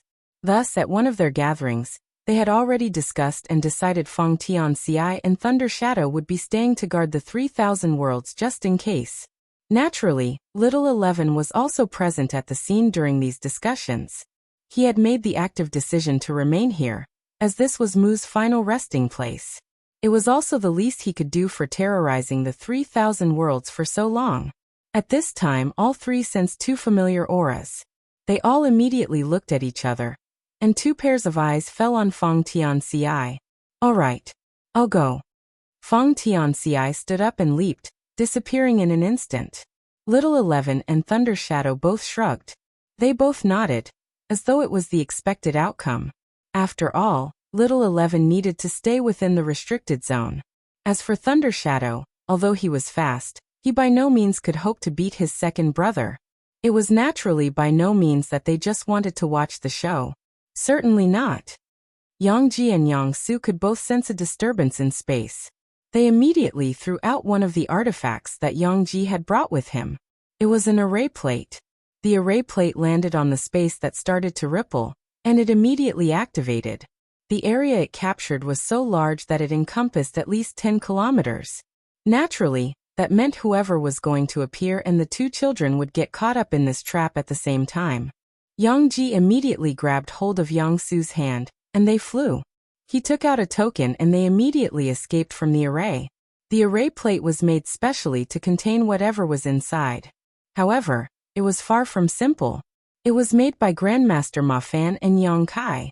This was a gift to the twins, whereby they would be able to train in. It would create an independent space, whereby the twins would be able to go through different illusionary environments. There were places with sweltering lava pools, there were canyons with astral winds, there were caves of freezing ice. Regardless, even till now, the two had not cleared all regions. Still, this array plate functioned as both a training ground and a means of protection. They could trap their enemies inside, and leave them there while they escaped. As for the two, they naturally had a token to escape the array plate. When Yang Ji and Yang Su got out, they looked at each other. They both knew that with Feng Tianxi's abilities, escaping this array was only a matter of time. Still, they could not help but smile since they've trapped him. They both gave each other a high five and Yang Ji said, "Okay, that's one down. I don't think Uncle Thunder Shadow will come out anytime soon though. So, we need to just continue onwards. Let's do this as planned. We need to get past the restriction array first." "Okay." Yang Su nodded and took out another token. This time, it was a token for the restriction array. In general, this was a special identification token. It could be for the various arrays around Void World. Naturally, this restriction array was no exception, since most of the Yang family would come here from time to time. The two children took out their identification token and placed it against the restriction array. The typically transparent dome suddenly had some blue hue to it. A small hole soon appeared, and it quickly enlarged till the size of 3 men. The two children went in with little regard for the array plate they left behind. The path to the center was straightforward.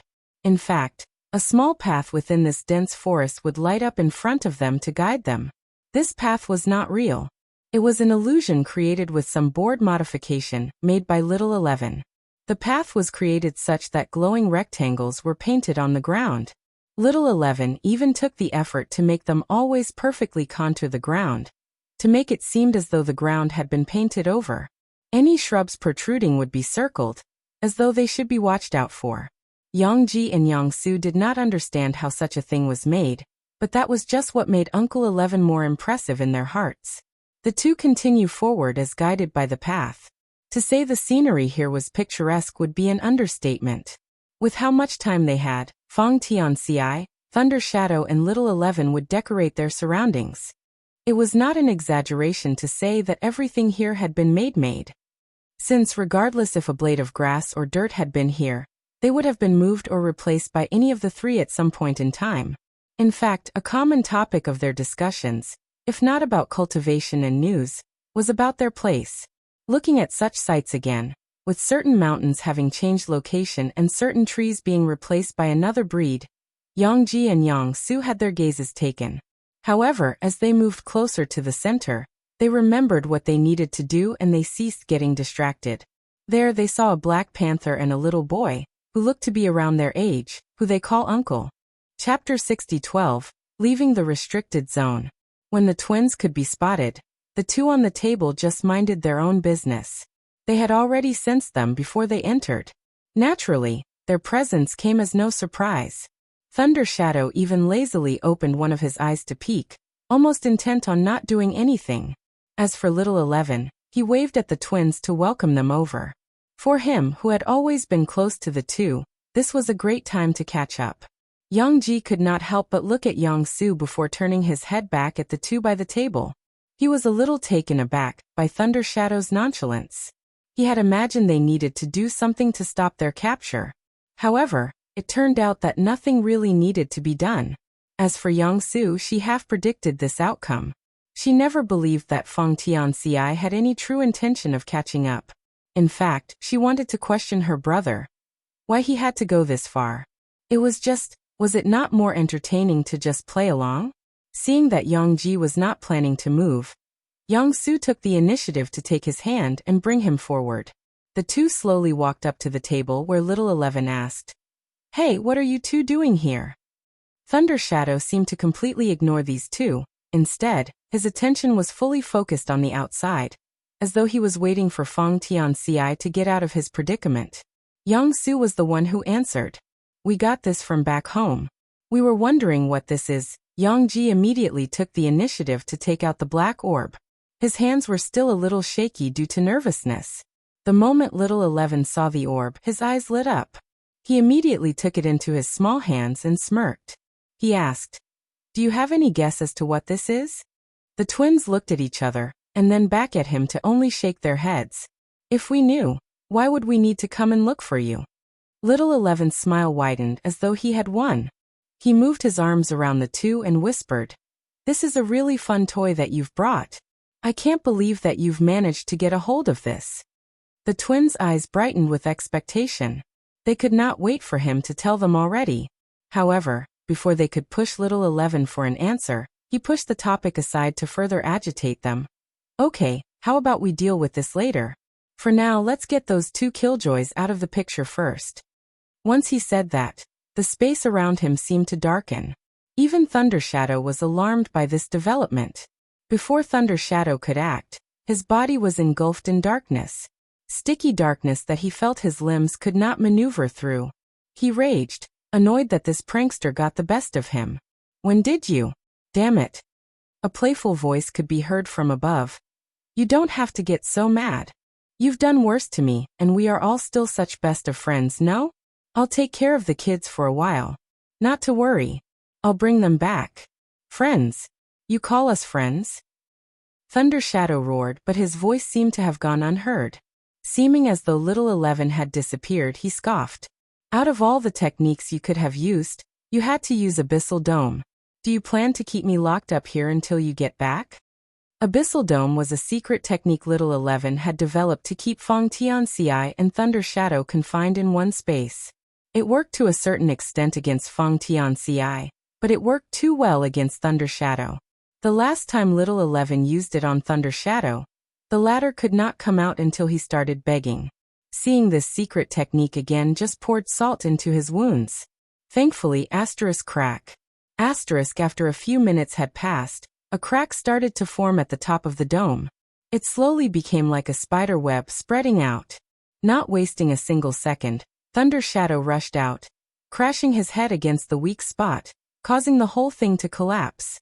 The sight before him came as no surprise. It was Feng Tianxi, who was already waiting with folded arms. The two stared at each other in silence for a while. It was Thunder Shadow who took the initiative to speak. "Why did you not catch them when you were just loitering around?" Feng Tianxi simply looked at the direction where the twins and little 11 had run off to. He shook his head and sighed. Just let them be. The thing those two took is something that was meant for little 11 in the first place. If you're so worried, we could just go and follow them in secret." Thunder Shadow scoffed and then asked, "But they might leave the restricted zone, you know? Aren't we supposed to keep an eye on little 11 and ensure that he does not leave? After being with him for so long, we both know that he had no desire to cause harm to any of us. In the first place, This restricted zone is more of keeping the others out than keeping him in. It's fine. I'm actually more interested to see what they plan on doing with that orb. Besides, weren't you the one who tried to persuade him to go out to play? Feng Tianxi sighed as he mounted on top of Thunder Shadow, as if it were natural. Thunder Shadow knew about the artifact. However, he felt it to be strange. There was no need for Little 11 to leave the restricted zone to use it, much less bring the children along with him. He wanted to ask Feng Tianxi about his guess as to why this was the case. However, seeing Feng Tianxi having no intent of explaining, Thunder Shadow just followed along and started moving.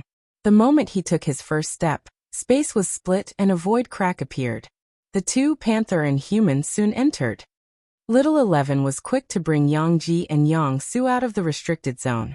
It was as if nothing hindered him anymore. Instead of bringing them in any other direction, he brought them to where the twins had supposedly trapped Feng Tianxi. The array that had been established from the array plate had already been broken through. There was a huge hole at the top, which was slowly closing up. When Yang Ji saw the initial destruction, his heart had dropped. If his array plate got destroyed, who knew what kind of punishment awaited him? His spirit only got lifted after he realized that the array plate had a self-repairing function. Little 11 was quick to point at the array as he said, "Hurry up and keep your toy." Yang Ji and Yang Su looked at him in wonder. They had not seen him in such a hurry before. It was certainly a rare sight to see. They did as they were told. The array token was fished out, allowing for easy access into and through the array. These two quickly went back into the core of the array and shut it down. When the array disappeared with the two children exposed to the outside world, Little 11 immediately appeared beside them. He moved his arm to wrap them in his shoulders, and they soon disappeared. On the group, where they had stood, a small text was carved into the ground, heading to the World Tree. Chapter 60 13 Glimpses. In front of Yang Ji and Yang Su's eyes, space seemed to warp. From what they knew, it was not so much the application of space principles, but something far more profound. It was not that they moved through the void. Rather, space itself seemed to have folded, and they arrived at a large open area. This large open area was not an unfamiliar place. They have been here before. Typically, if they wished to travel to distant worlds, their father would bring them here first. As per their memories, there was a gigantic tree at the center of the area. On its branches were what seemed to be fruits. With their current mastery over the Tao of space and the Tao of time, they could vaguely feel that these fruits were far from ordinary. They seemed to have an explicit connection to some kind of distant place. Little 11 walked up to the large tree and asked while displaying the black orb in his hand, "Old tree, long time no see." The old tree, which was withered, frail and aged, had seemed to have its life completely turned around. Since its vitality was linked to the universe worlds connected to it, once Yang Kai started repairing the damages caused by the Black Ink clan, the world tree had gotten a new lease in life. Not as lethargic as before, the old tree responded a little wary. "I don't think that we've met for quite a long time. I believe the last time was establishing an alternative route to transport to me without using my clones. What is it this time?" Little 11, Feng Tianxi and Thunder Shadow had visited the World Tree before. While Feng Tianxi and Thunder Shadow seeked it out to find an alternative to reach the Ninth Order, Little 11 was different. He wanted to find a way to transport others to the World Tree without needing Yang Kai to ferry them around. This alternative method had some requirements, namely, a third party without a World Tree clone would be able to use it. He also did not want the World Tree to be able to constantly spy on them through this connection. While Feng Tianxi and Thunder Shadow found no luck in cracking through the Ninth Order barrier, Little 11 had made great strides. It was just that he needed some sacrifices from the World Tree. In short, he needed parts from the World Tree. The World Tree was initially unwilling to participate in this. After all, it had no real relationship with Little 11. In fact, they should have bad blood against each other.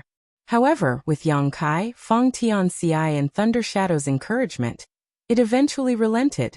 It understood that Yang Kai was going to leave eventually, and a method to move around through connected universe worlds would be invaluable for others, especially those close to him. Knowing that this would benefit its savior, and knowing that it still had the discretion of who to send and where, the World Tree eventually caved. Little did the World Tree know, Little 11 at that time was a complete beginner at artifact refining and arrays. Little 11 definitely had help, and he progressed very quickly thanks to that. However, the amount of parts the World Tree had to sacrifice would make even a grown man weep.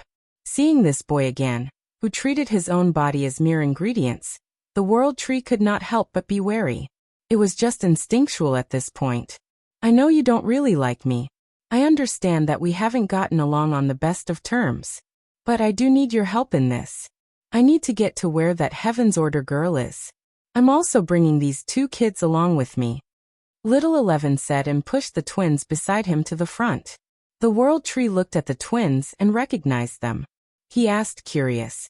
These 2 are Yang Kai's children, are they not? Why are you bringing them all the way here? You're even going as far as to bring them so far out.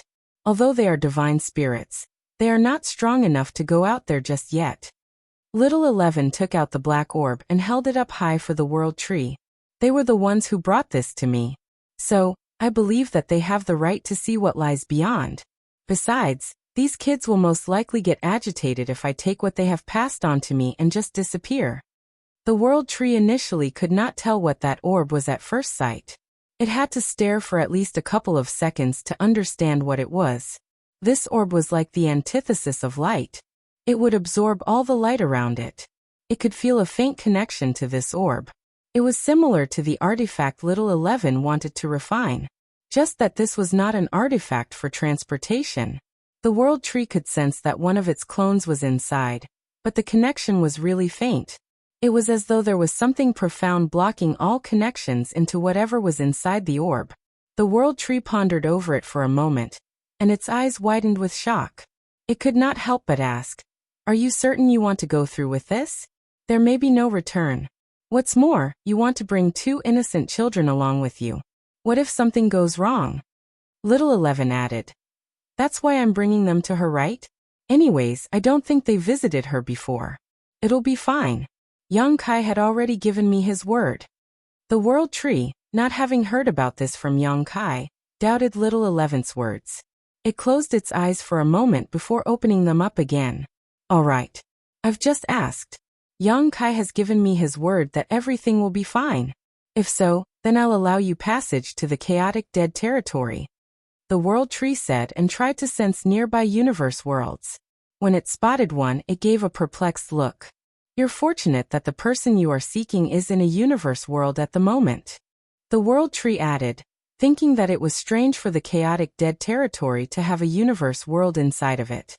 The other closest one would take a few days to reach the edge of the chaotic dead territory. "Fortunate, huh?" Little 11 muttered as he looked at those 2 children in front of him. It was obvious that they were lost as to what was going on. However, explaining it all now would ruin the surprise. The World Tree sighed and waved a branch. A portal soon opened behind the trio. However, before they turned, the World Tree tossed out 3 seedlings, 1 to each person. It added, "None of us can afford it if something were to go wrong. Take these just in case." Little 11 bowed. He noticed that the twins were quite proactive in this regard, and they also followed him to bow. They took the seedlings with both hands and walked away. As they drifted a distance, and the portal started to close, another opened up behind theirs. Chapter 60-14 Chaotic Dead Territory. For Yang Ji and Yang Su, the whole thing had been a blur. One moment, they were in the restricted zone. The next, they were meeting with the World Tree, and finally, a place where the skies were devoid of anything. If anything, the twins found the place called Chaotic Dead Territory to be frightening. They had never heard of a place where there were no celestial bodies, except for the thing under their feet. This place felt no different to an abandoned land. Worst, there were powerful and bright yellow and blue flashes in the sky. It was only thanks to Little 11's presence that they could remain calm. It was also fortunate for them that within 5 minutes of travel, they already spotted a small hut. Its exterior was completely plain, as though the owner had no conscious thoughts about luxury and only enjoyed the simplicities of life. Except for a simple garden, and a table and a few chairs set up outside, there was nothing else. A woman could be seen tending to her garden, seeming to be unconcerned about the flashes in the sky. She looked young and had a graceful appearance. She was a beauty, certainly, but in the eyes of Yang Ji and Yang Su, who had so many world-destroying beauties as mothers, she would not be considered to be anything that special. Other than her appearance, the twins could sense that her cultivation was unfathomable. They could not tell her cultivation realm, but they knew that this one woman was stronger than any of their mothers. They immediately knew this woman must be the Heaven's Order girl Little 11 was referring to. She was such a powerful woman. Yet, the moment they approached, they could clearly see her stop whatever she was doing to go up to them and bowed. The twins' immediate reaction was to look at Little 11. After all, they had never met this woman before and would not deserve such honors. However, when they saw Little 11's fierce reaction of shaking his head, they got even more confused. That was until Zhang Ruoxi greeted. "Young master, young mistress, I welcome you two to my humble abode. I believe this is the first time we are meeting. I'm Zhang Ruoxi, your father's maid. To what do I owe the pleasure of your visit?" The twins looked at each other and glared at Little 11, as though questioning. "Like I know." Little 11 gave a light cough and quickly took out the orb. He showed it to Zhang Ruoxi and stated, "We are here for this." Zhang Ruoxi's eyes seemed to shine with a perturbed glimmer as she looked at the two young children in front of her. She checked their cultivation and was astonished. In them hide a ton of secrets that were more than meets the eye. These two were divine spirits, but were already equivalent to Tao Source Realm Masters. If they were monster beasts, they would be regarded as 11th Order monster beasts. Furthermore, these two both had divine spirit sources, and not just ordinary divine spirit sources. They both had sources that seemed to be greater than the ancestral level, which should have been impossible. It had to be noted that Yang Kai's ancestral dragon source was from a dragon that had reached the pinnacle of known cultivation before the world creation realm was achieved by him. For these two to have sources that were greater than that meant only one thing. Their existence was on par with her Heaven's Order bloodline. In other words, when she was still at her peak, her Heaven's Order bloodline would have no suppressive effects on them at all. It was frightening to know that these two were merely around 12. Still, it might be reasonable as these two were the result of a union between a 9th Order Phoenix and a World Creation Realm Dragon. A never-seen-before combination. Although Zhang Ruoxi could roughly gauge how strong they were, she could not really say that these kids fell into any of the normal categories in terms of cultivation realms. The strangest thing about these two was that their cultivation did not over-rely on their natural-born divine spirit source. It was some other technique that was too complex for her to grasp. The one thing she knew was that there was a harmonious link between the twins, whereby both basically have the same aura. Still, for what Little 11 wants to do, Zhang Ruoxi still felt that bringing along two children only around the Tao Source realm would be too dangerous. She wanted to warn him, but before she could do so, the flashes in the sky ceased and two figures rushed towards them. Naturally, these two figures were Sun's burning light and Moon's serene glimmer. They had come down after their round had ended. Moon's serene glimmer had a beam on her face while Sun's burning light was downcast, obviously highlighting who had won. These two had naturally sensed the visitors when they had arrived, especially the one which they attested. Still, seeing that there were two kids here, they held back their ire. Especially since the two kids had even taken a few steps back once they had arrived. To be fair, Yang Ji and Yang Su did not take a step back because the two had imposing appearances. It was more to do with their unconstrained aura that seemed to be constantly lashing out in the air. If it was not for that, they would be more than willing to befriend these other two kids. You two are scaring them.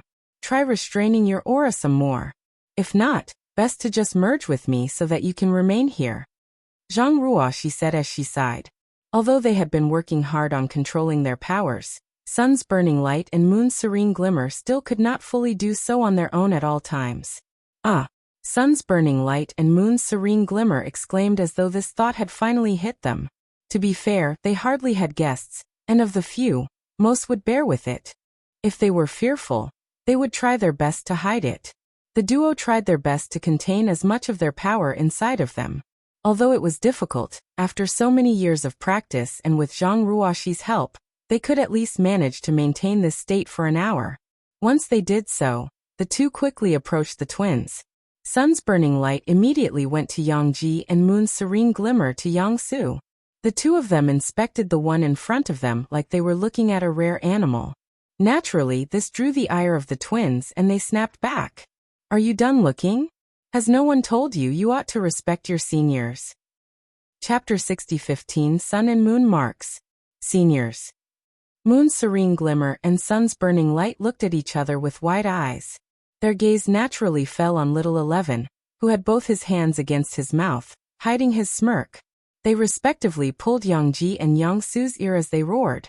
You're the juniors. The aura those two exuded was one in which no question could be asked. They completely dominated the conversation, as they stared daggers at little 11. Initially, the twins tried to struggle, but it was fruitless. The strength difference was just that vast. Worse, their ears really started to hurt. Zhang Ruoxi could not bear this sight anymore and interjected. Enough. Let those two go. They might have been rude, but you two haven't properly presented yourselves as seniors. Moon's serene glimmer and Sun's burning light pouted and they both argued. But, no buts. If you want to be treated as seniors, you must act like seniors. Zhang Ruoxi added as she pulled on both their ears. Moon's serene glimmer and Sun's burning light both let go. They put up a struggle as well, but their struggle seemed weak, as though they were just putting on a show of reluctance rather than actually struggling. Yangji and Yangsu both rubbed their ears and glared at Moon's serene glimmer and Sun's burning light. Meanwhile, little 11 was just enjoying the show. Truth be told, little 11 did not hate the two. It was just a natural instinct to dislike them, just like how they disliked him. It had nothing to do with their personality. In fact, if they had to spend 1,000,000 years together, he was certain he would still dislike them. Both Zhang Ruoxi and little 11 were aware of this. The only ones who most likely had not noticed were Moon's serene glimmer and Sun's burning light themselves. It was like how their actions towards Zhang Ruoxi were instinctually so amicable. Zhang Ruoxi would like to lecture the two, but she did not wish to waste any more time. It was best for little 11 and these two to be separated as soon as possible. Keeping them in the same space was just asking for trouble. They'll be gone soon enough, so don't cause any more trouble. They are here for the profound source gate. Zhang Ruoxi placated. The profound source gate.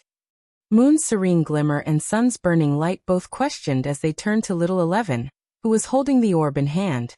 They both showed looks of disgust at the idea. As for Yangji and Yangsu, they both tilted their heads. This was the first time they were hearing about this.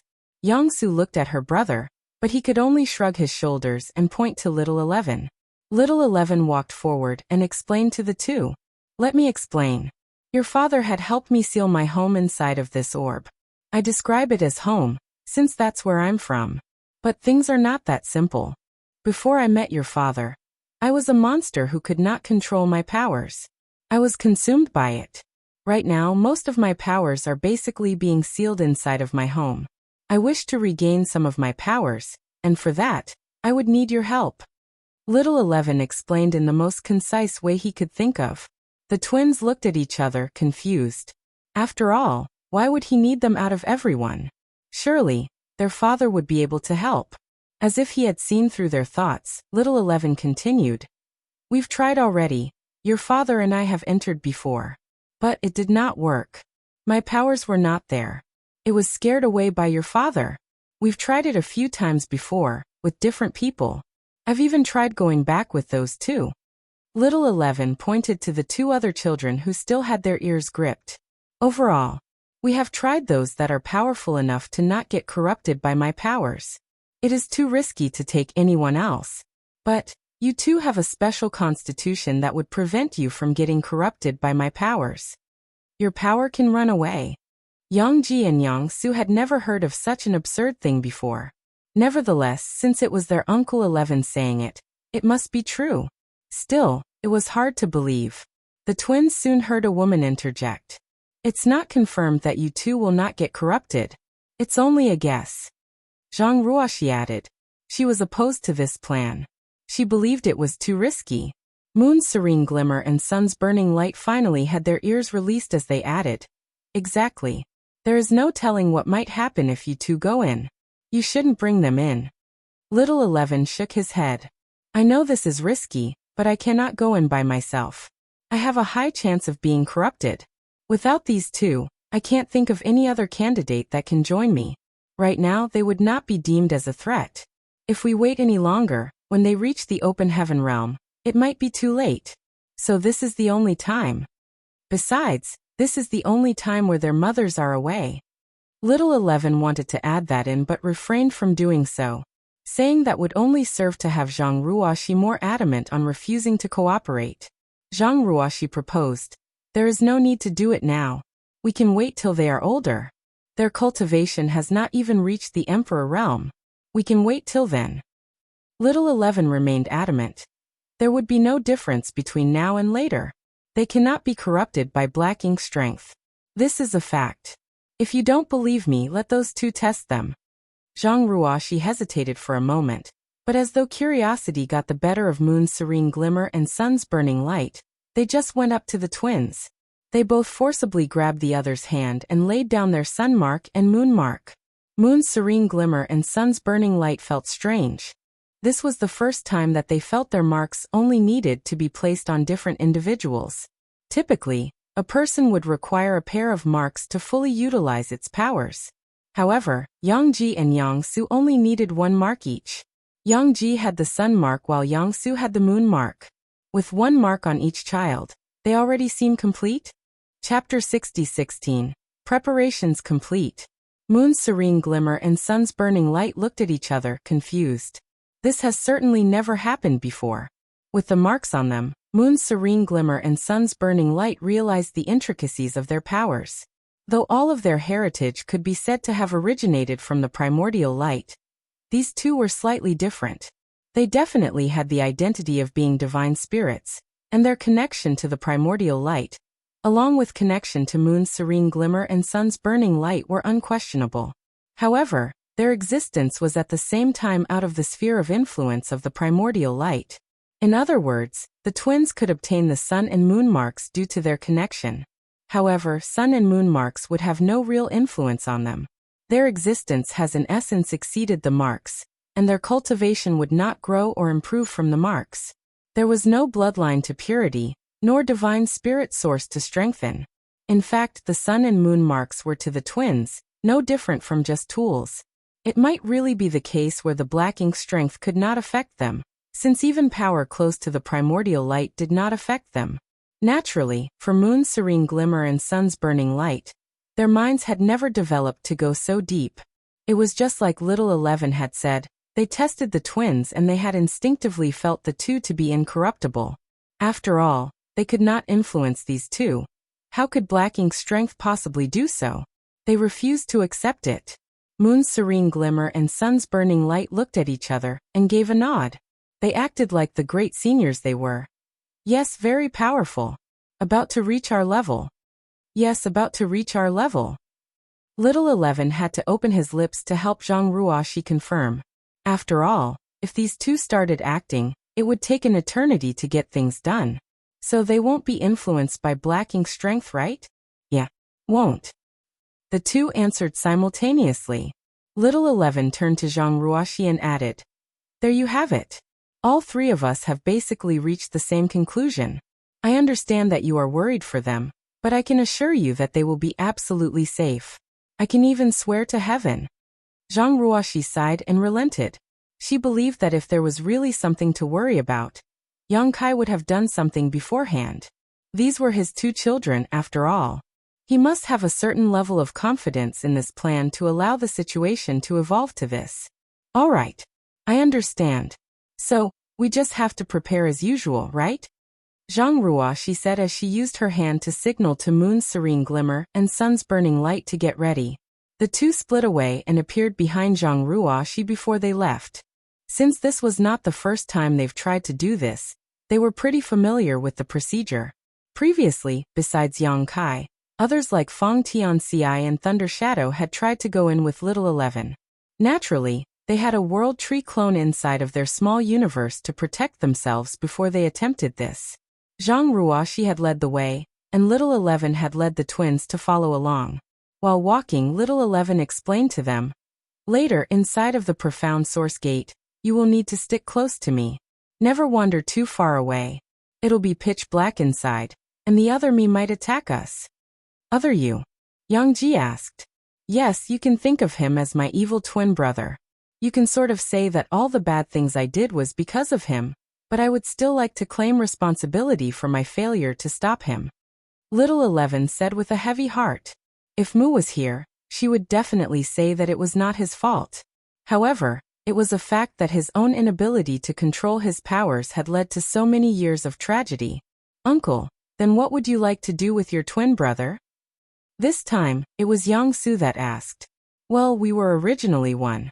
I wish to be able to get back to that state. Little 11 replied. So you're getting remarried to your brother?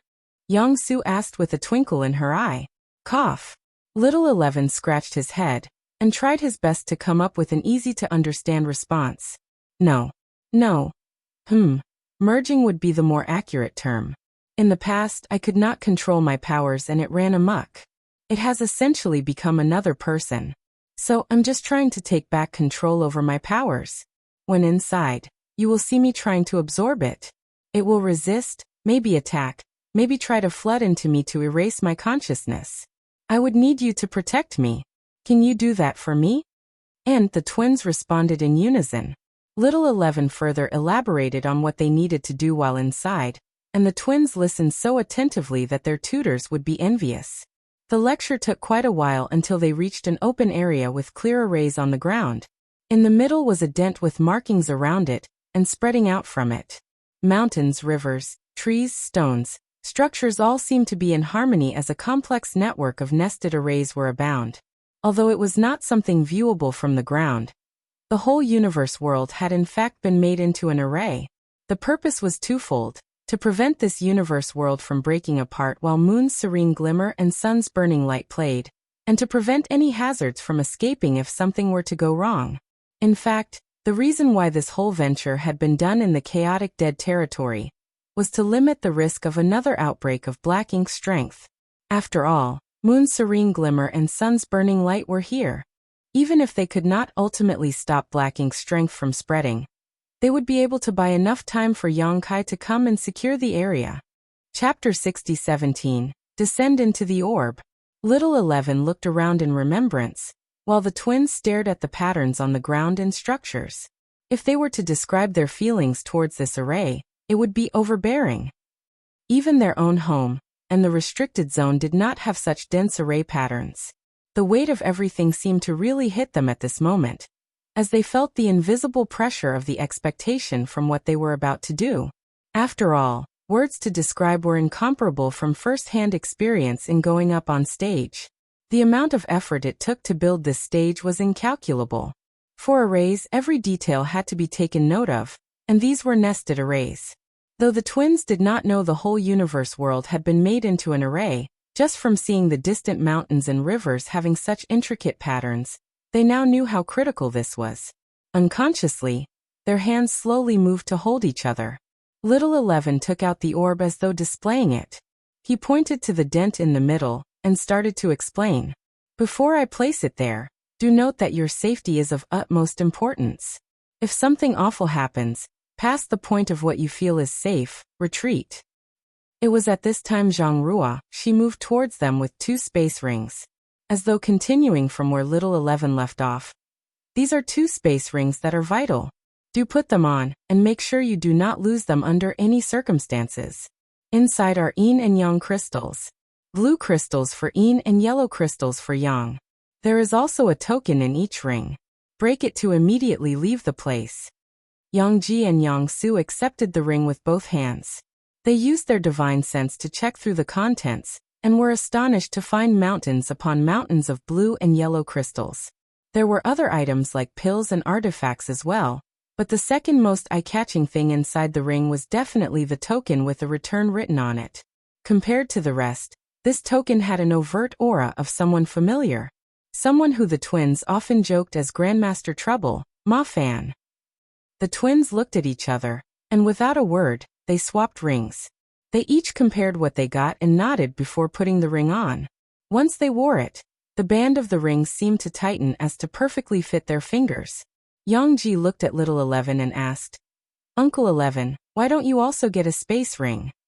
Little 11 chuckled and explained how he had gone on this trip so many times that he had already prepared what he needed, that they should not worry about him. Zhang Ruoxi just shook her head and proceeded to instruct. Before you go in, let me brief you on another artifact you need to take note of.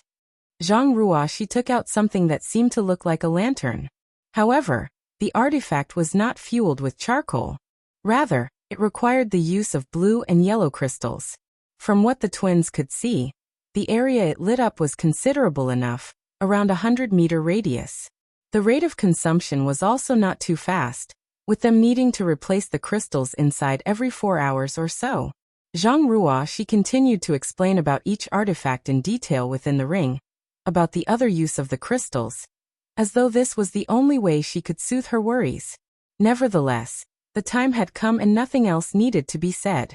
That's about everything. You understand everything, right?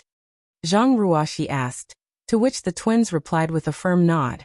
Naturally, Zhang Ruoxi knew that with their cultivation, everything that was said were all remembered. She just could not help herself from asking. Little 11 stepped in and signaled for the twins to come closer. He was already standing on the circular platform with a dent in it. Okay, I think we've already gone through everything. Yangji Yangsu, come here and stand within this circle. Knowing there was nothing else she could do, Zhang Ruoxi sighed and took a few steps back. Meanwhile, the twins followed their uncle's instructions and stepped into the same circular platform as him. Once they were within it, Little 11 asked in confirmation, "Ready?" And the twins held each other's hand as they gave a firm nod.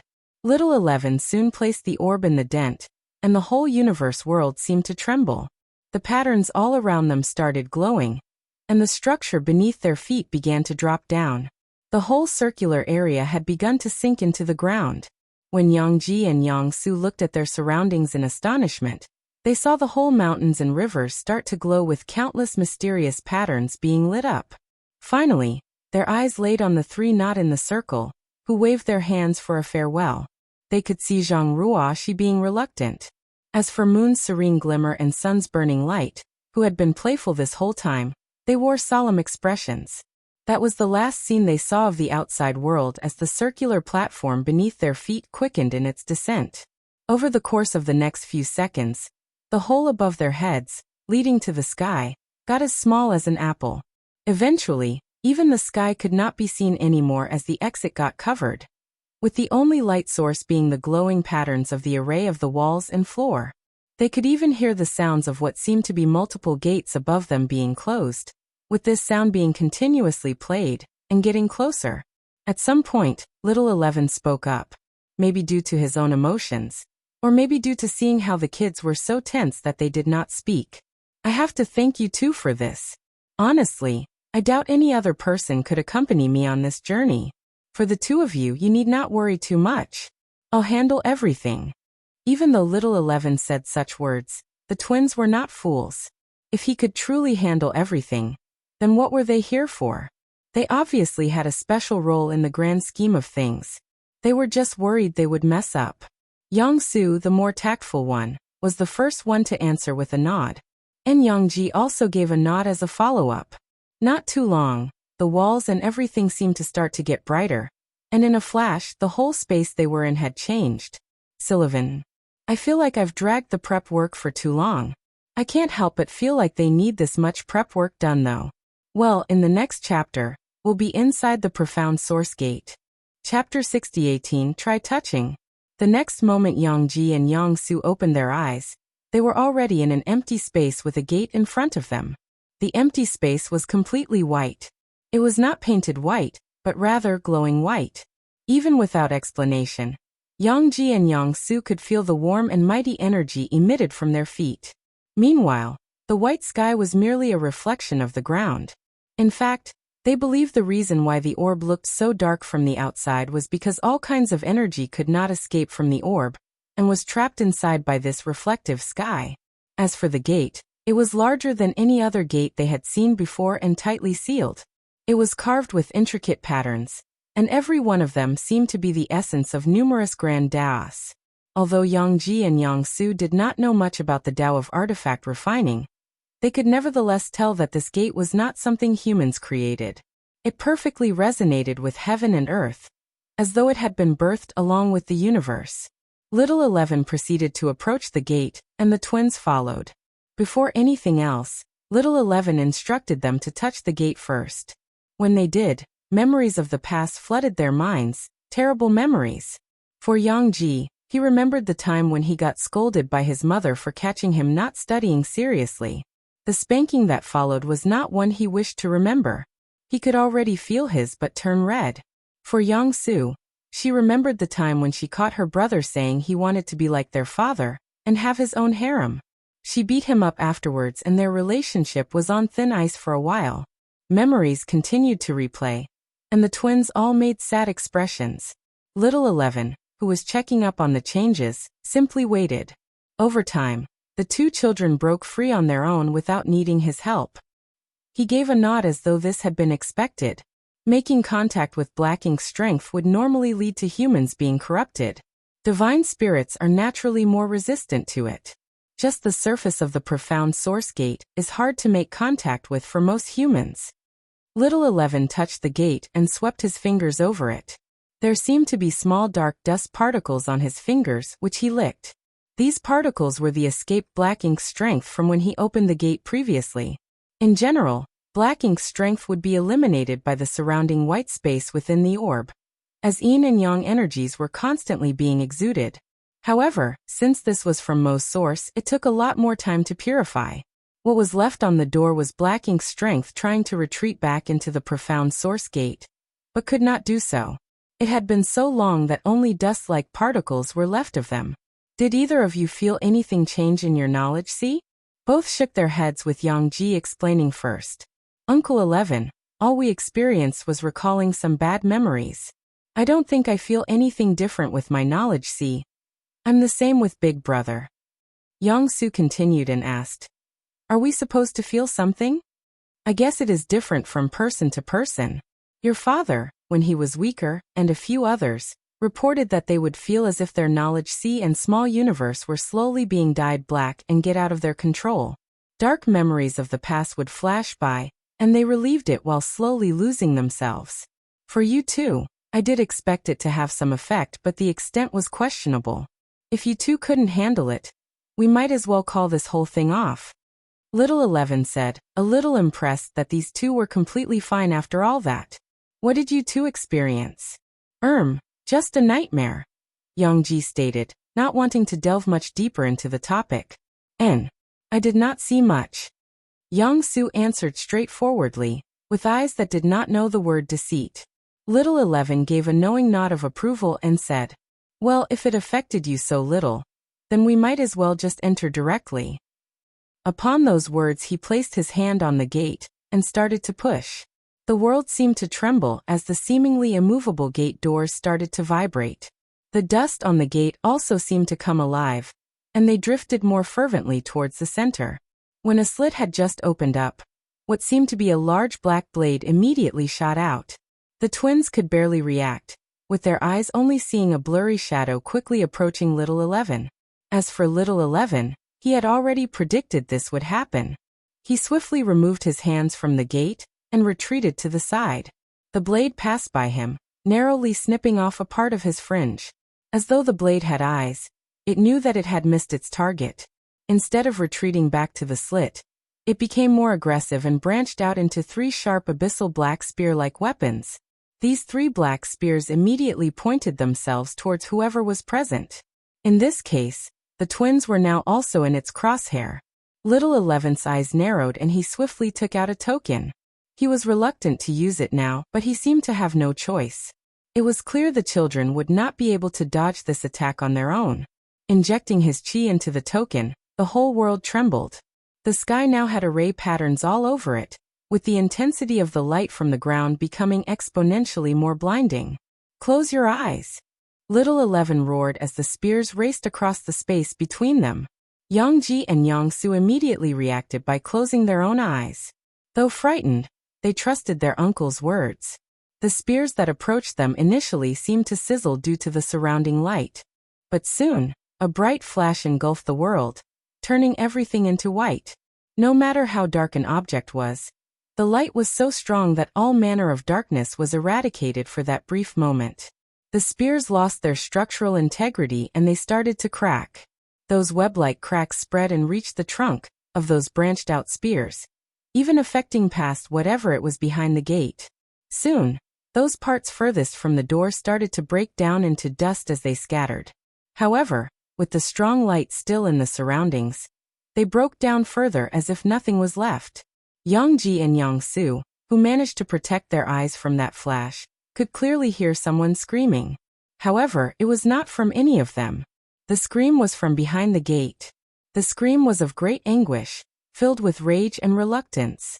The next moment, they could hear something slamming against the gate, but the gate did not seem to be able to close. The thing behind the gate obviously wanted to prevent any more light from outside to enter. However, the slit in the gate still persisted despite all the effort it gave. Chapter 60:19, The Surprise Behind the Profound Source Gate.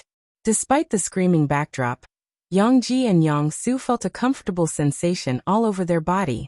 It felt as though the air around them was caressing them in a warm embrace. Soon enough, this warm sensation faded, and the screams behind the door also slowly mellowed out. When silence returned without any instructions, they both slowly opened one eye to check on the situation. Seeing how everything had calmed down, Yang Su sighed in relief while Yang Ji went to check on his sister. "Don't let your guard down. The enemy is still there," Little 11 warned. Though he knew Mo well enough that it was fine to take a breather at this point. After all, that child would never want to do something that could potentially harm it. Nevertheless, better safe than sorry. This was the first time Little 11 had to use the primordial flash to defend against Mo. All previous attempts were always with experts who knew of Mo's strength firsthand. They were on guard before they even tried to open the gate, so it was unnecessary to go as far as to use the primordial flash. Little 11 naturally would prefer not to use the primordial flash if possible, since it did take up mountain piles of 9th order yin and yang element materials. Even with moon's serene glimmer and sun's burning light, such an amount would take time to accumulate. Currently, it could at most be fired 2 more times. Still, Little 11 was a little surprised by this sudden attack. This was the first Mo had been so aggressive. Normally, once the gate opens up, Mo would not attack. Rather, Mo tended to be more cautious when dealing with any newcomers. The last time Yang Kai was here with Little 11, Mo literally hit some corner of the space behind the profound source gate. Even for Yang Kai, the space behind this gate was too large to explore, with only darkness in sight and his limited divine sense. Even if he wanted to find Mo, how could he be certain that Mo would not just hide in another location once it sensed him approaching? For Mo, it was like a fish swimming in water, while for others, it was like walking in a quagmire. For Yang Kai, he did not feel like he could spend so much time on a wild goose chase. Not after he had already spent more than a decade searching without any fruitful result. Even the profound source gate was only a gate to this unknown space. It did not contain this space itself. Even after refining it and studying it, all Yang Kai could do was open and close the gate. In fact, for all its grandeur and mystery, Yang Kai truly believes that was the sole purpose of the profound source gate. To keep whatever was in this other world from getting out to their world. All Yang Kai managed to do after so long was to ensure that nothing would leak out of the gate under his control, and open it for Little 11's goals. That being said, when it was others that ventured deeper into the profound source gate with Little 11, Mo would be open to attacking them. After all, it knew who it could pick a fight against and who it needed to avoid. Nevertheless, with their preparations, these attacks could be shrugged off. Unfortunately, the environment inside was not exactly friendly to the others. Regardless of the preparation, prolonged exposure to this space seems to corrupt them in one form or another. Without exception, all would have to leave this space before a year had passed. This was regardless of them being divine spirits or humans. The 3 of them waited for a moment for things to settle. Yang Ji and Yang Su followed Little 11's words and stayed alert. Fortunately, nothing else really happened after a few breaths had passed. Seems like we are in the clear now. Mo should be avoiding being close to the gate at this point in time, which is the perfect opportunity to fully open the gate. Little 11 said as he once more stepped closer to the profound source gate. This time, to prevent any incidents, he directly stood in front of the gap and pushed the gate open. Rumble once again. The world-trembling tremor spread. As Little 11 had said, nothing truly happened as he was pushing the gate open. Even when the gap was now too large for him to push any further, nothing else occurred. It was truly anticlimactic. However, Little 11's next words sparked curiosity within all its listeners. What is going on? Hearing those words, the twins could not help but look over his arms.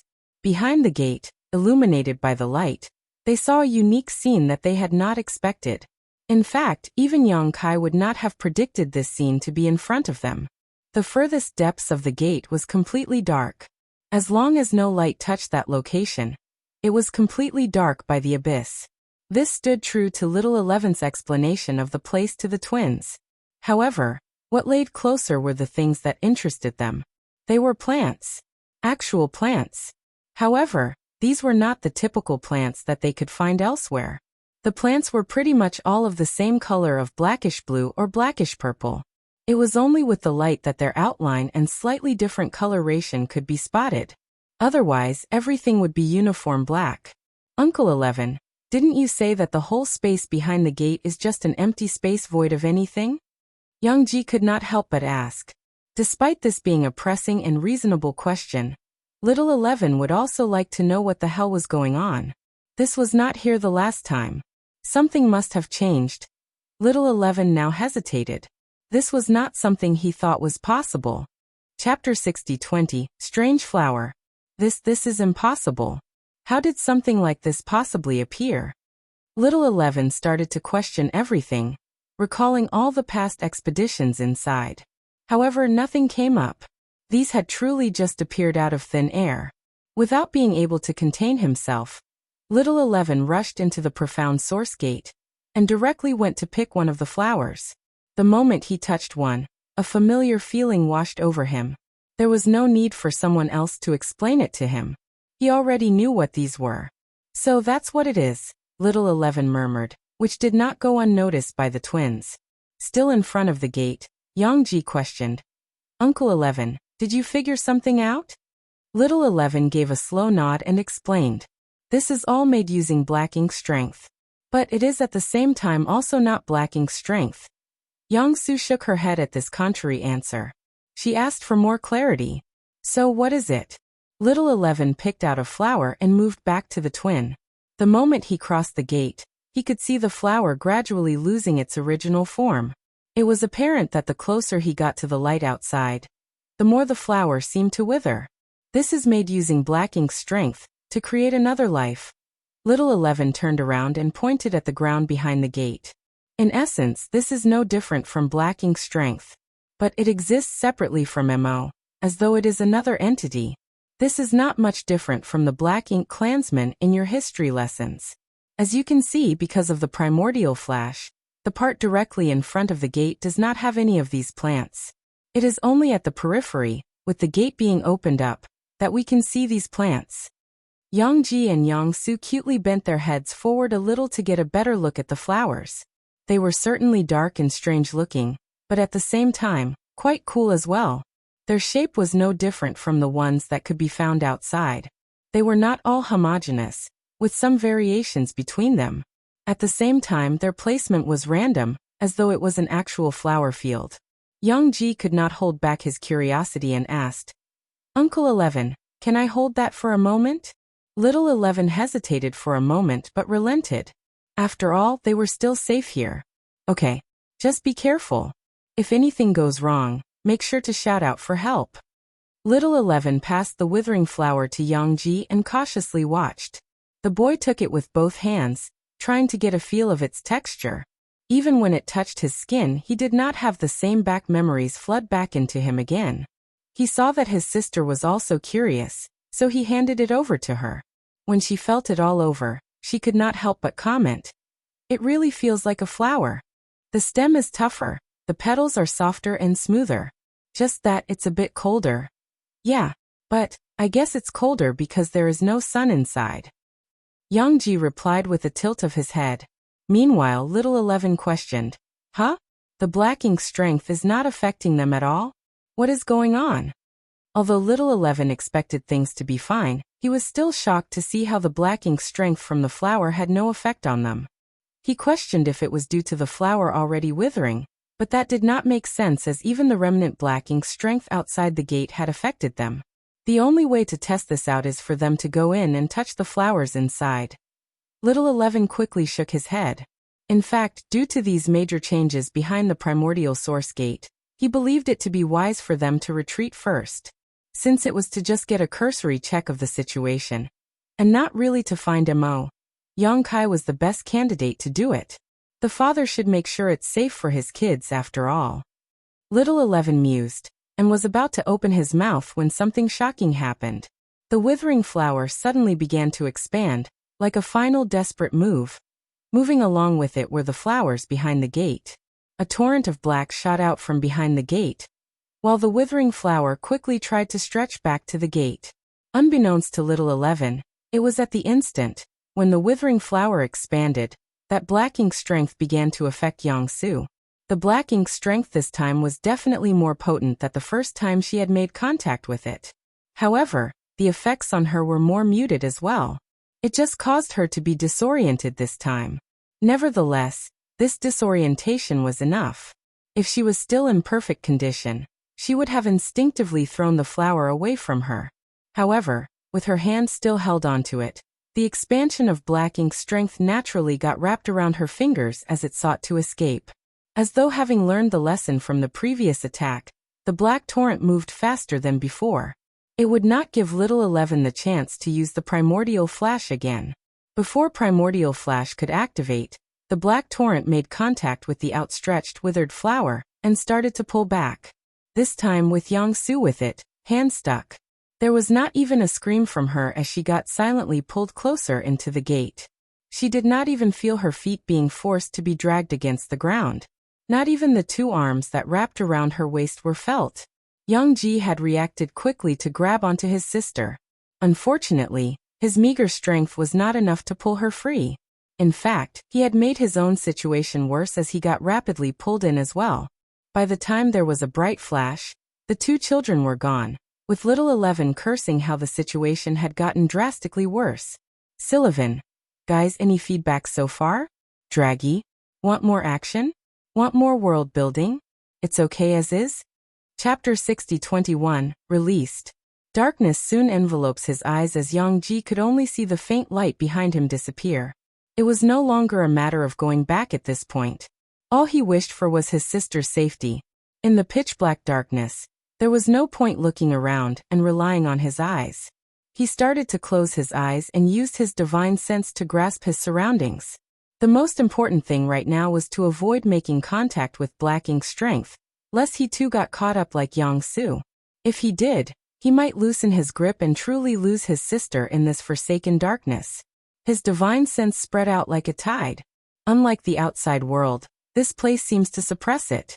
He could feel his divine sense being encroached upon and get pushed back. In fact, there was a constant tingling sensation, but thankfully not much else. Unbeknownst to him earlier, a net had been formed around them. A net that kept them from escaping. As for the surroundings past the net, there were unusual mountains and rivers. Supposed trees and grass were also in abundance, with flowers and fruits scattered about. As for the limits of where his divine sense could reach, the rivers were the denotation of the boundary. The prohibitive and encroaching sensation got infinitely stronger the moment his divine sense got close to these rivers. He could even feel the dangers of the waters himself. He focused on the scene ahead, and frighteningly enough, the plants in front of them seemed to warp themselves to pull them forward. It was as if they were made of some kind of slimy substance. They would disfigure and pull from the front, and once Yang Ji and Yang Su got past them, they would return to their original forms. It was through this method that their momentum quickened the deeper they went. Yang Ji began to frown, and he immediately tapped into his space ring. We need to quickly escape. The next instant, two crystals of blue and orange came out. Yang Ji firmly grasped onto them with both hands, and the mark behind his palm started to glow. A bright flash immediately enveloped the whole area, scorching off all the black ink strength around him. Trees, grass, even the soil, none were spared. With him at the center, there was even a massive pit below. Naturally, the he and Yang-su had been freed from their constraints as well. Ops! Yang-ji quickly grabbed a hold of Yang-su before she completely fell into the crater below. He felt it unnerving to fall into the crater, so he decided to just stay in midair with her in his arms. Thankfully, the effects of black ink strength did not linger on her for long as Yang-su soon regained consciousness. In fact, she was immediately confused as she suddenly felt warm arms under her, but nothing in sight. She questioned if her eyelids were opened as she tried to open them to only find that the scene before her was genuinely pitch black. "Brother, are you here?" she asked, a little unnerved. "Yeah. Start using your divine sense. No point relying on our eyes here," Yang-ji said with a sigh. Yang-su did as she was advised to see a strange scene around her. She could already make sense of what had happened from fragments of her memories. Even the crater below was something she deduced her brother had created. What made the scene strange was the crater underneath them reforming itself, as though the whole ground was alive. However, a more thorough investigation of her surroundings was halted by her brother. "Since you're fine, can you get up on your own?" Yang-ji asked, with his arms already being lowered. "But I'm still a little dizzy," Yang-su complained as she took advantage of this opportunity to wrap her arms around his neck and playfully held on. "Just get off me already," Yang-ji nagged as he completely took his arms off her. Yet, she clung on to him using even her legs. "Seriously. Just get off me already. We're in danger right now, and Uncle 11 is no longer here with us," Yang-ji persisted to say. "Well, we are not in that big of a danger." Yang-su shook her head and explained. "If you are able to make that crater, that means that whatever they had given us is extremely effective here. We don't exactly have an unlimited amount, you know? And we don't really know what might happen here," Yang-ji pointed out, believing they should remain cautious. "I guess you're right. But, I don't think black ink strength will affect us that much if we get more exposed to it," Yang-su said, and continued to give an account of her experience. "I don't know why, but I did feel that the effects are weakening the more I get exposed to it." "Then, do you want to stay here longer to try out your theory?" Yang-ji said, believing that they should have enough resources to last long enough to test this out. Well, I guess it would be safer to head back to the exit for dash." Before Yang-su could finish speaking, she frowned, and Yang-ji had already moved. Yang-ji tried to tear open a void crack, but he could not do so. The best he could do was fly off away from this place. After all, just underneath them, the whole ground was quaking. What seemed to be sharp spikes seemed to be forming, ready to strike at them. If he did not escape at this time, then when would he? As expected, those spikes launched at him and his sister, but they were clearly still tethered to the ground with a thin string connecting the two. They were frighteningly fast, moving quicker than them. Without the ability to tear through space, they were truly just sitting ducks here. Chapter 6022 World Change. Arc. "I can't tear through space here. The space principles are strange. They aren't the same," Yang-ji cursed as he tried to gain some distance from the black spikes. For the twins, they had no small number of adventures with their family to different universe worlds and small universes. However, such places all have the same world principles within them. The world principles here were too different from the outside world. In fact, mastery over the certain principles outside need not necessarily mean one would be capable of manipulating principles inside this place. Once Yang-su heard what he said, she was quick to react.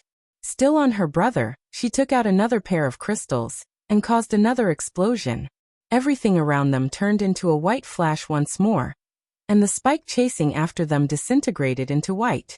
Then again, since this has happened once, the twins were certain this would happen again. Even if they had mountains of crystals, if they kept this up, eventually they would run out. The best was for them to retreat back outside. However, would this strange place allow them to? The world, seeming to have acknowledged that such means were too minor to handle the children, began to change tactics. The landscape itself started to shift, with mountains and rivers bending and twisting. The landmass below them started to rise in one direction. Their form no longer seemed solid, changing to something more fluid. Rivers and earth mixed into one, indistinguishable from each other. They raised to form a tsunami, wishing to engulf the two. The twins were naturally alarmed by this. Yang Ji and Yang Su both braced for the incoming attack.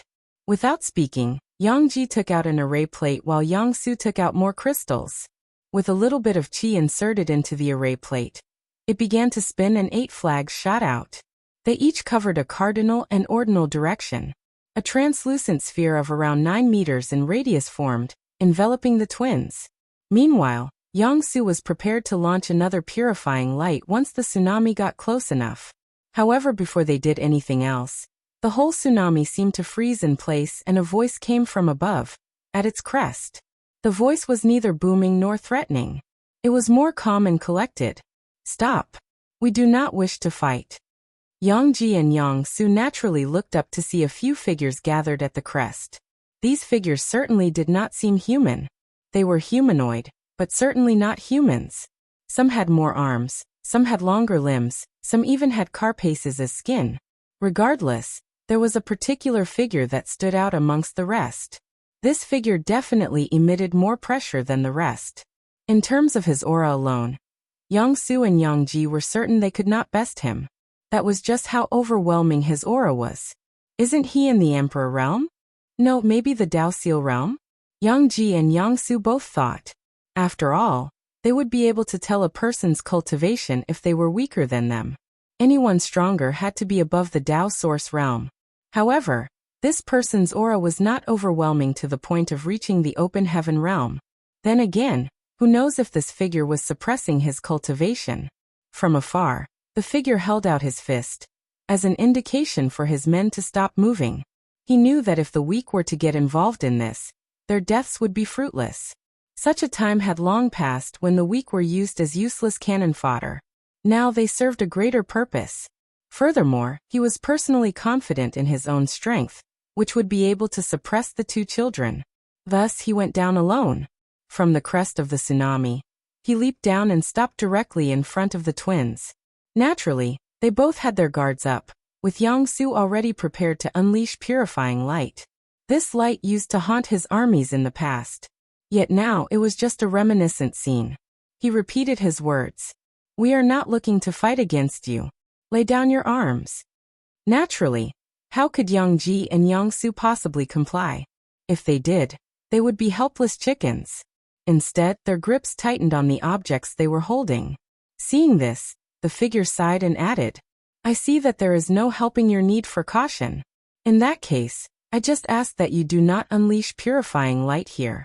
I am Emonayi, and I believe you are the children of Yang Kai." Once the twins heard his name, they reeled back. Of course they would. This was the Black Ink clansman, the royal lord, their father had praised numerous times in the past.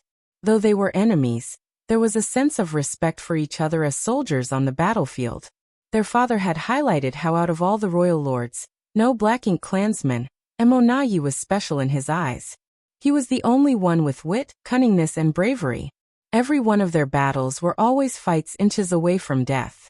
How, like their father, Emonayi had climbed through the ranks of originally being a territory lord to pseudo-royal lord to an actual royal lord.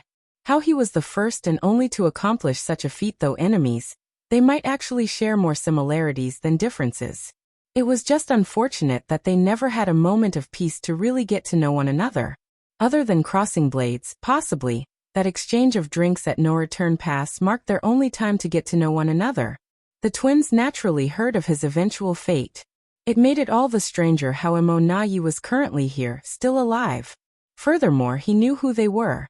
They questioned their ears if they heard wrongly. But his next words confirmed that this was reality. "Young kids, the battle against your world and the Black Ink clan has ceased for thousands of years. Why have you come to our land?" Emonayi questioned. It was not in an overbearing manner or anything. Just an actual question that showcased his curiosity. Yang Ji and Yang Su hesitated to explain. After all, the reason why they were here had something to do with their Uncle 11. They did not know if sharing this information with the enemy would be a detriment to the overall cause. Seeing how the children were not speaking up, Emonayi just shrugged and moved on from the topic. Although he did want to know at this point, it was not truly necessary. These children would not really amount to much in a battle, and if anyone stronger crosses the gate, he would be alerted of it. Currently, no such thing had occurred, so he was assured they did not exactly come with hostile intentions either. If anything, he already had a faint guess, as the Holy One's other half was detected at the gate. To show his intentions first for them to let down their guard, he confessed, "Nothing good will come of starting a war again, much less doing harm to the children of Yongkai. Your father is basically the best guarantor you have, so no need to be so wary." Yang Ji and Yang Su thought for a moment, and realized this to be reasonable. However, Yang Su realized the contradiction. She got off her brother and moved in front of him, directly questioning, "Then, why did you kidnap us?"